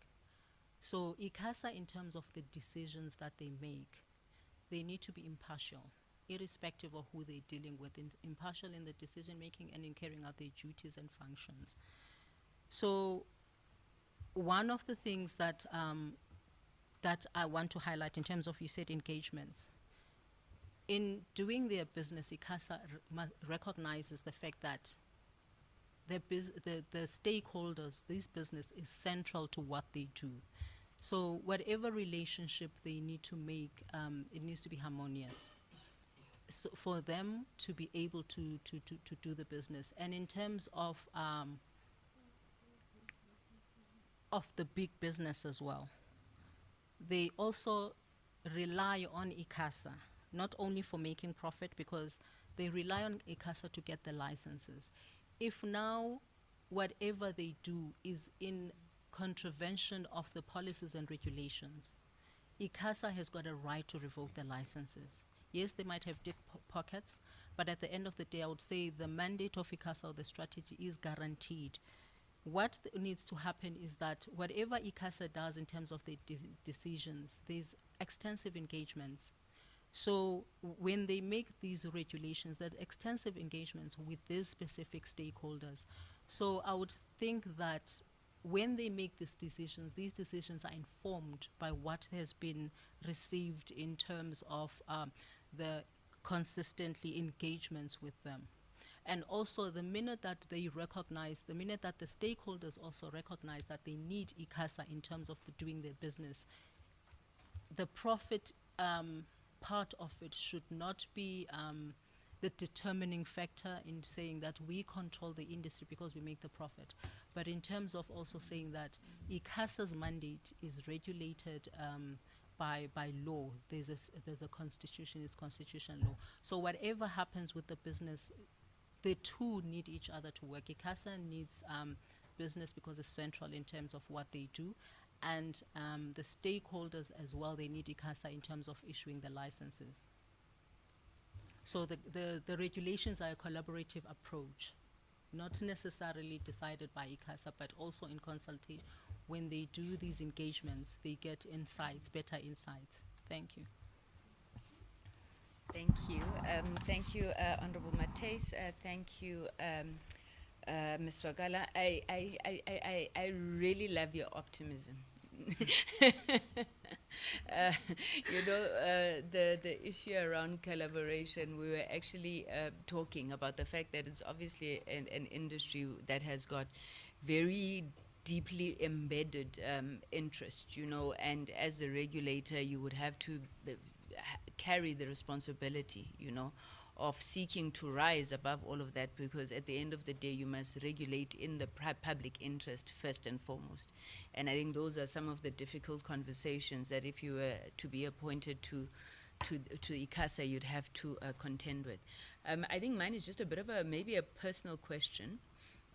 So you are a CASA, and you want to leave sort of the financial world and go into council of ICASA, where you would not necessarily have any operational involvement in the running of the organization. It's a board, I suppose, but an executive board, which is sometimes presents its own problems. So why would you want to leave the largely finance part of your skills, your experience, to go into purely regulation from a financial perspective? Because we'll call you to Parliament and say, Manje, Councillor is interfering, because you would not have operational responsibility in that way, except maybe for oversight as one of the committees. Okay, thank you so much, Chairperson Diko. I think my role currently is not necessarily in the operational side of things. Yes, it's in the, yes, as much as I need to understand the operations of the business, it's more like a treasury function, and to some extent there's a bit of regulations or bit of understanding of the sectors in terms of how they operate. So to move, that jump to move to ICASA, for me, I've looked at it in the sense that in the whole of ICT sector and what I can contribute to it. The reason why I'm saying that, because I understand that for me, ICASA is, or the ICT sector, are key to economic growth. And this is an area which I'm very passionate about.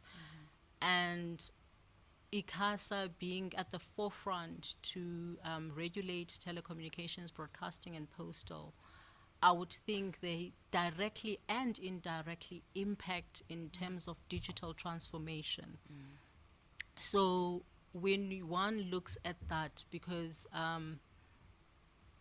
we are at a juncture where internet is a necessity, and data, in terms of data costs, we need affordable data to be able to function at a specific level or in any business.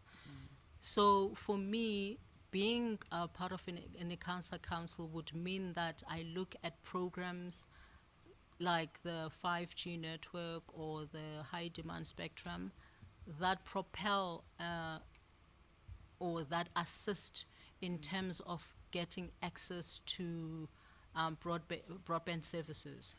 So these broadband services would actually assist in terms of, these programs would actually assist in access to broadband services and in terms of regulating the prices as well. So like having a high-speed network in the population would also mean that the digital economy is improving. There's activity in the digital economy. And having access in terms of the rural areas as well, they would also be brought in terms of the digital economy. So for me, that is why I would say being part of the ICASA Council, where I'm changing the lives of ordinary South Africans through digital technology. Thank you, Sisi. No, thank you very much. Cynthia, we've come to the end of our interview. Thank you so much for participating. I think also for, just the engagement. I think it's truly appreciated. May I check if you have any questions for us? No, nothing. All right. In terms of process, it is our intention to table our recommendation to the National Assembly in the first week of December. We will be putting forward, in terms of the law, 6 names, and from there the minister will select 4 who will then be appointed to council. But we wish you all the very best. And then just for completeness sake, do you have any declaration you would wish to make? No, I think most people that I went to school with or were in the same school, I do not recognize. And they're like, I'm so and so. I'm like, oh! No, I'll find out from you outside, and then I'll come back and declare on your behalf if that's the case. Yeah. And then have you found the process to be fair and transparent? I don't know. I'm still going to go and look into the video of yesterday because the gentleman before me alluded to certain things. He says, I'm going to look into all those things. What is Menzen? I don't know. I don't know. He said whether it was an open book or whatever. So, and I said I did not watch anything. Oh, okay. So I'm still gonna look and interrogate it and come back maybe with a list of things. Yeah, no, it was a great. It's been a great opportunity to have been selected to come for the interview, and I'm honored to have spoken, not met, spoken to all of you. Thank you so much. Thank you, Cecilia. The interview is done. You may enjoy the rest of your day. Thank you. At least my family got free lunch next door with the delays. They should have come in. Why didn't you allow them to come into the interview? Oh, my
because Mr. Tukani has the enviable honor of being our last candidate. Yeah. Thank you very much, Mr. how do I say it? Is it Tukani or Tukani? Tugani. Tukani. Thank you so very much for making the time, and I also think that you are possibly the only candidate I haven't had to apologize to, because we seem to have made up the time, so we are not very late with yours. That's good. Thank you, Mr. Tukani. And let's, I think, extend our well wishes to you for the interview.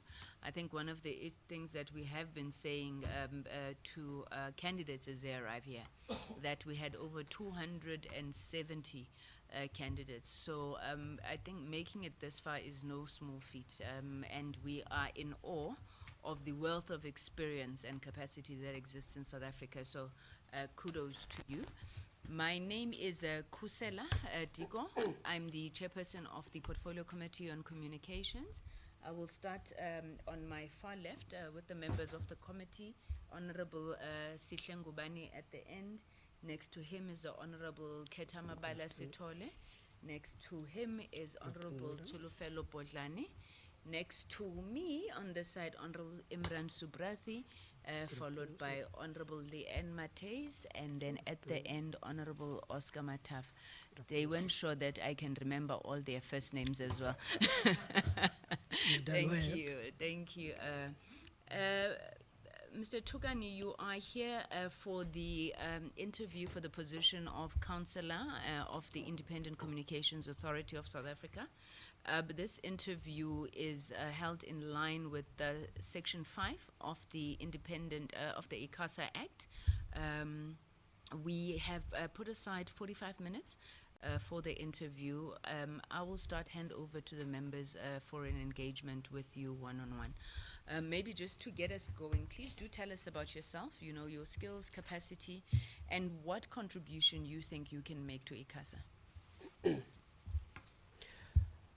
Good afternoon to the committee, the honorable members.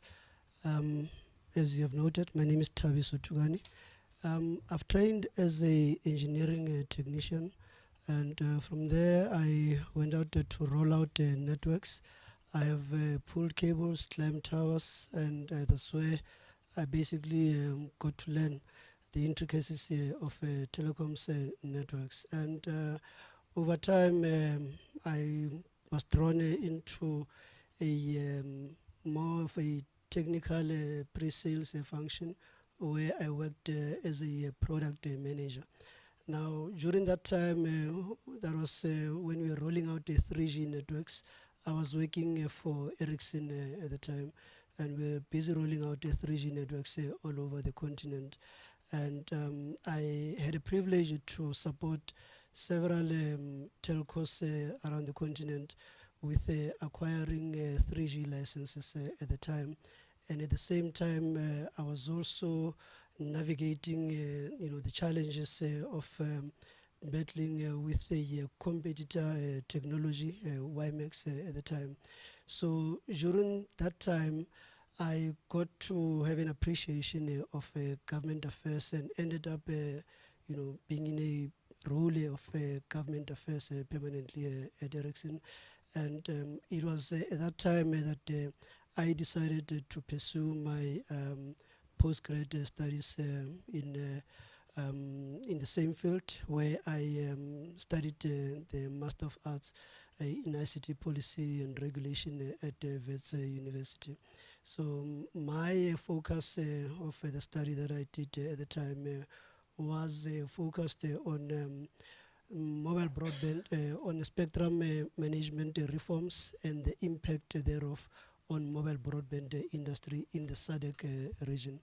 I did the study at the time, and I got also to participate, in several, regional and continental, and even global forums where I, either served as a rapporteur or a chair of a group or a working group, and that exposure gave me a lot of, I would say, experience and background in terms of consultation, coordination, and working with several interest people from different parts of the world.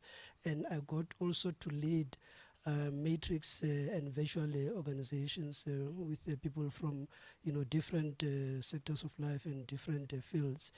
And after that, completing my postgraduate studies, I had a privilege to serve as a special advisor for the Minister of Communications and Digital Technologies.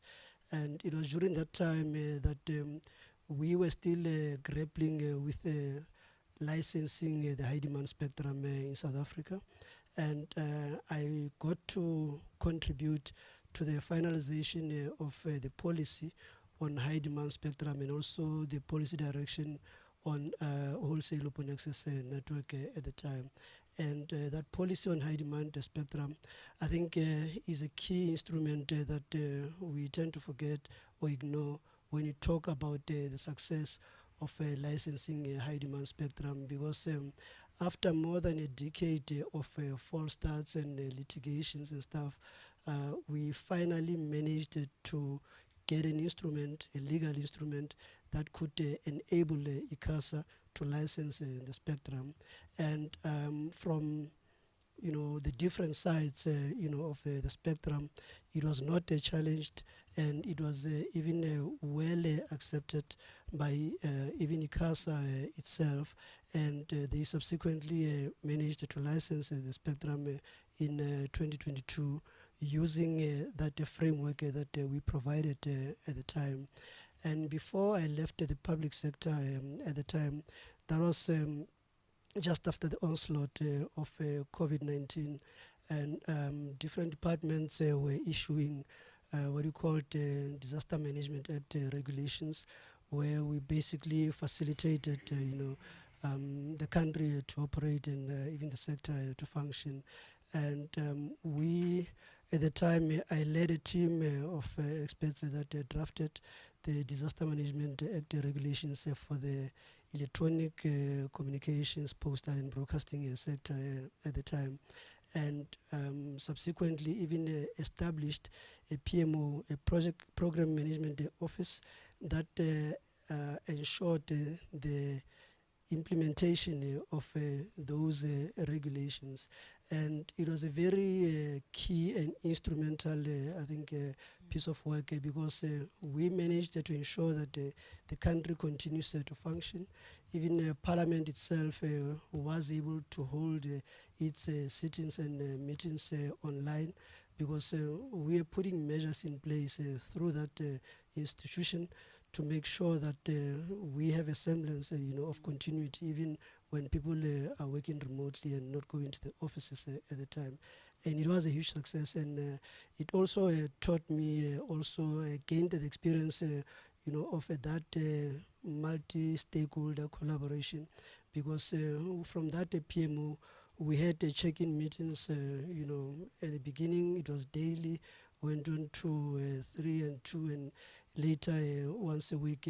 But the collaboration that we established with that, and industry was able to bring the issues to us, and we were able to have the working groups. Stop you, Mr.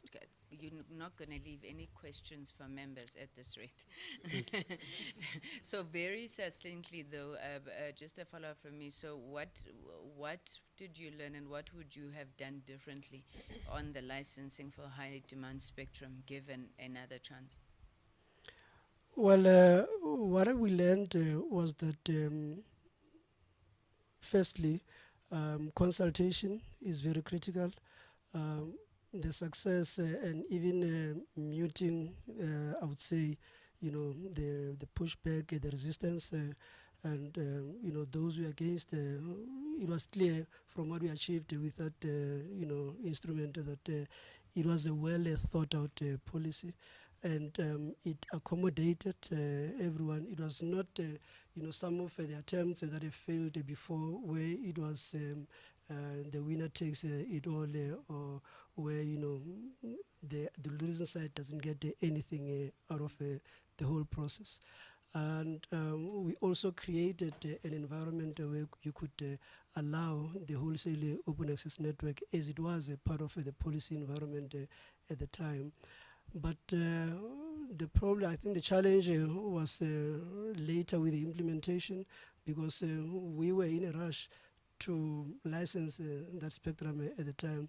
And I think partly because of the several false starts and the litigations. And when we realized that, there is an acceptance from everyone to license the spectrum, and it was also accepted that it will be market-based, we should be an auction. There was that rush, let's get this over the line. But we unfortunately have since moved away from the idea of a wholesale open access, which was also, I think, partly to support the SDIC, the State Digital Infrastructure Company. And now, with where we are now, that case of a SDIC has seems to have been, pushed to the back burner. And Died a natural death. Okay, thank sort you. of, I've seen, the comments also is correct. Thank you, Mr. Tukane. Let me start at my right wing, Honorable Subrathi. Chairperson. I like saying that because you are sitting here. No, thank you, Chairperson. Chairperson, congratulations, Mr. Tukani. I think we've gotten, being the last candidate we are interviewing here, and Chairperson let you off the hook there. We actually got the best man in front of us. That 14 billion that came into the fiscus due to the licensing of high demand spectrum, there was expectations by all South Africans that it will translate into affordable connectivity, but it did not. And it's an expensive lesson we've learned, because we've realized and we've seen and we've heard during the course of these 2 days that unfortunately it's been largely become a profit-making transaction by those who purchased it, and it never translated to real benefit to those who should have benefited. And Chairperson has asked you what would you do differently, and I don't think you have succinctly answered that question to me, because we can't have a scenario where we go back, because spectrum, I think my colleague on my right mentioned a very useful analogy. She said it's the mine of the ICT sector. And if it's the mine of the ICT sector, and if it's a commodity of demand, it needs to be managed. It's a precious metal. It's a precious commodity of us. But it's not reaching the people. So I think as a person who's enjoyed the opportunity of being with the ministerial advisor to the minister, etc., I think you need to address this concern.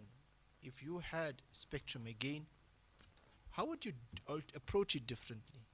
And do you think there should be the principle of a set-aside spectrum for fulfilling our public mandate of providing affordable connectivity to our people?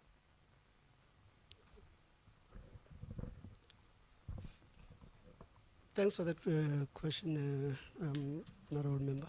Well, I would say one of the issues that perhaps should be we should consider doing differently on the issue of the social obligations. I think that needs to be part of the formula from the beginning, and not the way some of the obligations were inserted right at the end. It becomes a challenge, and it becomes cumbersome, I would say, both for the regulator and even for the market. We need to also ensure that it is not only about putting, your the obligations in the licensing and inserting them as part of the licensing conditions, but you also need to put the mechanisms and also the infrastructure that ensures that the licensees would be enabled to implement those obligations. So the spectrum was licensed in 2022, but it's only now in 2024 where we have established a PMO to make sure that we basically make sure that the implementation of the obligations is a success. And I would say from that PMO, we are already seeing, offshoots of success in terms of making sure that these issues that the honorable member is raising, that we have failed as far as the social aspect of things is concerned, are being addressed adequately. So we must put the obligations from the beginning, but also the implementation part of the obligations. We cannot leave that to the market, that once the regulator is imposed the obligations, then the market must just go and implement, and we don't assist, we don't ensure that there are mechanisms for the obligations to be enforced. Otherwise, even if you take them to court, if you didn't put those mechanisms in place, you're not going to win. We've also heard in the course of these discussions is that some have opted to rather pay the fine than go into the rural areas and service them. Would that lessen? How would you regulate, knowing that they'd rather pay a fine? It's more profitable to pay a fine than go and service the underprivileged areas. How would you, if you were successful as an ICASA, would that benefit of hindsight, how would you regulate that particular challenge? Well, thanks for that question, Mr. Subrat. I would say that idea that operators would rather pay a fine, it is not entirely correct. I have been on the other side, and I have seen how things operate. Well, firstly, I think perhaps also maybe from as far back, if you take things from as far back as 2012, when the Competition Commission slapped Telkom with a R500 million fine. I think things might have changed from that period onwards, because that fine, I can safely say, it brought Telkom to its knees. But secondly, these companies are listed companies, and they have, in their boards, the social and ethics committees, and those, structures, they don't take kindly to those kind of approaches. You also have what you call the shareholder activists. Those people, they look for things like that in terms of market behavior. There are also, instruments such as your ESG, environmental, social, and governance, principles and frameworks. And these companies that are listed, they don't, I think, generally, play those kind of games. I would say there are different reasons. Instead, if maybe there was a yes, I wouldn't deny that it used to be there, that tendency, but today it is almost non-existent, or it is very minimal, I would say. Thank you, Chair. Thank you. Thank you, Chair. Welcome, Mr. Tukani. I'm going to piggyback on exactly on the conversation that we were having about companies rather paying penalties than meeting their obligations. So let's start off first with why during the process, so the spectrum, that the auctioning of the spectrum was in the making for a long time. Given hindsight, and there's a lot of other industries. We can go back also to the mining industry. They also have obligations that they are supposed to meet for them to get a license to be able to mine, right? So there's probably nothing new under the sun. And when you look at South Africa, we know that, I don't know if there's a single mining company that has ever fulfilled its social obligations that it's supposed to, for them to qualify to get a mining license. So I would have thought that as we move into this, that governments, cabinet, they sit together and they share and exchange stories. Why would we even miss this? There shouldn't even be a lesson that we should have learned, given hindsight on how businesses just generally operate. So I think you still haven't answered us, and perhaps you might just not have an answer on exactly how did we miss the opportunity to make sure that this spectrum auction was going to benefit South Africans in reducing data costs.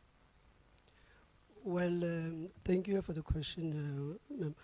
On the part of reducing data cost, I think there's also a separate exercise which also, I think, began just before the spectrum licensing. The period, I think, when we managed to get a significant drop in the cost of data was when the Competition Commission did a study of what is called the DSMI report of 2019. And from that period, one of, I think, the directions from the Competition Commission was instruction to the telcos to drop their cost of data by the region of 30 or 33% at the time. That is when the cost of 1 gigabyte of data dropped from what it was then at 149 rand to about 99 rand, and some even dropped further to 79 rand. Now there, how the Competition Commission managed to achieve that was because they had data, they had completed a a qualitative and quantitative study that also had the economical data that couldn't be disputed, that your cost of data as the sector, it is high, and this is what the interventions that you needed to implement to drop that cost of data.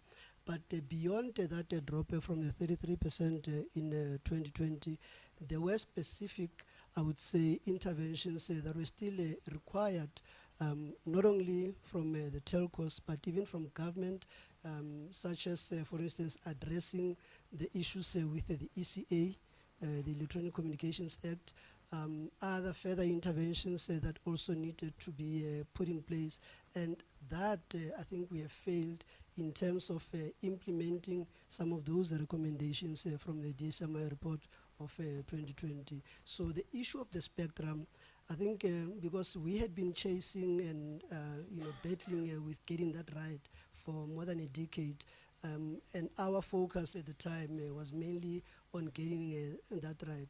Issues of data cost and stuff, because they were already on the table, even with other institutions such as the Competition Commission and stuff, they were sort of being taken care of. But we still need to do more, not only as ICASA. This is not only an ICASA issue.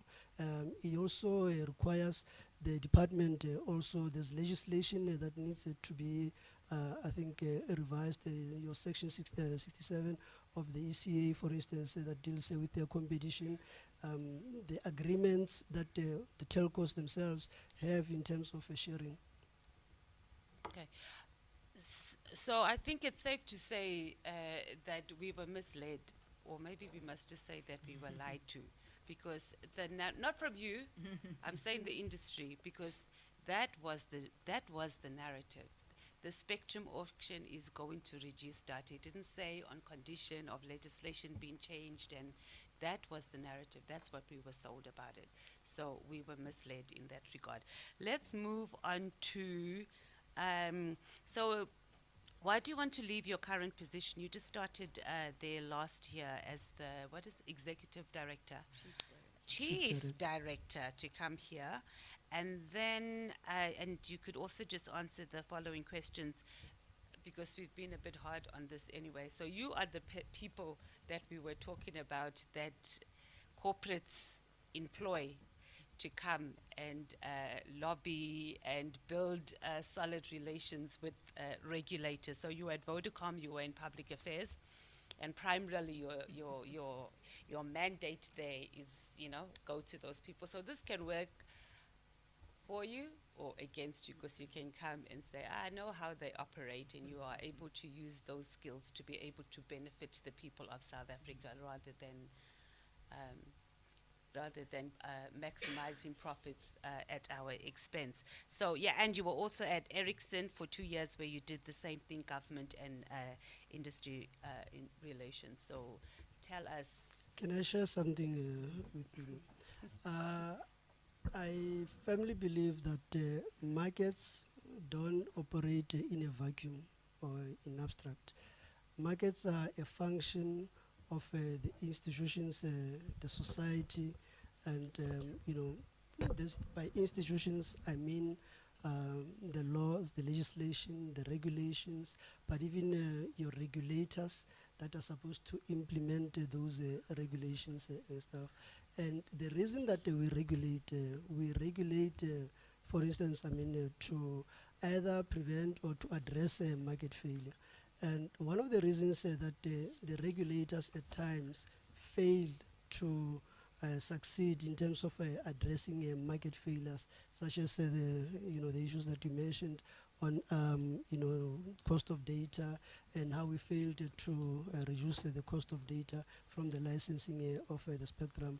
One of the key issues is because of information asymmetry. By information asymmetry, this is a theoretical concept from some of the leading scholars like Joseph Stiglitz, whereby he argues that the regulators sometimes do not have enough or sufficient information to intervene in the market and make certain changes. That is why they get hamstrung, they get, they become unable to implement some of the interventions that they should implement. So some of these issues are not necessarily because you have people that are employed to do public affairs or public policy or whatnot. If the regulators had the information, I would say there shouldn't be anything that stops them from making the right interventions. But if they act based on incomplete or incorrect information, then those decisions of theirs or interventions can be challenged in court. Then we cannot blame the market for challenging those regulations that are wrong.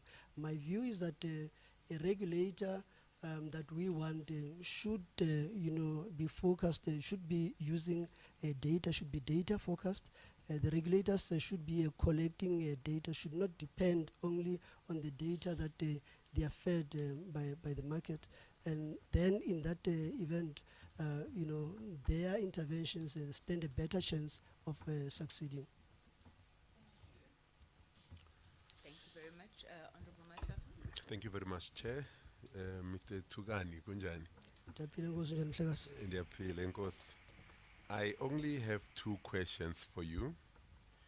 In your last response, you spoke about the posture that the type of ICASA you have in mind should assume.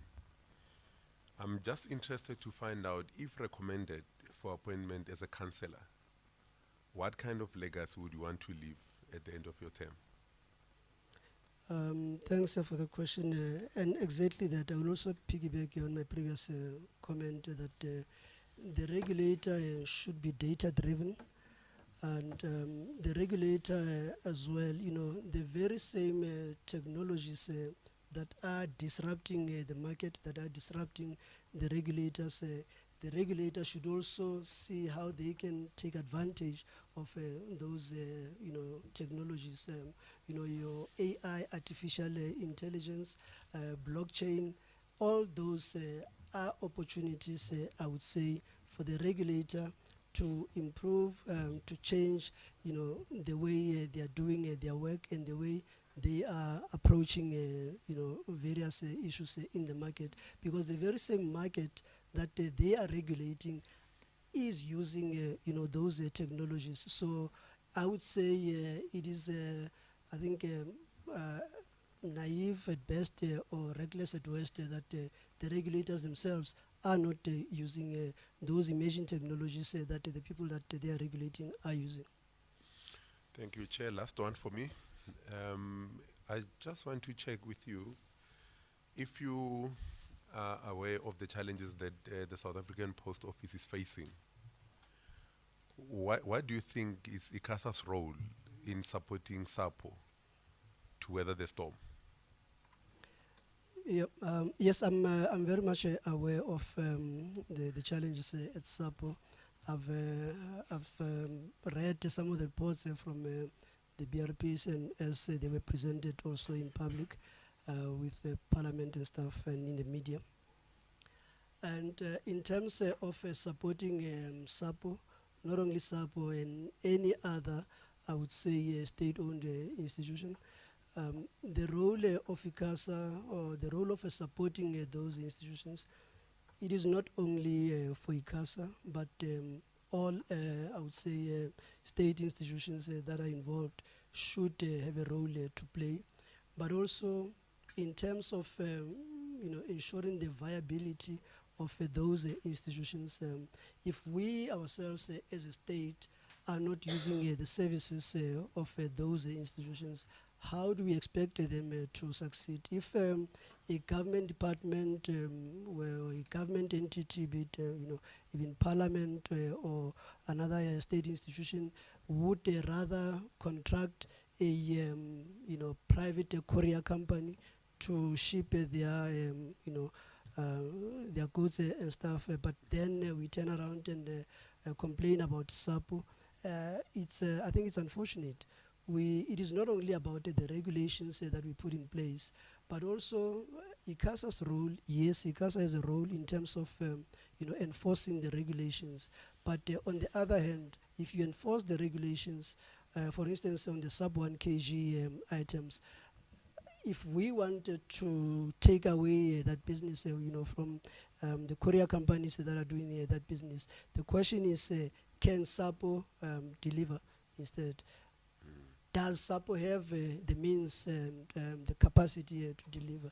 And I think it will be, illogical, unreasonable to expect that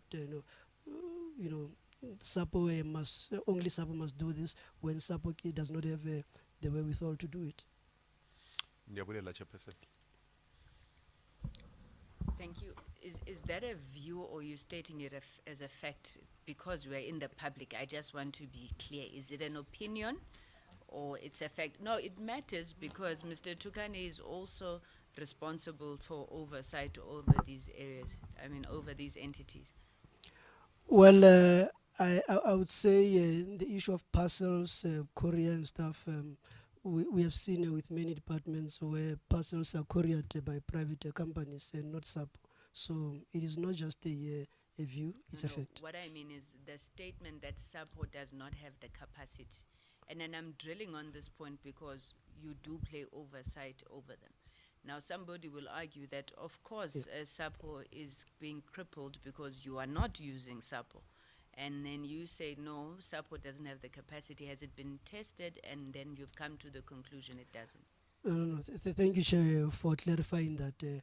What I mean is that we need first to make sure that SAPO can be able to deliver when we give it that exclusive mandate, and then we enforce then the regulation that only SAPO will do this. But under the current circumstances, as we see it now, I'm not sure if SAPO can be able to deliver. Okay, thank you. Honorable Bodlanich. I think for me, looking at your CV, it talks to one of your roles being that you have to ensure that the department branches and entities within the portfolio are aligned with the strategic priorities and are working towards common goals. The minute I read that, it took me back to our experience on the oversight that we did as a portfolio committee in the Eastern Cape, where we found that there was no synergy in terms of the outputs of the department. You would have come to a particular place and there would be I'm trying to think of the gadgets, mode, okay, but those gadgets. Not the other ones for the internet. But nobody would know who installed it. They would literally be asking each other, was this ICASA, was it BBI? So for me, that meant that we are working in silos, and as a result, you get other people falling through the cracks because you end up putting resources in the same places, and that means that you are not advancing in terms of what you want to achieve. How far of this role was meant to ensure that that does not happen? Because if I'm understanding this correctly, yours was a coordinating of strategy, and when you coordinate strategy, the output would be that the left hand would know what the right hand is doing. Correct. Thanks. So that basically refers to the what you call the Enterprise Portfolio Management Office in the department. and which is very much in its infancy. This is a structure that was established just a year ago, and at the time, from where things were at the time to where things are as we speak, I'm sure even the political principals and the executives in the department can attest to the fact that there has been a huge improvement in terms of that coordination. But again, that structure, I would say, it is not a panacea. There is a lot of issues that are entrenched across government, not only in our department, that we need to change how we do things. So we have made a significant improvements, I would say, but we still have a long way to go as far as achieving that bigger picture. No, I really hope so, because at the end of the day, if you're going to go back and do the same thing, it really means somebody down the line is being disadvantaged. And just to confirm, your CV also speaks to you having been an advisor to the minister. Which minister were you an advisor for? It was Minister Stella Ndabeni-Abrahams when we merged DOC and DTPS between 2018 and 2020. All right, I appreciate that. Thank you so much. Thank you, ma'am. Honorable Stole. Thank you, Honorable Chairperson, and thank you to Sawubona mfowethu Thula. Sawubona babujo. Unjani mfowethu? Ngiyaphila unjani?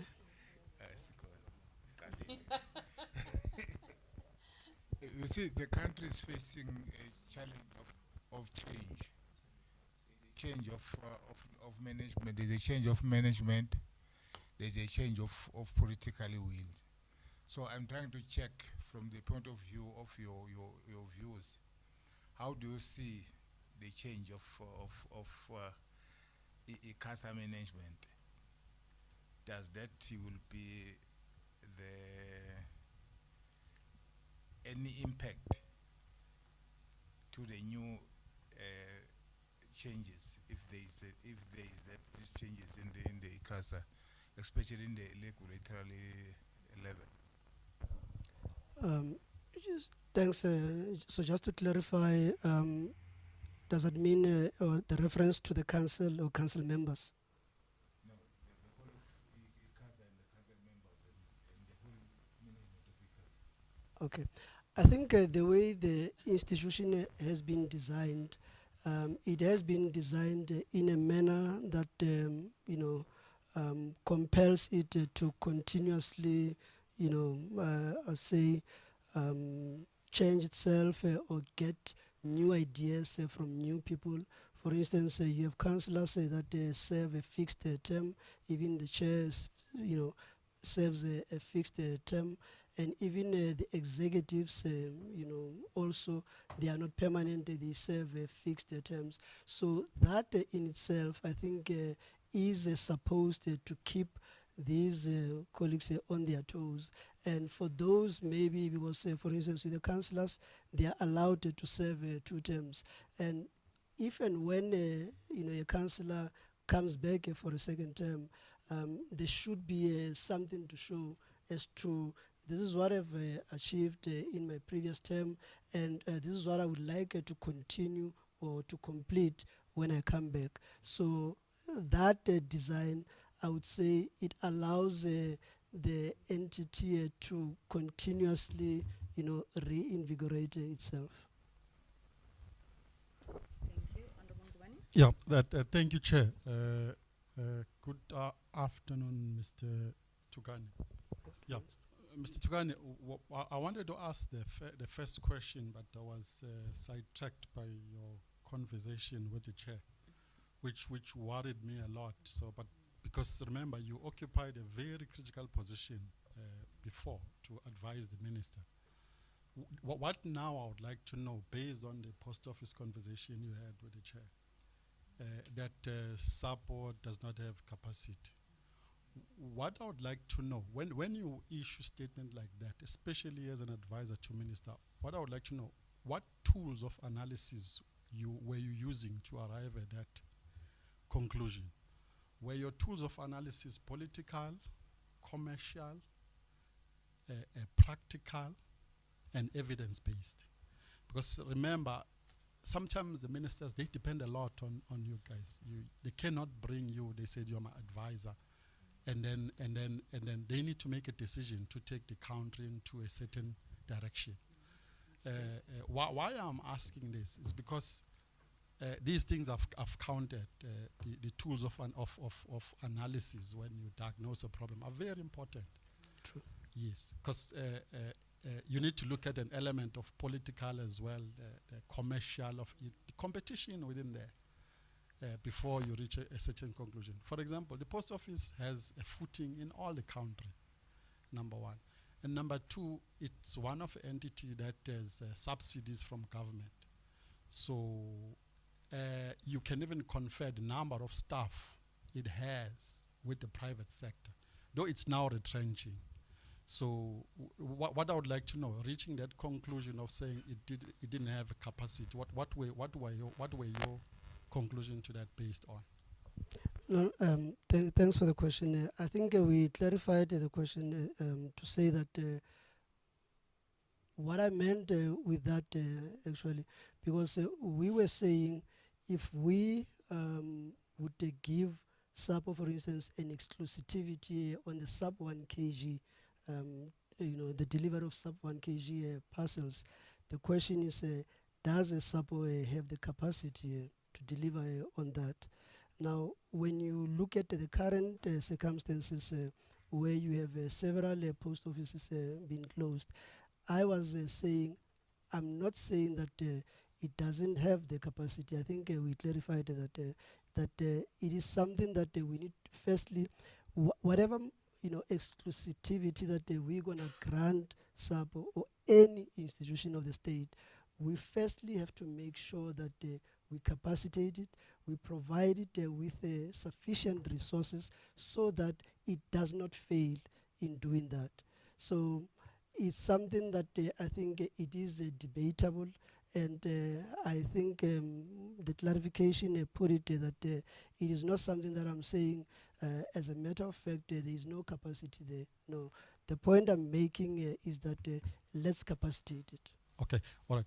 For example, Chair, one of the problem that SAPO is grappling with now is the issue of post bank. The example I'll tell you, when the SASA grants were paid by what you call that company, M1, is it M1, the private sector? CP. Outside, it was an outside company. Yeah, gone along. It was a lucrative deal for that private sector, and they were making a killing out of it. But as soon as it got into the post bank, it becomes a burden. So it tells you that there's something where we do wrong when we do costing. When we cost for the private sector, it becomes lucrative. But when we cost for the government, now it's a post bank, it becomes a burden. But that's just one of the examples where sometimes we blame institution wrongly, whether it's us at advisory level or at executive level where we don't do things correctly. My question, Chair, my last one. What I wanted to know in the beginning, you spoke about that you were during your advisory on the licensing of a high demand spectrum. There were many litigations. What I would like to know, on those many litigations, which one were fair and which one were not fair, and how were they overcame? Because you said there were a lot of them. Because we would like to see that these hurdles that the government had to jump over if they want to take a decisions to go into a certain directions in the telecoms. The litigations that you experience, which one were substantive, which one were fair, which one were not fair, and how did you guys overcome that to reach the level that we at today? Thanks. Well, thanks for the question. I think also we need to clarify that the litigations were before our time. I think the last litigation was around 2016, when it was in fact even the minister that had to interdict ICASA at the time because of certain things that ICASA was alleged to not have done. But as to the fairness or unfairness of the various litigations, I'm not sure if I can safely comment on that. But safe to say that I think is a comment, is a point that I made also earlier, that when regulators embark on whatever course of action, those actions must be guided by data, and there is a process also that is outlined in the legislation that must be followed in terms of the administrative justice. So if you don't do certain things correctly, if you don't follow the letter of the law, you will be challenged. That is the point that I'm making. So if somebody feels aggrieved that your process didn't do 1, 2, 3, and this is required in terms of the promotion of Administrative Justice Act, then you are bound to be challenged. So those are things that we have to be careful about as regulators. We can't regulate based on emotions, based on sentiment. There must be we must be guided by data. That is why when Honorable Matafa was asking me the question about the regulator of the future, I said the regulator of the future must be guided by data. It must be data driven. And secondly, the very same technologies that are disrupting the regulator must use those technologies. Otherwise, the people that you are regulating are using those, but you are not using. How do you expect it to succeed as a regulator? That's all. Thank you. I feel compelled to step in and defend you, Mr. Tugani. Thank you, Chair. No, but thank you very much. He acquitted himself very well. I think we must call him while he's still in the department to Parliament for round 2. No, Mr. Otugadi, thank you very much. It's been an absolutely interesting discussion, and I know that you appreciate it. Firstly, in the interest of ensuring that we get the best candidates for our regulator, but secondly, to also seek to understand, what has gone wrong where, because you're saying you can't regulate by emotion, right? There are some of us, though, who believe that we can't do the work that we do if you're not, to paraphrase Che Guevara, driven by strong feelings of love. So we bring a lot of emotion and love for the people of South Africa to the work that we do. But thank you, sir. Thank you. This is where I ask you if you have any questions for us. Just one point, following on your comment, regulation is both an art and a science. Yes, so I don't have a comment, but just to thank the committee for the privilege to be shortlisted, and also the opportunity to share my ideas. Thank you very much. I appreciate it. Thank you, and your experience and I think in-depth understanding of the issues shines through. So thank you, sir. Let me check if you have anything that you would like to declare. No, nothing to declare. All right, and then thus far, have you felt the process was fair and transparent? And innovative. And innovative. Mr. Tugani, thank you. You've come to the end of the interview. We wish you the best of luck. We intend to table our recommendation before the National Assembly, at least by the first week of December. You'll know that we are compelled to give the Minister 1.5 names for consideration, from which he will then select 4 and return it to Parliament for concurrence, hopefully. Thank you, Chair. Thank you, sir. Thank you. Honorable members, you are dismissed. Thank you. Thank you. Yeah, no, it's